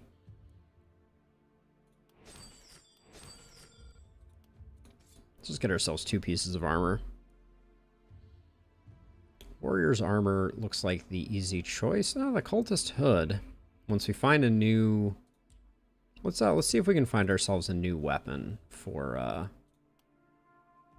our caster. It's just all wands. It's just all wands all the way down. Yeah, I've heard that they did a lot of good things with it, and that it's improved quite a bit. But I'm looking forward to going back to it, is what I will say. Very nice armor there. Leather cape, though, is quite nice. The daily mana regen, I'll grab that. And then propagation bounces. I think this pays more dividends in the near term. So let's go with this. Get Augustus a little more strong.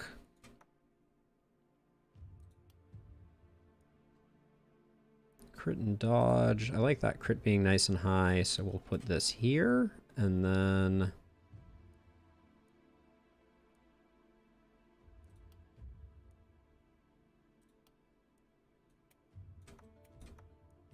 I think Augustus can now benefit from that. So we'll grab that there. Okay, we have quite a bit more breathing room. I think this night should be fine. Doodle is still a little in need of some stuff. Blue move is great on Augustus. We were having trouble getting Augustus everywhere Augustus needed to August. Yeah, mana regen isn't terrible, although with Harvester it's not that useful.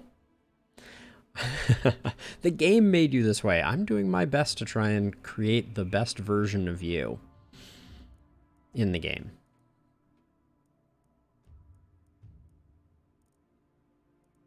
I mean, so one option would be you could go glass cannon with a build like this and just... Oh, we could still go blood magic vampire, I think. Organic armor. Let's grab vampire first, because when you grab blood magic first, you tend to get into bad places. Oh, come on now. Really? That was a... Oh, what is happening? I went too deep on that first one. We'll grab some stun. Huh. Soundtrack doesn't quite do it for you. I mean, that is important, Juan. With a game like that where you're going to be kind of like going after it with some regularity and playing a lot of rounds, you want it to have a real banger of a soundtrack, for sure. We'll go with Thrifty. And...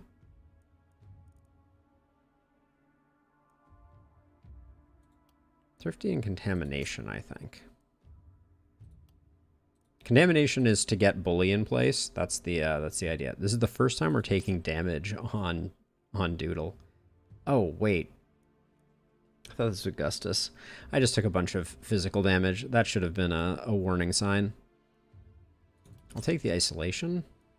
But that was not my finest play right there, taking 10% physical damage. Maybe we should get Doodle a sword and that can be the play. I'm gonna hang on to my materials and just keep it at 1 and 1, I think, for now.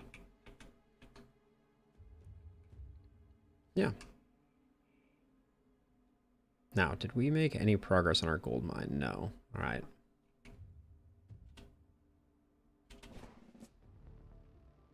All right, let's head into night 4. Really hoping that Doodle gets the light side. Oh, what do we have here? We have Wrath. Oh, it takes movement, and it's only for the turn. Oh, interesting. I don't think I've ever used Wrath before.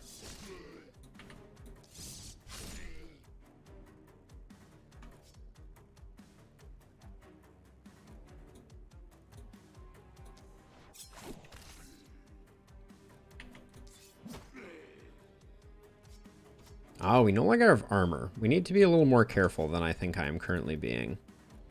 Now that I have realized the error of my ways. So we picked up Initiator, so we should make sure that we're using this, because now we get a crazy number of multi-shots. I'm just not impressed by the damage output. I guess it is a +0 one, so...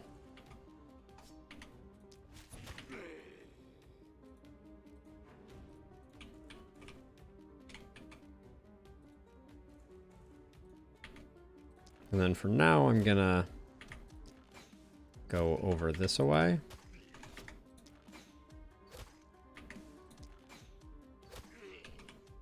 Okay, that worked out quite nicely. But slightly concerned about the lack of armoring up on Augustus. I don't think it fully occurred to me. Okay. Wow, we weathered that storm surprisingly well. So we're in the thick of things, so we can just, like, go crazy with this.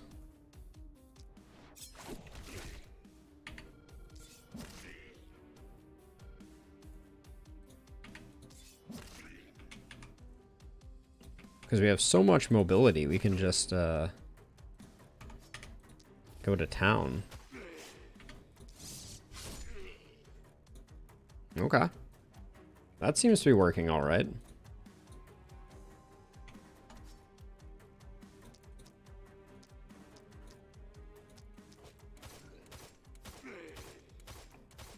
If the multi-shot just killed runners every time, I'd be pretty content with it.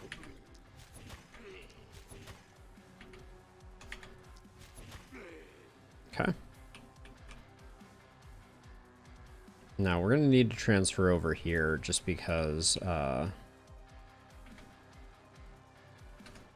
Did we have Third Eye as an option on this character? No, I would have taken it if we did. Okay, is there anything we can shoot without moving? Yeah, let's use up as much as we can.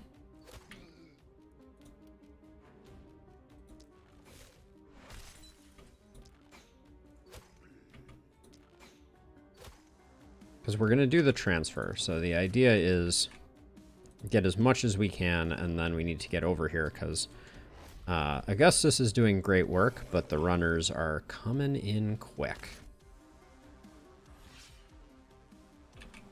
I'm a little confused as to how Augustus managed to not take damage on the previous one when a bunch of splitters were wailing on him.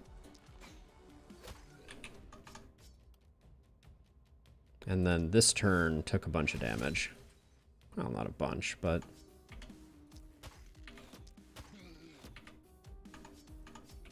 Okay, that turn went fast. Wrath seems pretty underwhelming.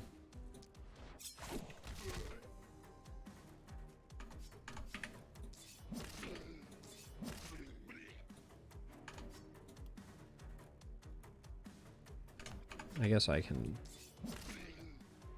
take those two out, and then...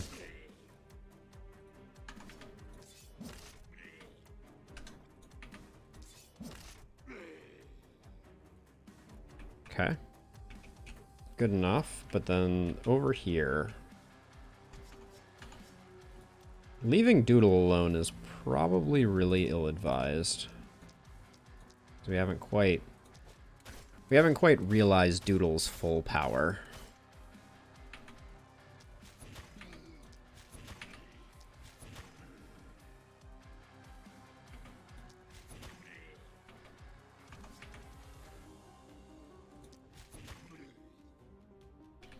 Okay, we're gonna have to do some runner cleanup shortly here, but I think that's...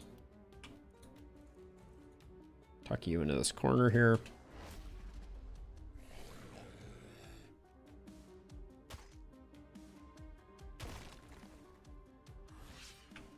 Let's start over here and see how much trouble we're in.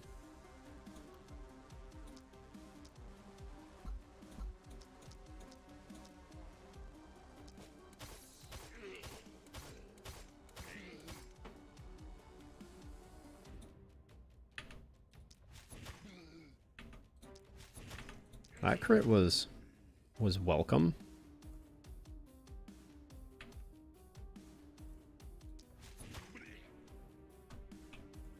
Okay, I think we're just barely breaking even over there.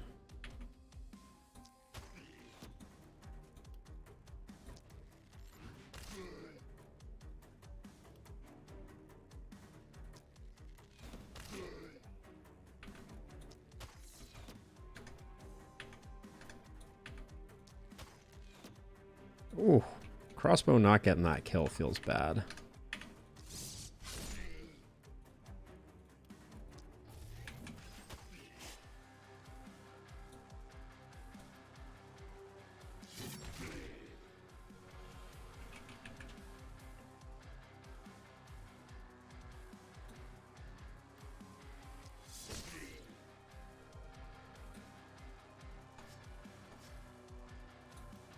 See, where can I move that I can actually get some hits in? Probably nowhere.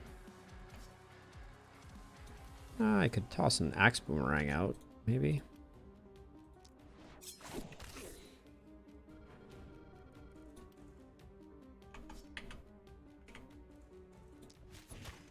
Okay.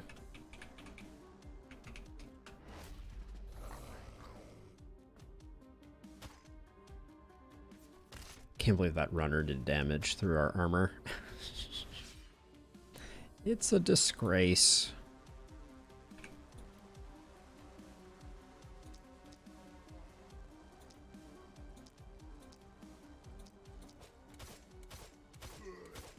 The breakpoints, though, I tell you what.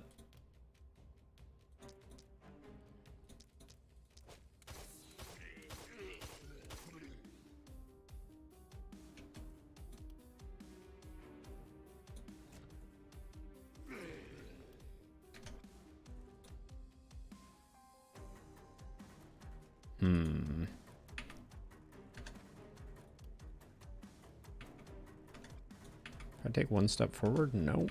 Well, I can get this one if I do. I guess that's worth something.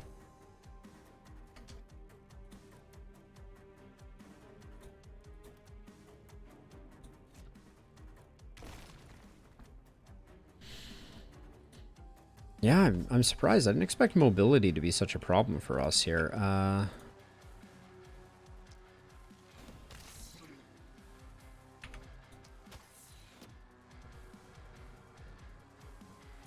think I have to come all the way over here to...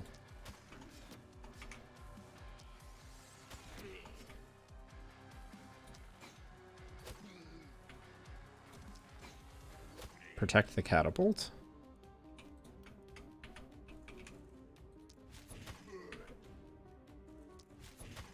Okay. And now Augustus's turn. Lovely fatality there. Not really seeing... Actually, maybe... Is this the direction? Yeah, okay.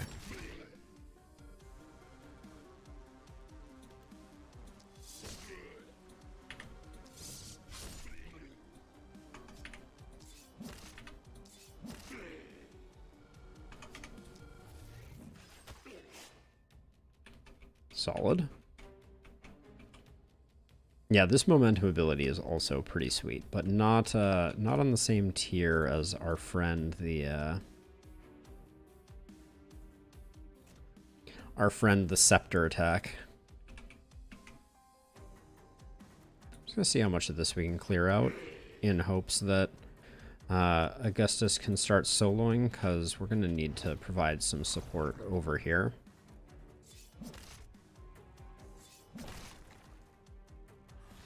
All right.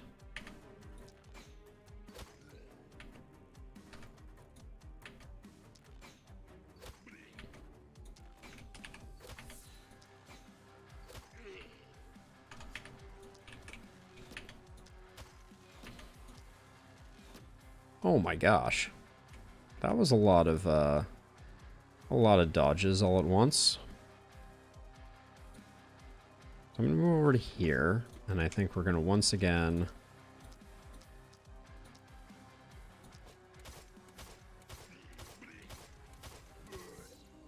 Yeah, the damage just isn't there on the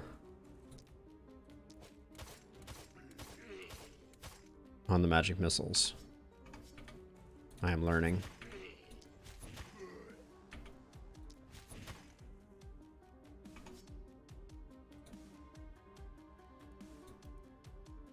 Okay, so...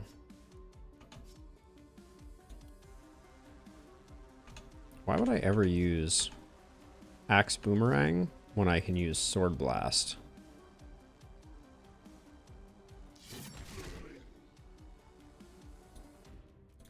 That's a question for you.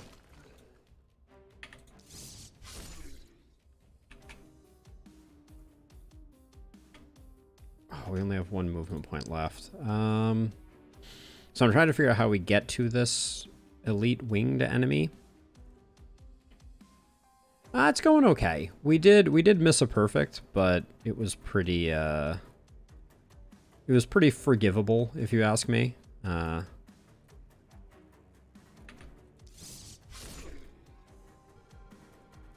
Some slight sloppy play, and then I wish we could momentum this guy. But no such luck, so we'll just do that. Just wasn't so I think the main thing is right now I don't have great weapon synergy between Gael and Doodle. So, you know, it was just like I have double wands on Doodle at the moment, which is not a great look.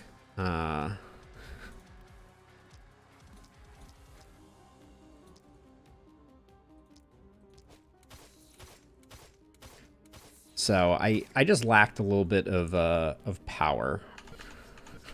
I still lack a little bit of power, I should say.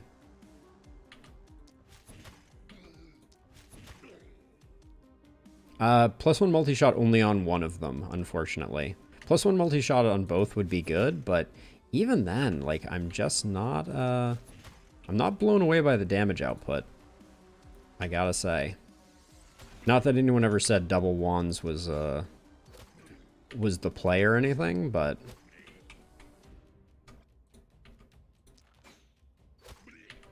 It seems distinctly not to be the play.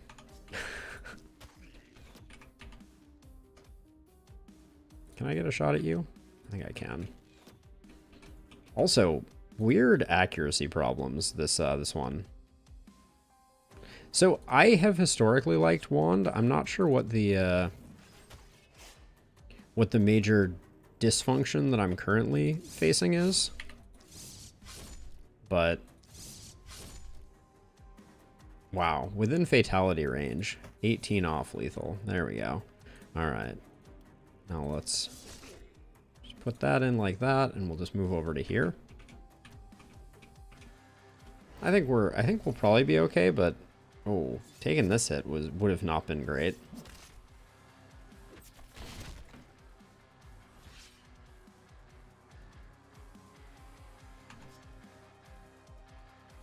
I guess this is a rare case where Axe Boomerang might be better than Sword Blast.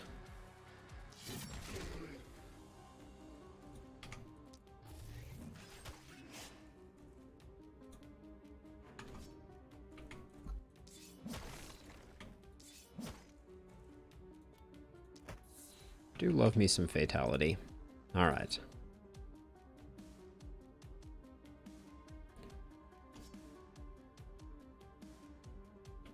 Yeah, I mean, certainly... Oh, wand plus sword. Actually, hold on. I read what you wrote and did not think that what you were saying is what you were saying. That's a very interesting combo. Now, Doodle is just... I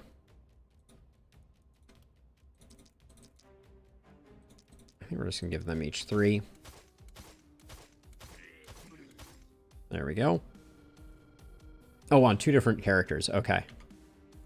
So I've tried doing flexibility runs before as well. No great success there, but I love the idea of it. Yeah, so you're just saying the ability to kind of like clear spaces with say a wand user and then move into that space with a sword user, I would agree is very strong. All right, then we'll move back over this way. I think we're good, though. I think we're going to lose some more walls here, but... Yeah, transfer is also an ability that I really like. I'm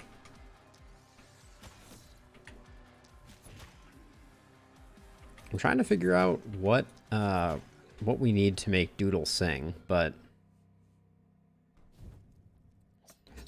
So Lo, my perspective is I like to go through them. So the way that I've played, and you know, I don't think this is like prescriptive or anything, but I like to go, oh, Juan, I just saw For the King listed. I love For the King. I've actually played some of it on the channel. But I like to go through the difficulties because I think each area is more difficult. So I think it's really good. It may even be good to go Gildenberg, APOC 3, Lakeburg, APOC 3, and then Glenwald, APOC 3, because there's also a progression within the different zones, to be sure. So that's the way that I've approached it. I think that it's a useful tool for learning, among other things. There we go. Get our bag, as it were. We already pushed back the fog. We'll put 1 in here, but do I want to go up another level on the armor smith? No, I think it's time to start investing in an inn. We need to get our roster size increased a bit, but I will...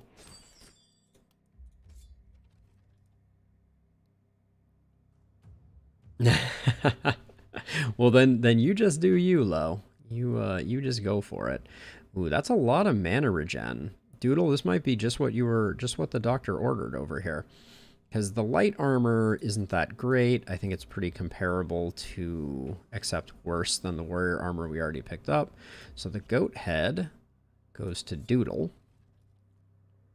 You're going straight to Glenwald. I like the confidence, if nothing else. So the axe +3 here is really nice. Yeah, that's a huge upgrade. And I favor the wooden shortbow significantly over the crossbow. Let's see what we have in the shop. Maybe we can buy one of these things. I kind of want to swap over to the novice druid staff.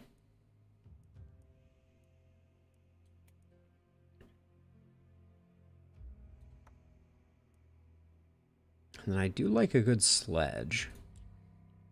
Decisions. What is Doodle losing here? Oh yeah, range damage. The goat helmet does look sweet. I wish you luck, Lo. I wish you luck. I think the axe is the stronger take here. How good is the crossbow? It's a regular steel crossbow.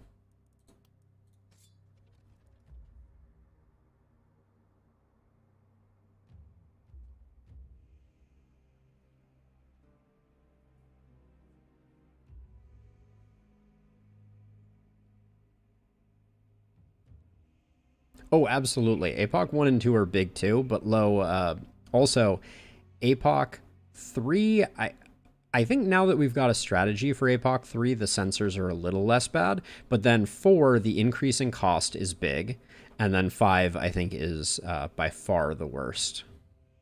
Offhand axes need a rework. So let's see, are we going...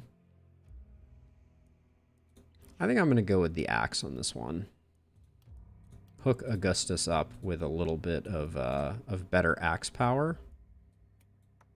And we already have good range damage, so that's not that. But I think you might underestimate the sensors. It'll be interesting once you play with them a bit. I remember when you had your first elite that came in, and you were like, oh, I understand the obnoxiousness of the mist. That was early on though. Early days, but it is surprising how much the mist does things like ruin good propagations, etc. So, okay, physical damage. Let's not pick up any accidental incorrect upgrades.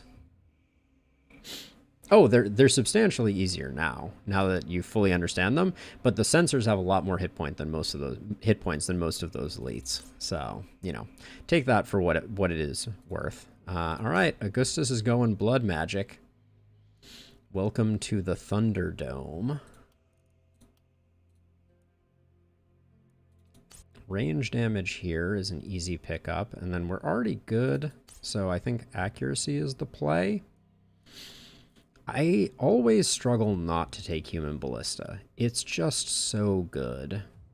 I think I take it over Bully even. I want to get Bully going, but we'll do that next turn.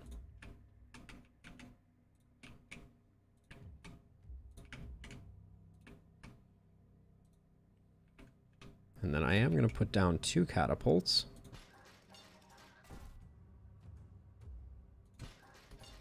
That looks pretty good. Now, Doodle, what are we leveling you up with? Uh-oh. Uh-oh. Doodle, you're slightly cursed. All right, we like the poison damage, though.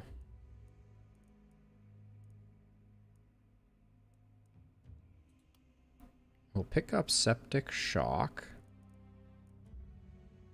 I think.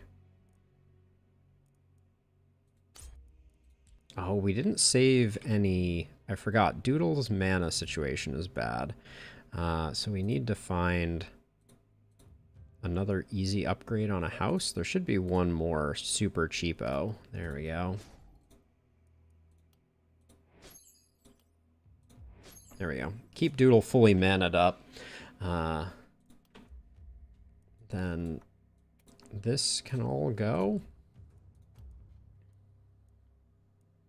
Any wizard hats or other multi-shot opportunities? Should have checked sooner.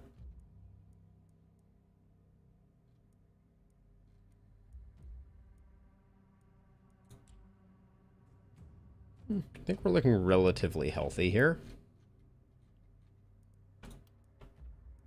So let's find another upgrade. What upgrades can we be sitting on? Yeah, let's go to level 3 on this. We have a decent amount of money. Puts on his wizard hat and robe. That is the original.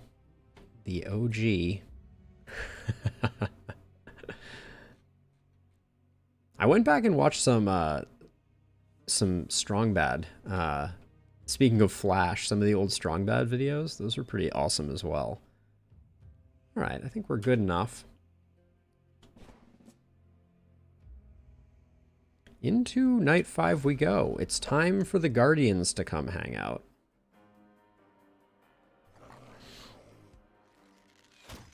Oh, Human Ballista. You're so good to me.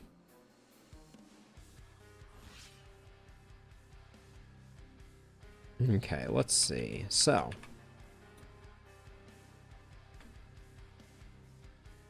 if I run to here, I still have plenty of running away space.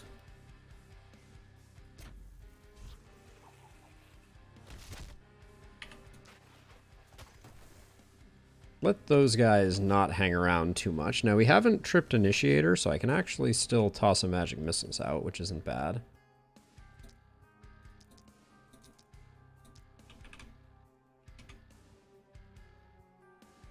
Let's just do that. But yeah, the damage on that has fallen off substantially. I shouldn't even waste my time. I have learned now. That's the hardest thing, Low, to be sure. You know, it's you have to decide, you know, like there's definitely that reroll in life, you know. I'm not going to tell anyone that they should or shouldn't play any particular way.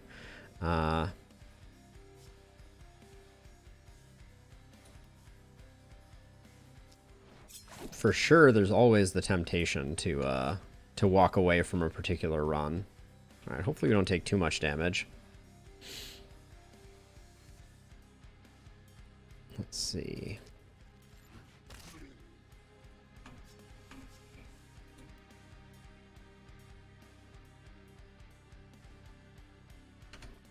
I may be going a little too hard right now with the damage. Or excuse me, not with the damage, with the mana spending on night 1 is what I meant to say. Oh, I hate that I'm here and don't have things to kill. I also really wish that I had armor up on Augustus Glump.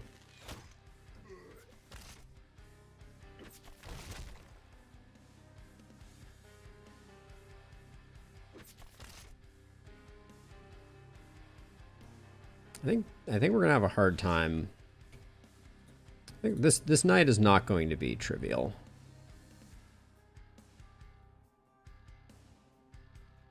Let's hold off on that one.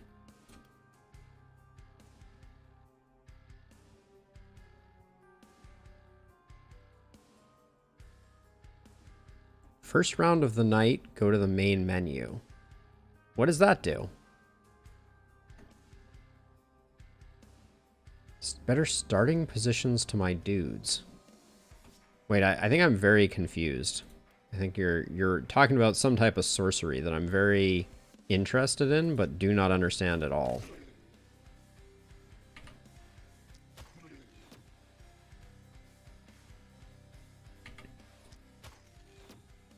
Oh. The breakpoints are really not going with us on this run right now.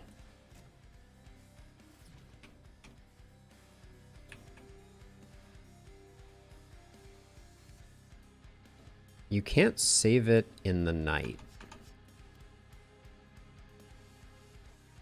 I'm sorry, I'm feeling very, very dumb right now.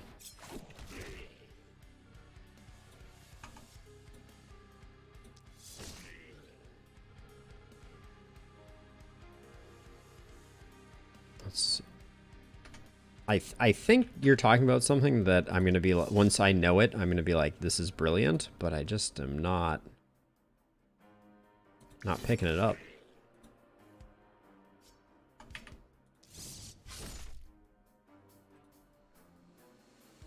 Restart your night. Oh, yeah. Oh, absolutely. Yes. Okay, so I do know what you're referring to. Yes, I knew that you could restart nights. And yeah, definitely won't definitely that one feels to me like it's on the side of cheese. I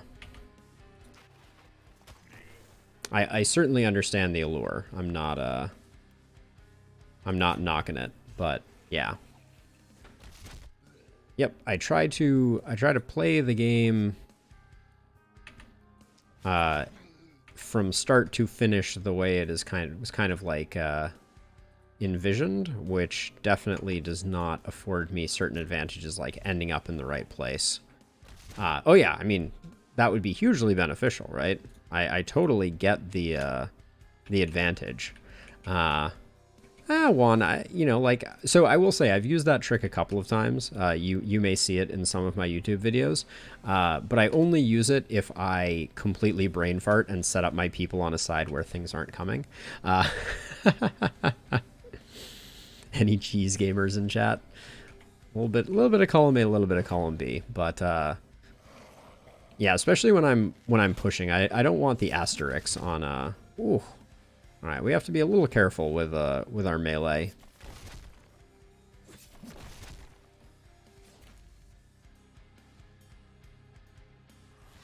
Yeah, I don't know if I think longbow crossbow is pretty awful. So that's hurting us right now.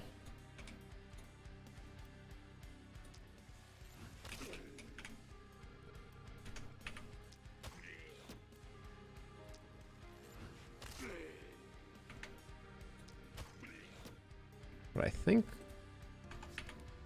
things are oh, these breakpoints are horrendous.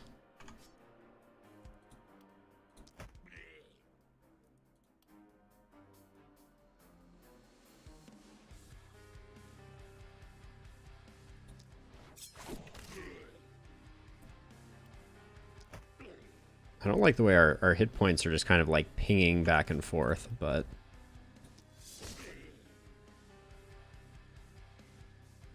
oh, and I expected I'd be able to get back to the Guardian, and that doesn't look like it's happening. Fatality is so good on melees.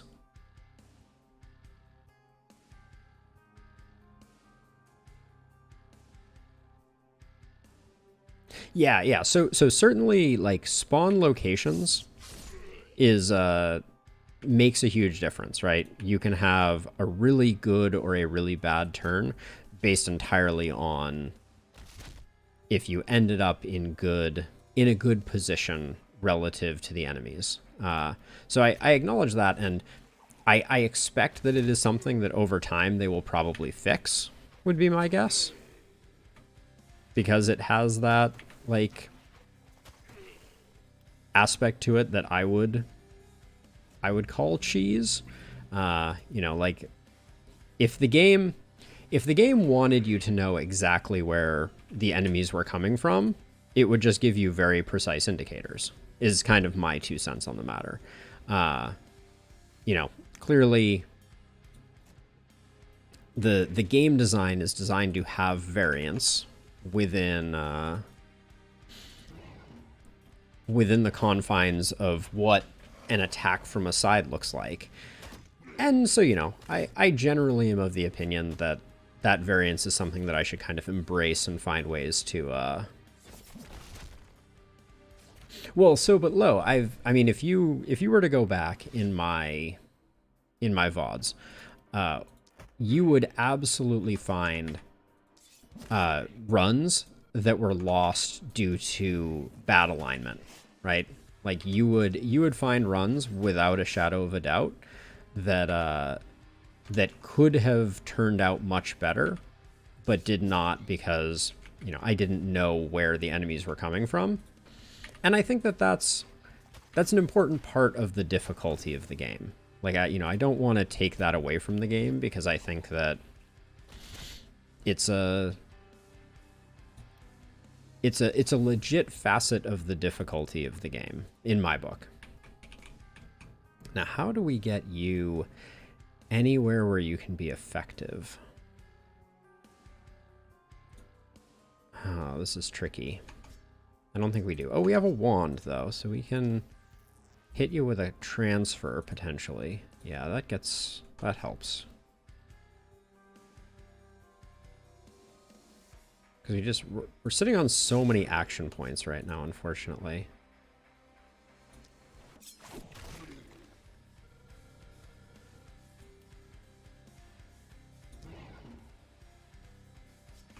Yeah, we have insane action points, but we need to be in the thick of some baddies to be able to leverage them at all. And I missed you? Well, I wouldn't say I missed you, but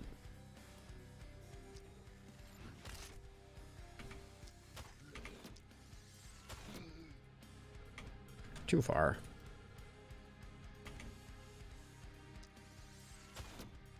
But yeah, so I will say you can unquestionably lose a run based exclusively on bad RNG of you like lining up improperly or not knowing which one is the big wave. So that's the way I think about it.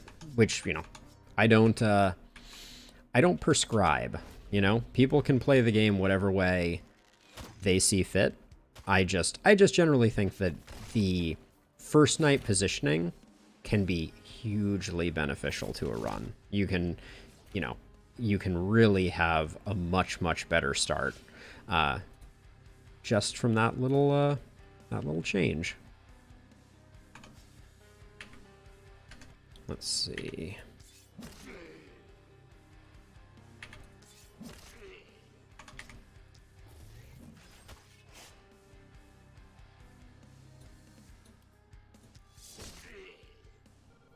Got 4 left. I think I'll do that and then put that guy in the ground. Less increase in HP is good for business.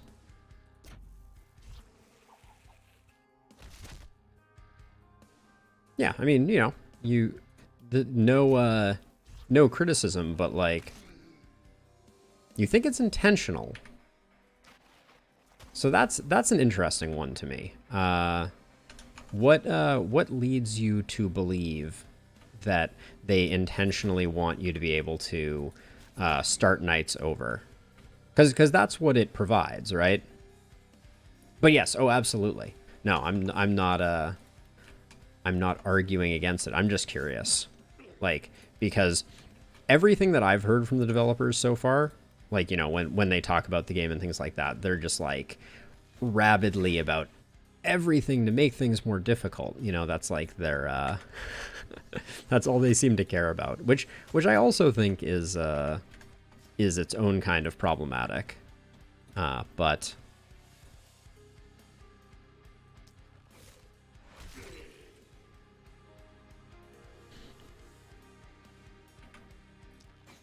yeah, well, I think that's one of the challenges of this game is that we definitely, I'm definitely consistently surprised. Ooh, there's going to be a little bit of panic. Yeah, this night, I think we're going to be okay, but we probably should have destroyed these ruins. The fact that there's still a 4 spot here as a side note is probably shameful.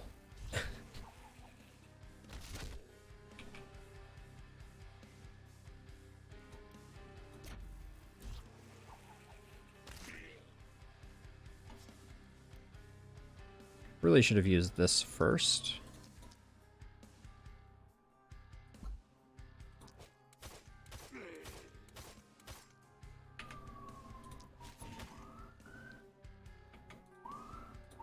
Alright, that's all our action points there. I think Augustus Glump here is going to have to make his way across town.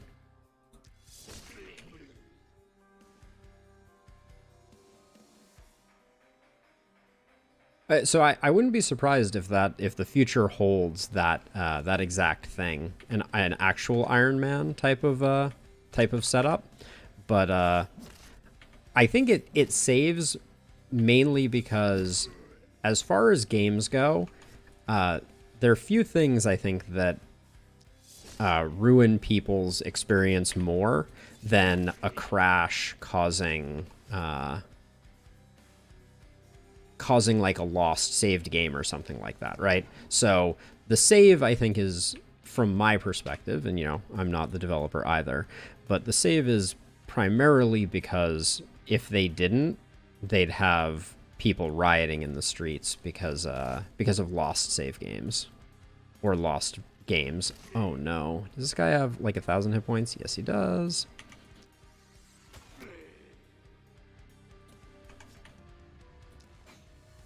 This is going to be a lot of work to kill him. Oh, yeah. We're actually, yeah, we're in a little bit of trouble on this run.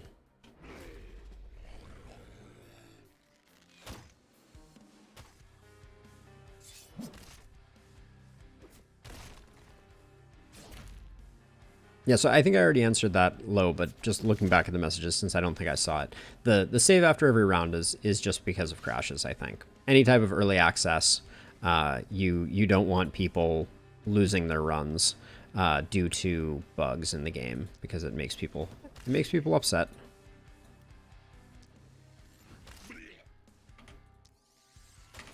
This guy is just gonna march all the way into our base, though. Only to 39.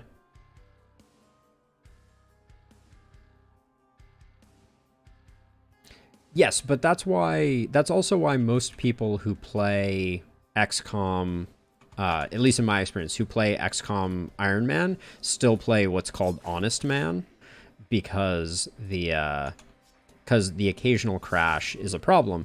But it's also important to remember that XCOM in particular is not an early access title, right? So, we're also not in a situation where the game is expected to be in development, buggy, etc. So, I think all of those things contribute to why Iron Man is the way that it is, which is something that people generally try to avoid. Also, I mean, yes, XCOM does crash a lot, but it shouldn't. It shouldn't comparatively. But yeah, I think we ran out of juice on this side here, unfortunately. So this is a messy night for us.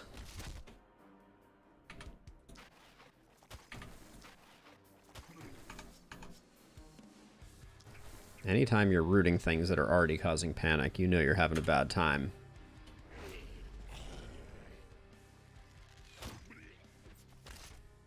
So I've played a lot of XCOM stakes.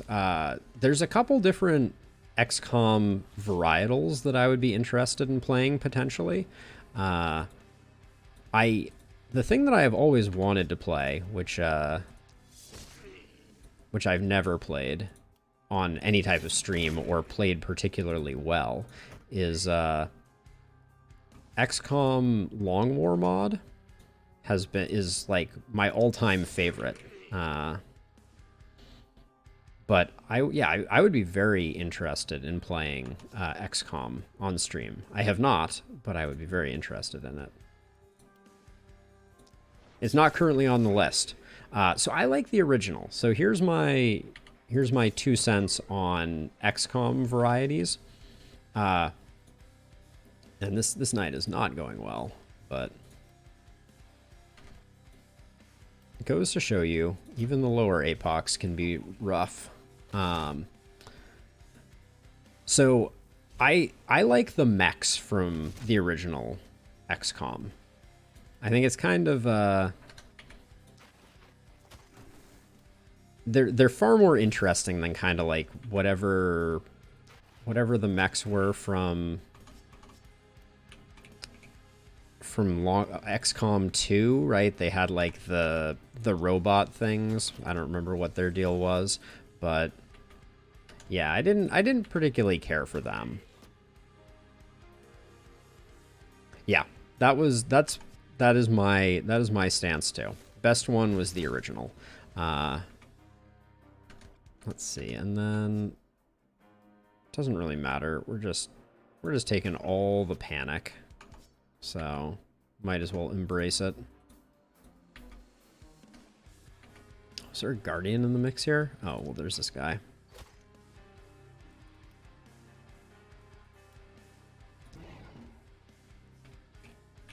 But yeah, so there's a particular mod. There's a particular mod in addition to Long War. There's Long War Rebalanced. Enemy Unknown or Enemy Within, I believe, is the one that is generally thought of, at least in my mind, as like the original. And granted, there were ones before it, but that is the one that I always think of.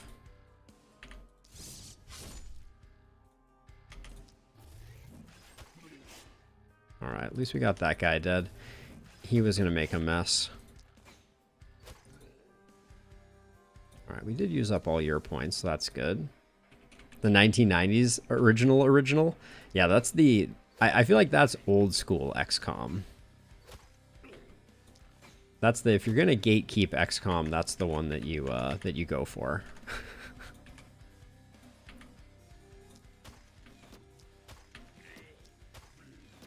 Which I have no experience with, the original XCOM.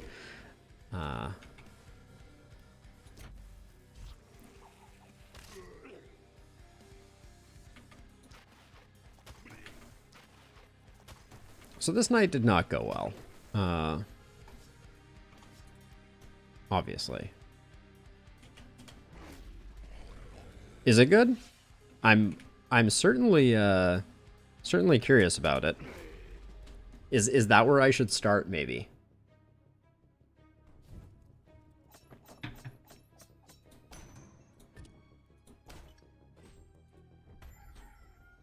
All right, not our finest work. Oh, we still haven't built the inn yet either. What am I even doing with my life right now? This is madness.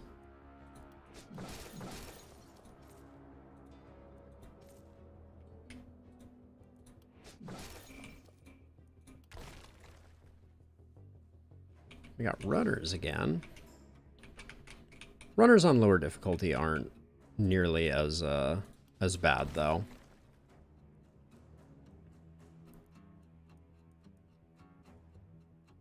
Oh no, we do have an inn. Okay. I just didn't I didn't pick anyone up from it. What level are our characters right now?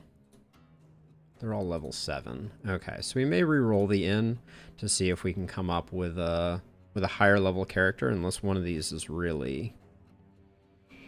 Occult Hunter, trained and discreet is pretty good. Coming with a crossbow.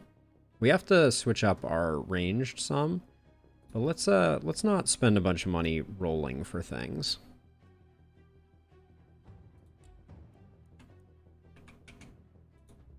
And we have one worker left here, but we need the mana well because Doodle remains not self-sustaining. Okay, let's see what they turn into. We'll roll that. I mean, more movement is more movement, I think. Momentum is good.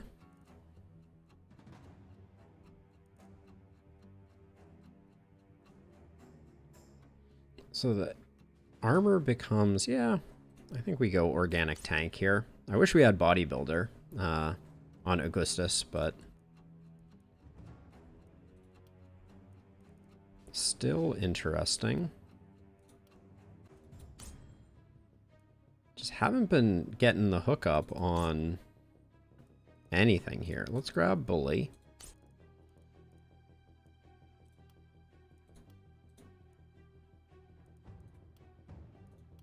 Holy cow. Just whiffing left, right, and center here. I kind of want to pick up an orb over here, I feel like. Let's grab Epidemic, because that's going to play nicely with Bully. That's the thought here. Now, Haniel will take the range damage. The range damage is good. All right, Haniel is not cursed, it appears. Blue movement is great. Crit is good. Do you have Harvester? Oh, you do. So daily mana regen becomes nice, but not required.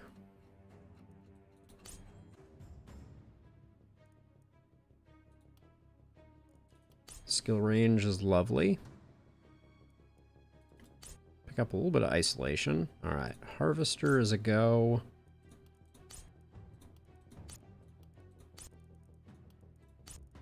I see a build forming. That was a nice little run of things. We got a really nice kind of glass cannon E build. This is going to do a ton of damage, and we're going to transfer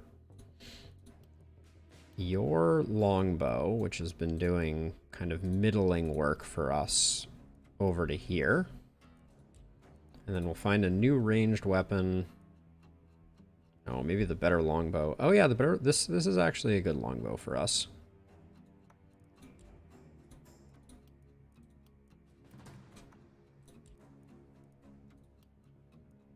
Now, what do we got going on here? 2 propagation bounces. Not bad.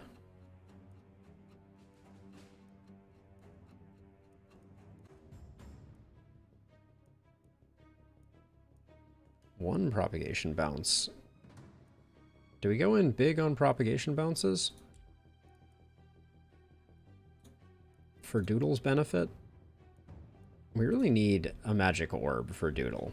That's the thing that I would like more than anything. I'm going to roll for one. Well, maybe... Do we build a magic shop? It seems a little late in the game to be building a magic shop.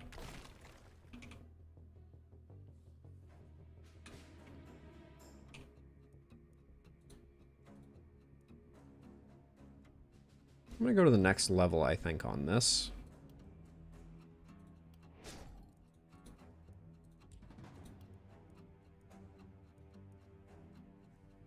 Ah, that would have been nice.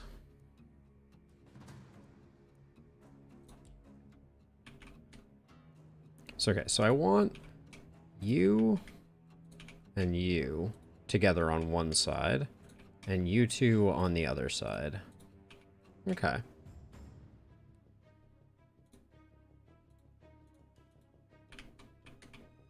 Didn't lose any catapults. That's good stuff. And then I'm just gonna... Whoops. I'll leave it. It gives us one turn to do that. Actually, and then I was thinking, actually I do want to destroy this. So, I haven't played with this before, but it seems like stun traps in front of this could be like a good setup. Because the things are going to come to hit the barricades, and then the stun traps hit them. Which I think could be valuable.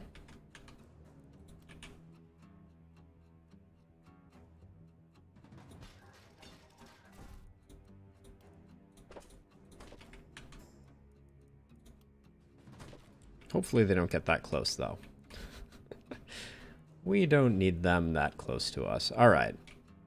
And then obviously we need Doodle. You need to be a little careful with your hit points.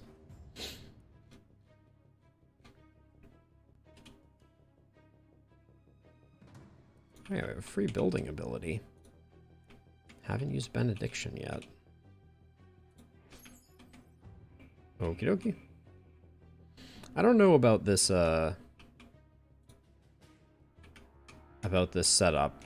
I don't think crossbows are the strongest weapon. But into night 6 we go. Ah, my favorite. We got boomers in the house. Let's start out down here.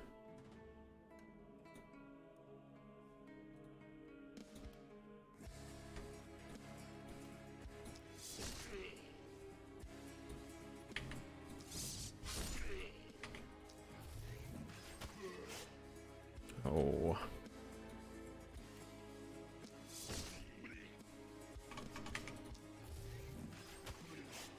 All right. That was pretty good. Wait, we're not done yet either, are we? All right, that felt pretty solid.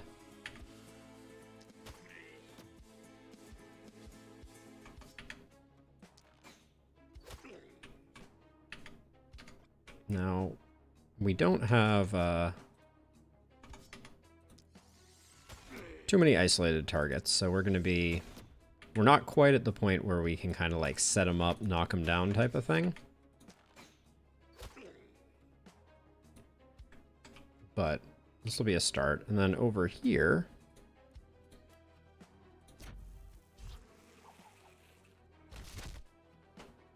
so okay, so now this is what I wanted to check. Oh, have we taken bully? We have. Okay, so this is a guaranteed crit. Okay, pretty good.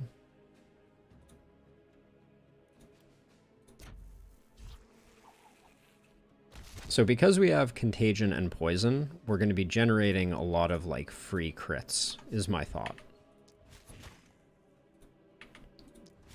Like we have Doodle go first and kind of set him up, and then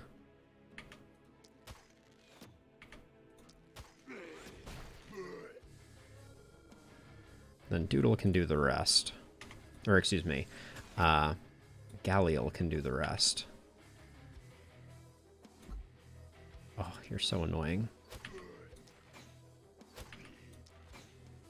Yeah, okay, the crit bully is pretty strong. I've not played with bully before, but bully seems quite legit.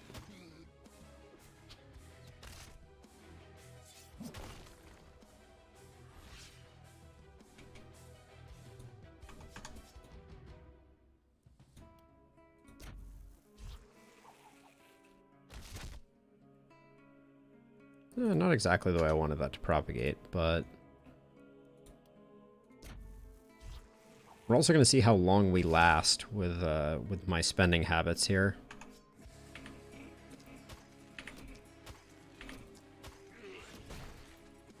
Okay, we got a little bit of propagate action there too.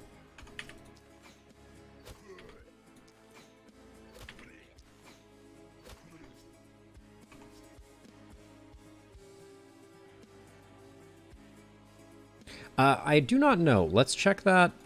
We can check that in the future, because I have not tested that one way or the other. I would hope that that's the case. If not, that's a pretty brutal change up. But so far, I think our strong team is on the appropriate side, which is great.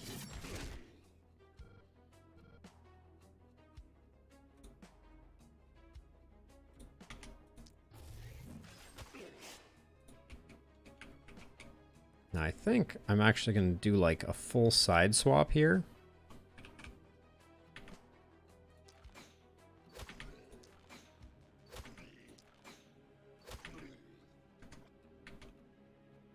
Oh, we can't see everybody, but let's see. We will...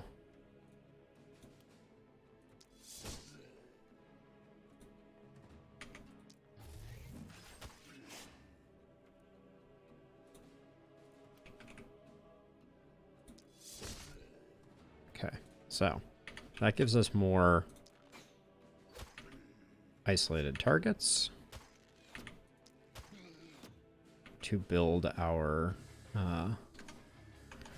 damage up, and then probably should have hit Augustus with a dodge on the way by, since clearly I have put us in a bad situation.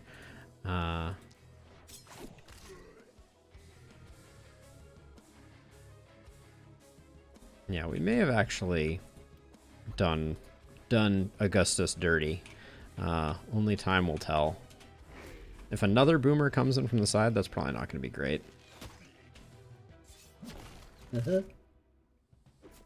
Yep. Okay, let's not let that continue.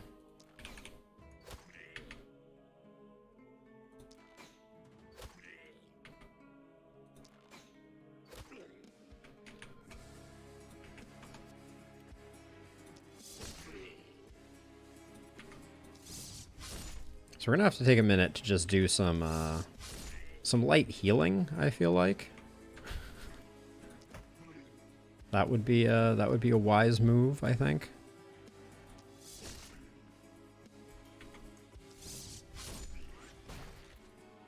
I just did it again. I'm so power hungry. What is going on right now? This is not good for business. We're gonna have to kill this boomer to protect Augustus. Okay, hit you with the watch out, because I'm being a dummy right now. Didn't get the kill. That's very bad.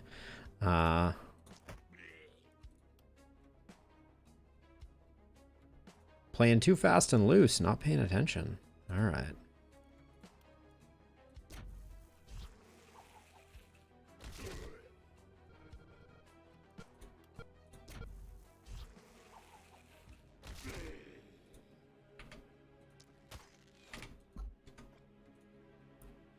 This tree is extremely in the way.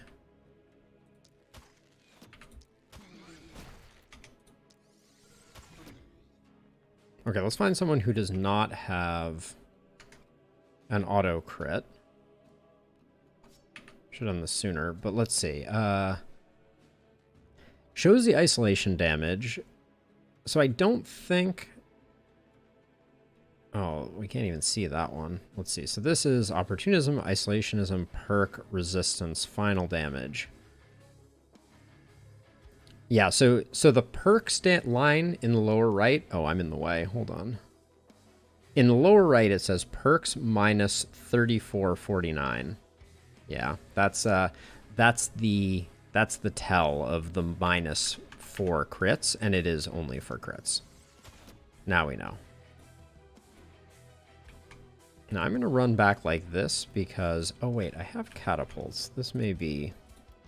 I may be able to do a little bit of getting lucky here. No, it's not going to... Okay, it did get the kill. Okay, that probably saved Augustus's life. I'm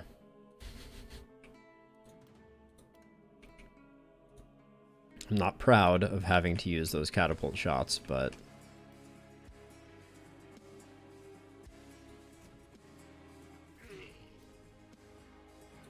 Probably should save these for when I make the same mistake again, but...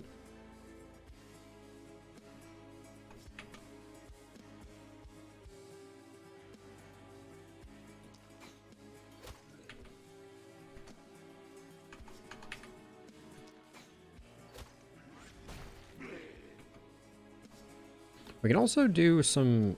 Okay, we don't need to... We did not need to retreat. I retreated unnecessarily. I'm going to get rid of this tree just because it blocks line of sight.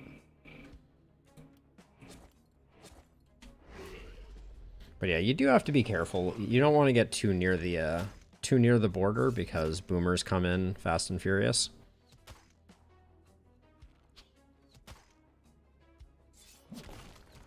And the right side's starting to look a little messy because we had to come over here to save Augustus.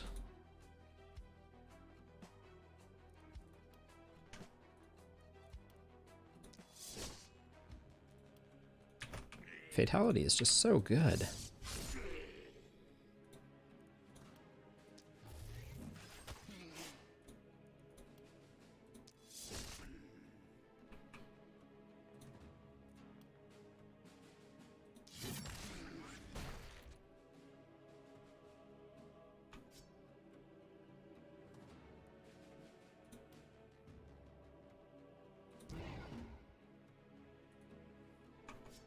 But I did it again. I can't help but go in deep in the face of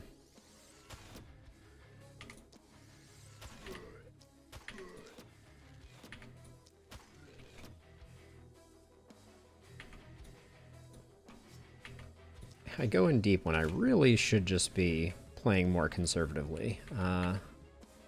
It's so much more fun to be aggro.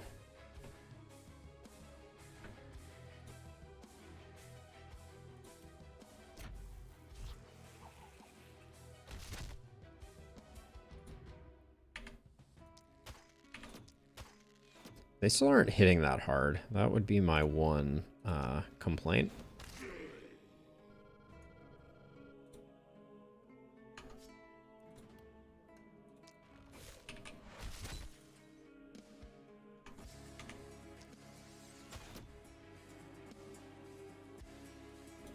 Probably bad ordering here. Definitely bad ordering. Wow. We hit every stun on that one. That just doesn't happen.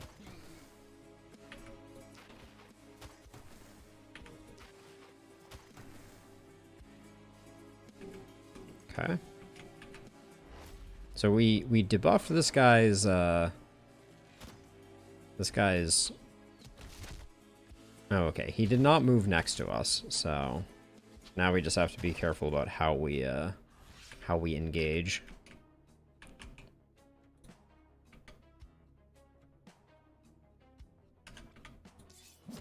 I think we leave it for the moment.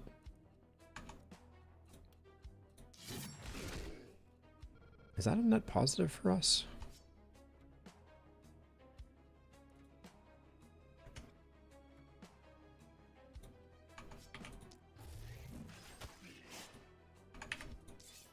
We really should be trying to generate a bit more a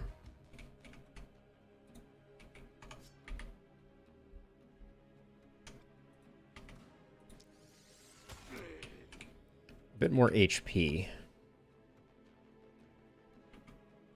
But also, Augustus has 13 movement points, and I am still consistently struggling to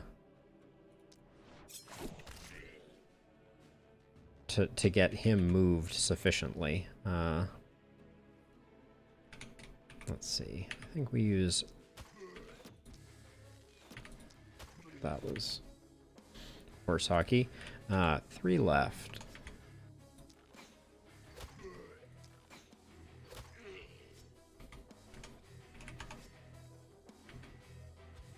Oh, too close on that one. That's a shame. I should have checked more carefully on that one. Haniel's going to take some damage. That's not great. I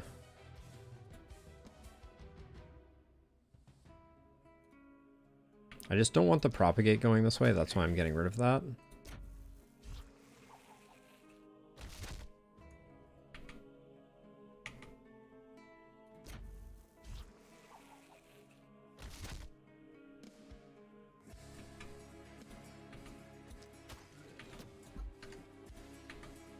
But yeah, Contagion causing Bully to proc is pretty solid. Pretty solid synergy.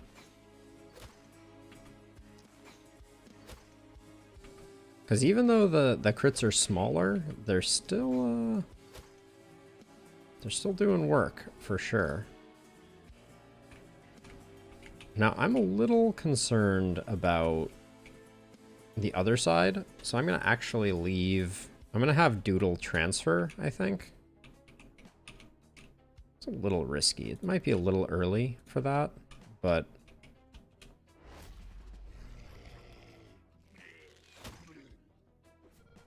yeah, that's not great. What? That was a lot of damage.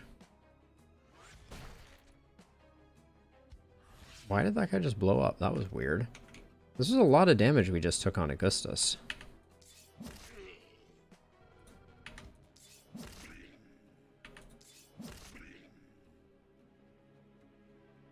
Oh, it's our injuries that are causing our movement points to be so low. That's obvious, but...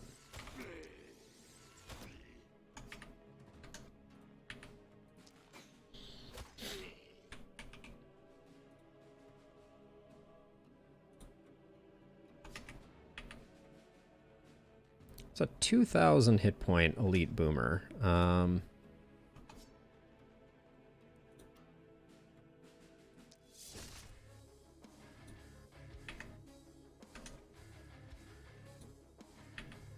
really just... That was a terrible move. Alright.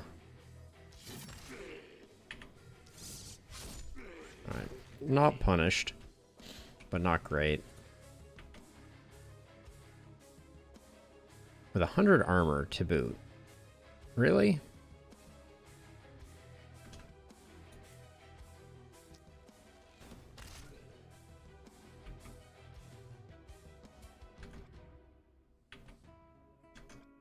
We need to move because this guy is going to come in and is going to hit this barricade. Almost for definite. Wait, it says he has plus 100 armor. Oh, it's an aura for everyone around him. Okay.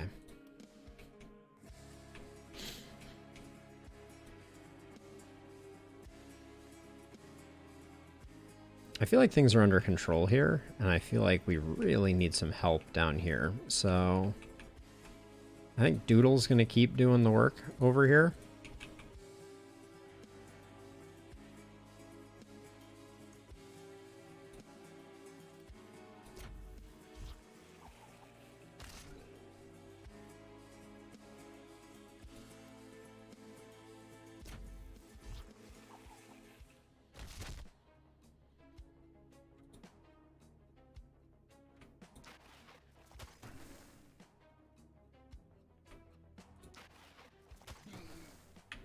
Should have used up G's energy before running down here for sure. That was a misplay. Because now we're just gonna leave some on the table. But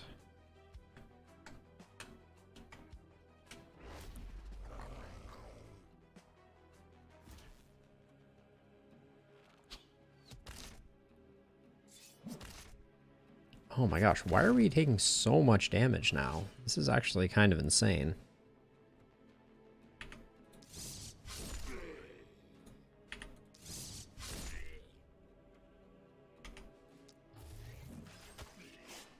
Like, I think I need to, like, hide.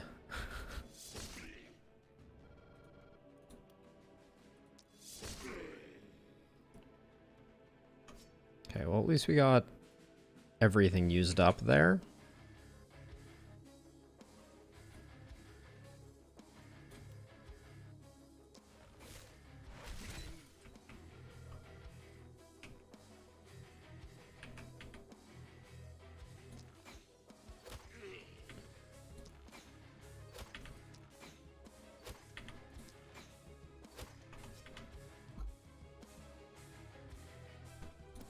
Okay, we can't do everything over there though, because I think I need to come over here and just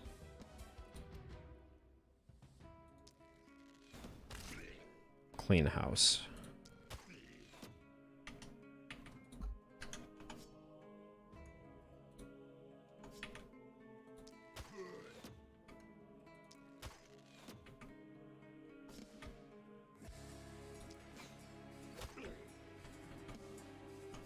Okay.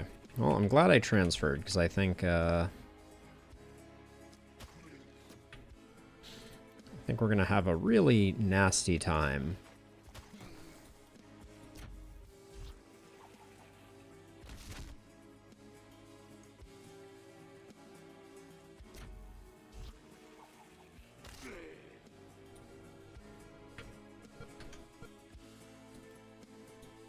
We can safely move to here and pick this guy off.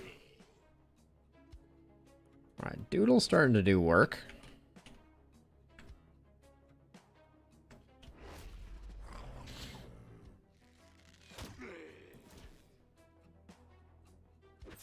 Yeah. Wait. Oh, the archers got it. I was like, the catapult is safe. Catapult was not safe.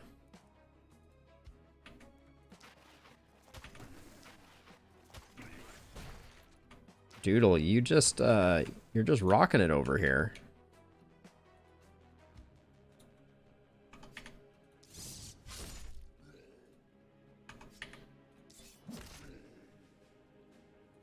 We gotta get this thing dead.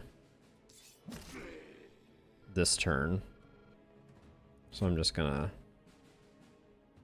commit to that.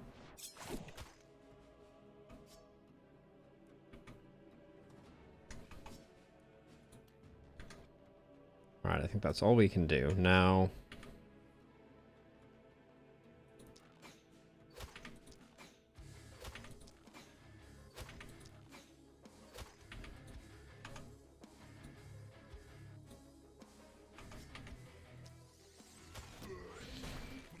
Okay. One less Nightmare on Elm Street.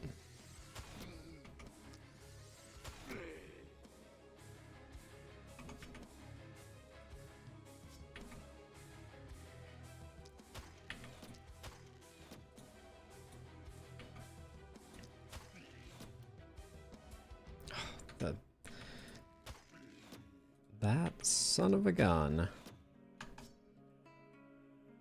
One action point left is not great.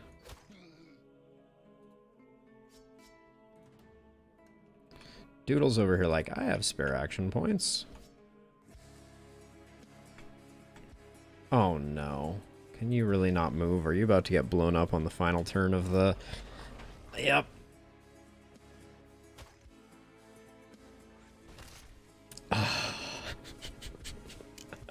So sloppy. Oh my gosh, I saw it coming a mile away. We just didn't have the sustain though. And we didn't even get the perfect. Well, we have the equipment to recover, so... Wait, there's one left? Oh. But Augustus has fallen.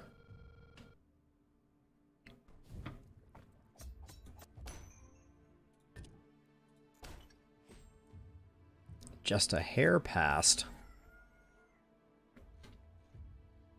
All right.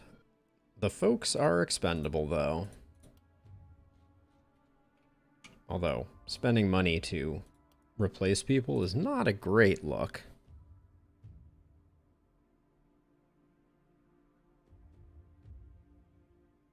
Hey, Lo. Welcome to the club. Not to revel in your suffering, but it's a rite of passage. All right, let's we're gonna make a bower because now we have like 11 ranged characters.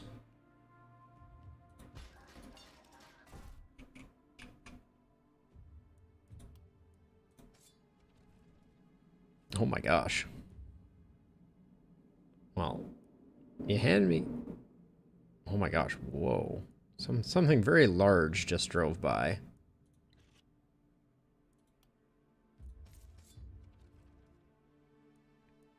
Oh my gosh, the game is just like, we feel bad for you. So here is a hand crossbow, a brand new character, and a multi-shot hat to go with it.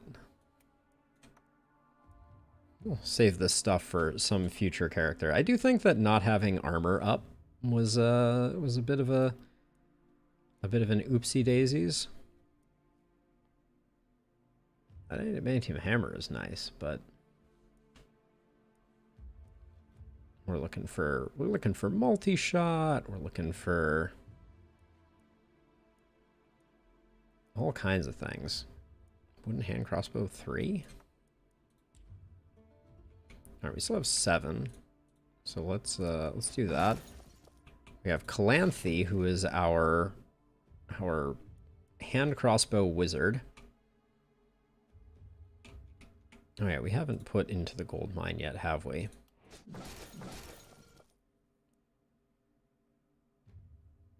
Not worth doing that right now. Ah, that's part of the fun of the game, right, Lo? You make the occasional mistake.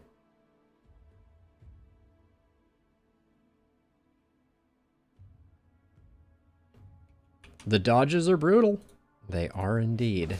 No two ways about it. Okay, let's do level ups before I decide what we're gonna do next.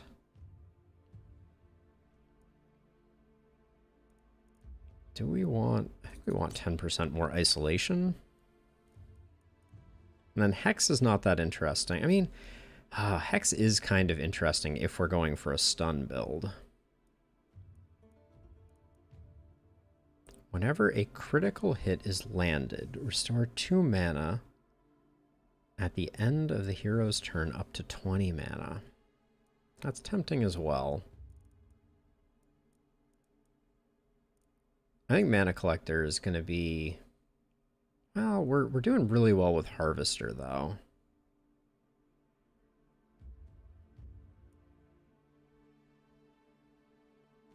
Our reliability isn't that great, so that's not helping. Big Game Hunter. We've been having some trouble with large enemies.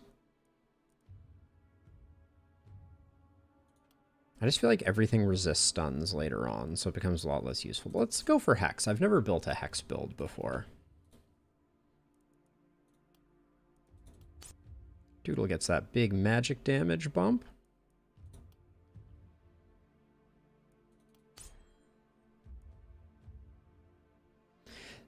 Sometimes you just start out and you're like, this run is doomed. It's still fun to try, though.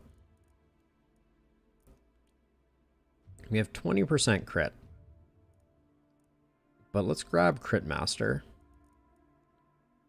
Because I don't think Toxic Leech... I mean, within range 5, it's just too far.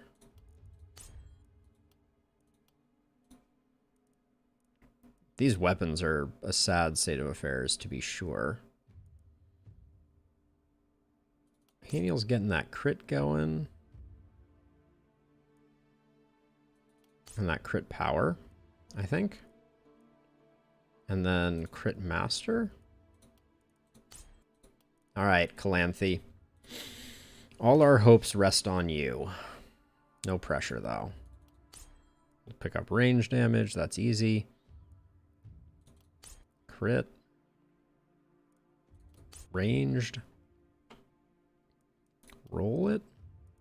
Crit it. Ranged it. Crit it. So I'm going to do a little bit of digging for multi-hits. I will take skill range, though.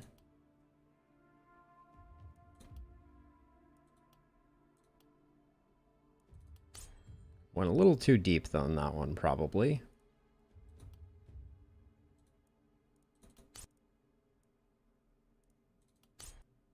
Too much accuracy, probably. All right. Oh, we don't have Initiator, do we? Oh, bummer. That's gonna hurt our performance here. Should have checked that before. Oh, Mana Growth too. Ugh.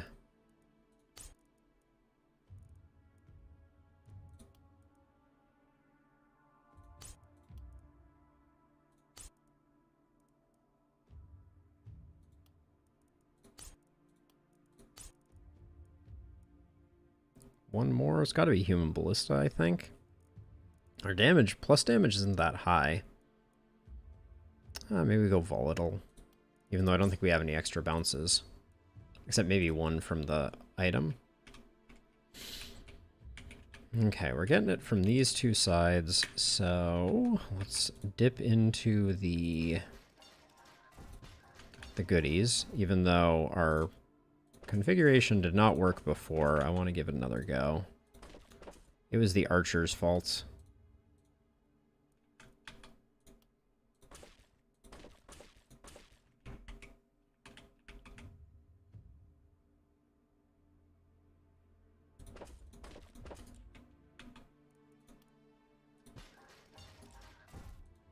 Oh, these have to be repaired now. That's interesting. This is my first time using these traps. Okay. Now, we have 191 gold. And we could liquidate some of this stuff, too. Oh, this is more propagation bounces. Grab that. I'm going to roll this.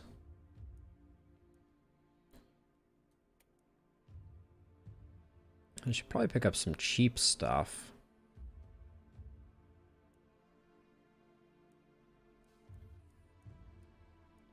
Give a quick search for multi-hit.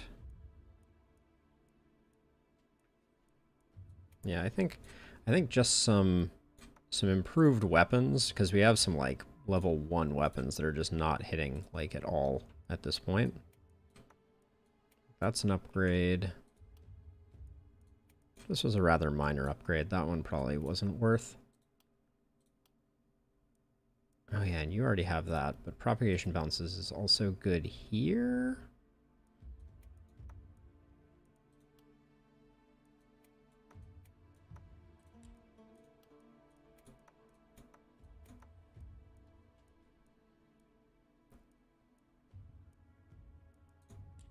Now, Calanthe has a longbow and a hand crossbow. That's good.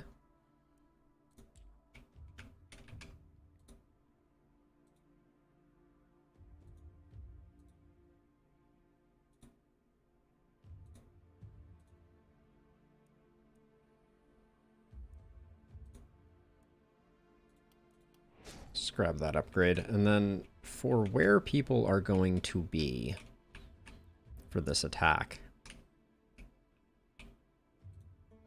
I like you two together again. Wait, actually. Yeah, so Haniel is going to play with Calanthe. Hopefully. And these two are going to do some work. This is going to be an interesting night, I think. We do have a free building ability. Oh, yeah. Oh, yeah, Doodle, your mana's looking great at the moment. Holy cow. All right, into night 7. We go into night 7. Are we prepared? Probably not. Oh, goody. We get both types of runners, too. My favorite. Oh! We had it coming in from 3 sides? Noted. So, Lo, this is the only time that I do it. When I'm kind of in that flow state, I'm not paying attention, and I will do this.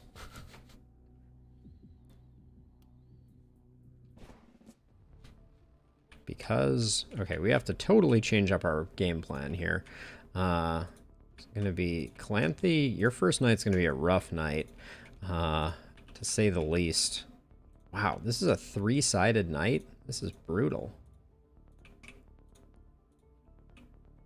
Cheeser! The great Cheeser! I know.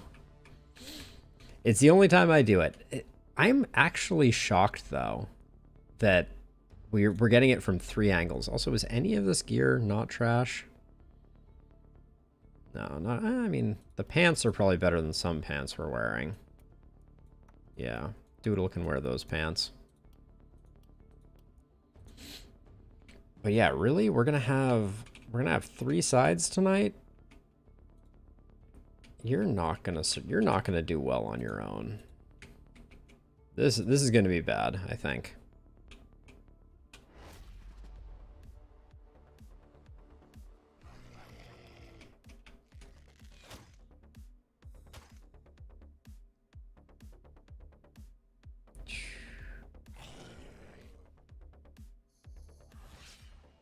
This is like legit a nightmare. And then also, but also like my cheese is bad. Recognize the badness of my cheese.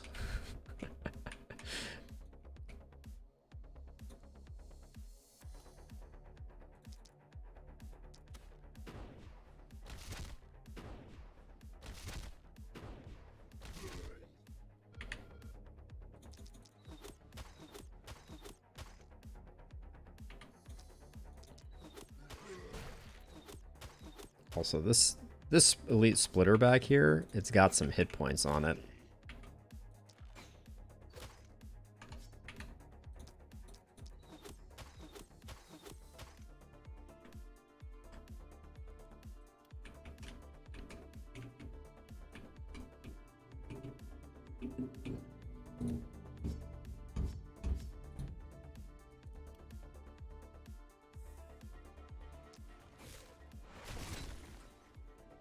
So anybody who got stunned gets stunned for 2 turns. That's pretty exceptionally cool.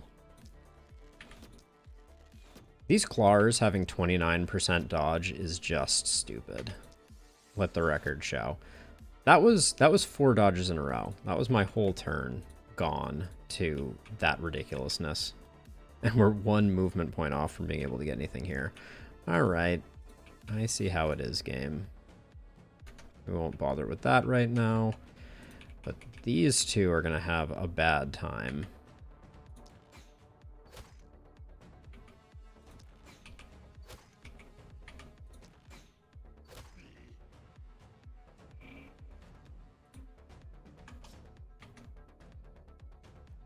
What's your deal? Energetic. Yeah, you're going to...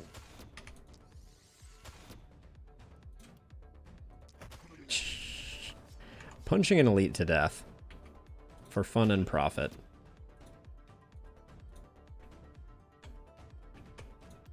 Oh boy, oh boy. Alright.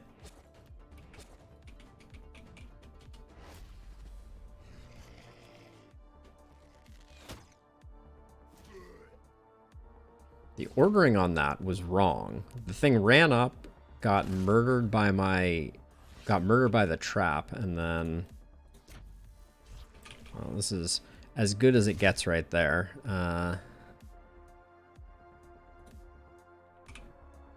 probably finish that one off so that we can finish those off so that we're safe. What was that?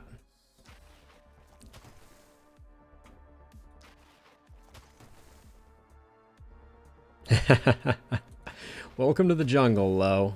Welcome to the jungle.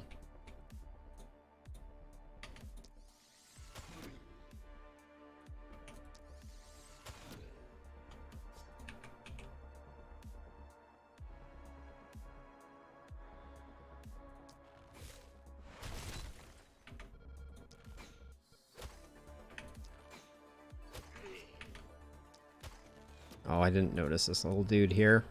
Great. This one's gonna get ugly. Let the record show.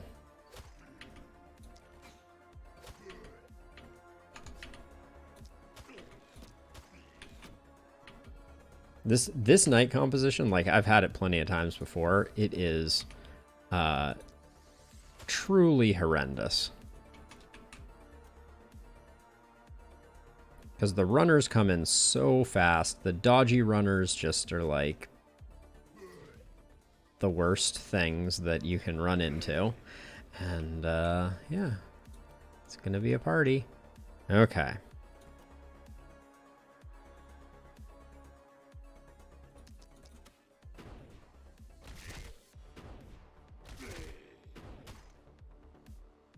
Oh boy. This guy also has 80 block. So I'm just going to stop him from moving. That's my play here, I think.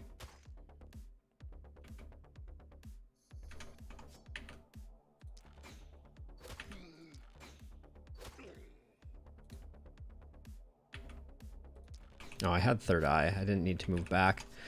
Oh, well, I missed anyways. Because this guy has 30% block.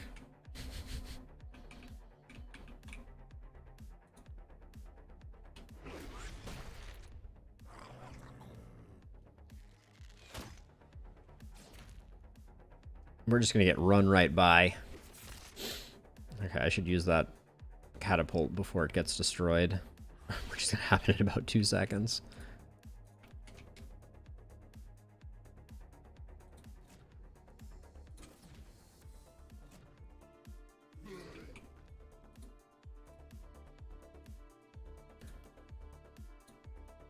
Okay, so let's see. 1, 2, 3, I guess.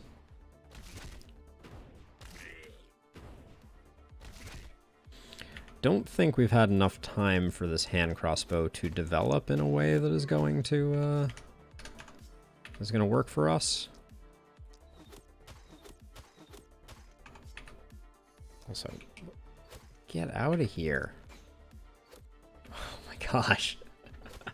The dodges are insufferable.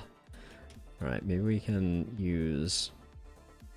No, we can't even use that to do much of anything. All right.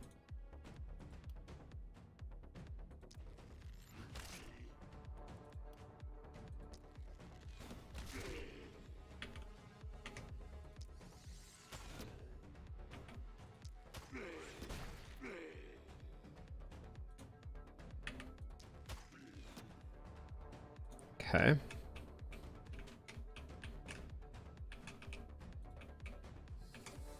Oh, this is lovely.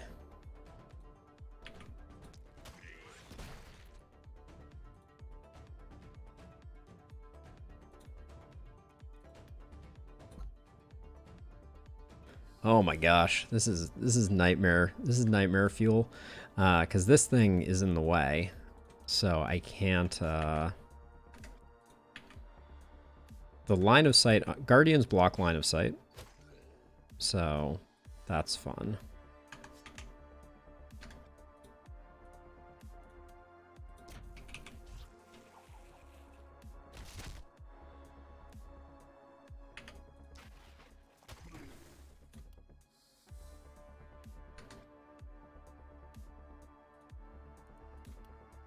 So I'm just trying to get the Guardians lit up a little bit, but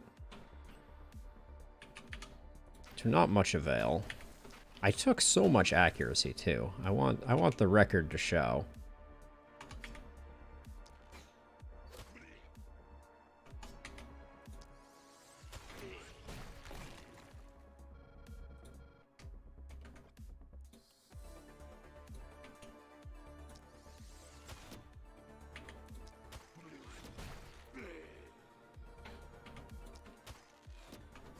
But it's just, it's not enough.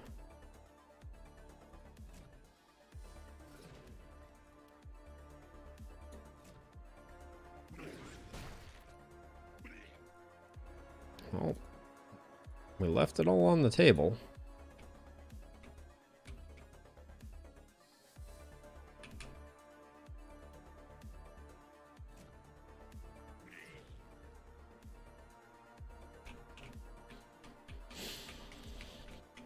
They're just coming from every angle.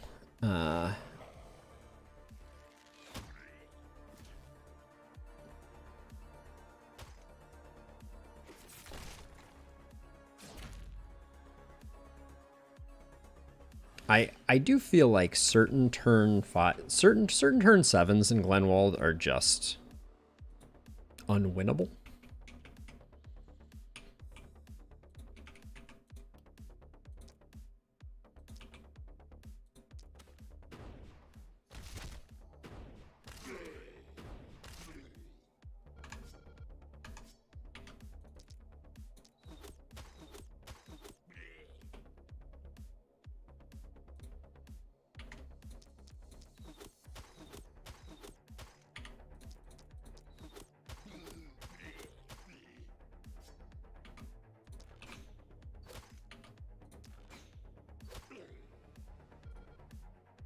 Okay.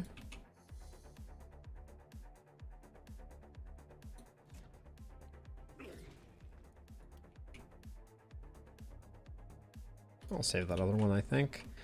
Not that I think that we're gonna get too many opportunities to do too much good with the saving.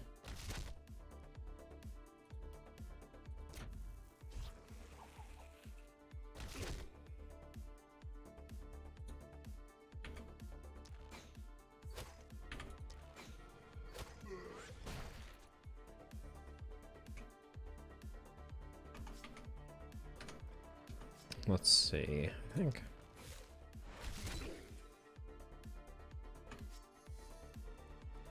That was disappointing.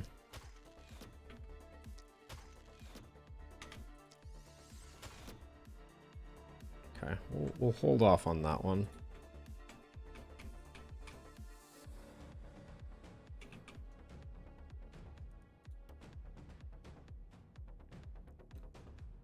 I'm wondering if slowing this guy down is going to be beneficial for him blowing up on the right people.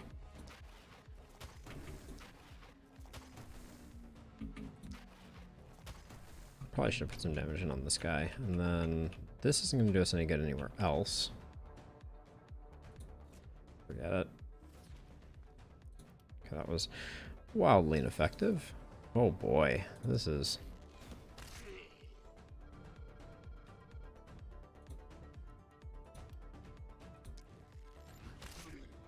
I feel like the only hope I have here is getting like a chain reaction of boomers that takes out some of that.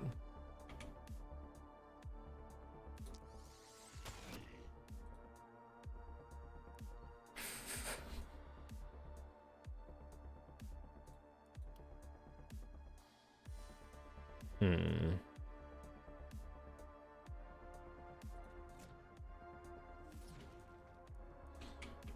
Yikes.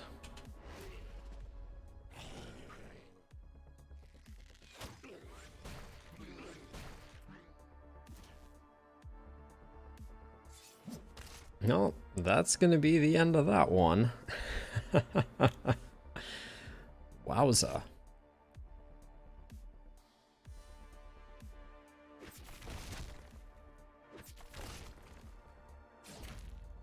Knight 7 Glenwald is never a joke. Hey, Robbie, how's it going? It's good to see you.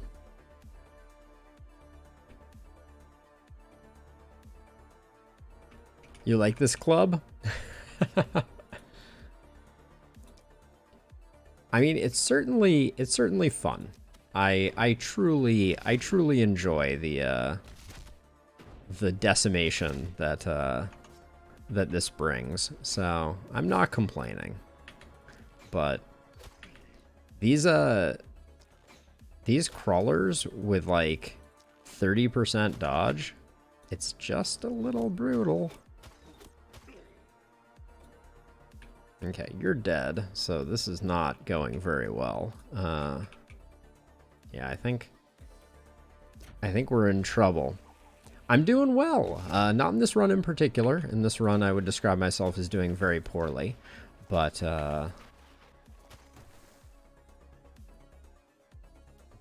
in general, I'm living my best life.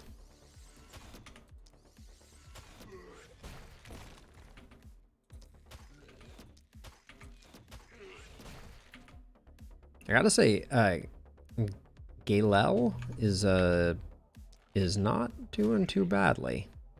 Of all of our characters, putting out some good numbers.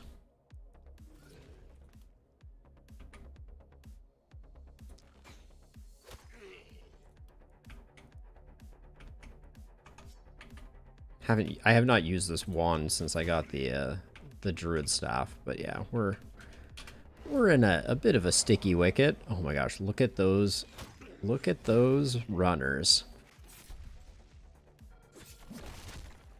I tell you what, this is quite a night composition. Boomers and runners. I mean, I've seen it before, but this was intense. Oh, and we don't even... Do we not even get a view of this guy? Oh, we can get it that way. Nice. Take that. Clearly now we win.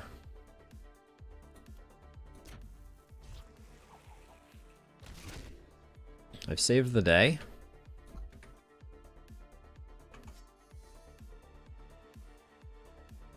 Yeah, Robbie, this was a crazy number of enemies.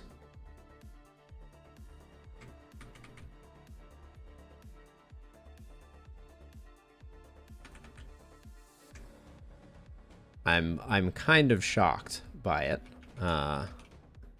Also, this is a lot. Just pick 3 randomly, I guess.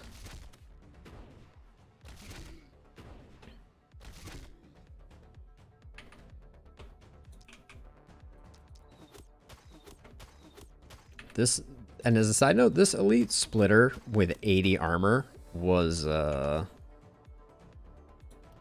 something else. Wait, armor piercing. Oh, armor piercing does not mean block piercing.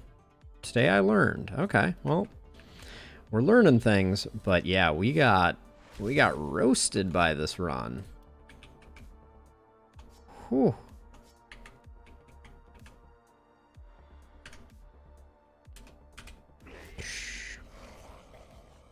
Yeah. The runners close in. Why are the runners not attacking? They were supposed to do that first. Damn. Absolutely decimated. You know, you win some, you lose some. I got the nice white face flash there. But yeah, Augustus was our strongest character, and losing him definitely set us back. But that's gonna do it for me. Thank you to everyone who hung around. It's been a good stream, and yeah, it's been a pleasure having you all. I hope that you have a lovely evening. I will mention it one last time in case anyone is interested. But I do have a Discord server where I'm collating games that I want to play, generally just hanging out with people, checking out dog pictures, etc. So if you're at all curious about that, feel free to hop on over there and check it out in the link. Obviously, shoot me a follow on Twitch. A subscription on YouTube is super helpful. But I understand I put out a fair number of videos on YouTube, so I know people don't like their sub boxes to get too flooded with me. I don't take it personally. But anyways, it was a pleasure. I hope everyone has a wonderful night, and I'm going to go get myself some dinner, and I'll see you all in the next one, which is tomorrow. We're going to be checking out the realm mode of Gordian Quest. Very excited about that. Hopefully it's a bit shorter and more episodic. But Juan, have a good night. Robbie, it was good to see you, even if only briefly. Stakes, always a pleasure. Low, keep on keeping on with that grind. And Doodle, I think you have long since left us, but have a wonderful night yourself. And yeah, I'll catch you all in the next one. Peace out.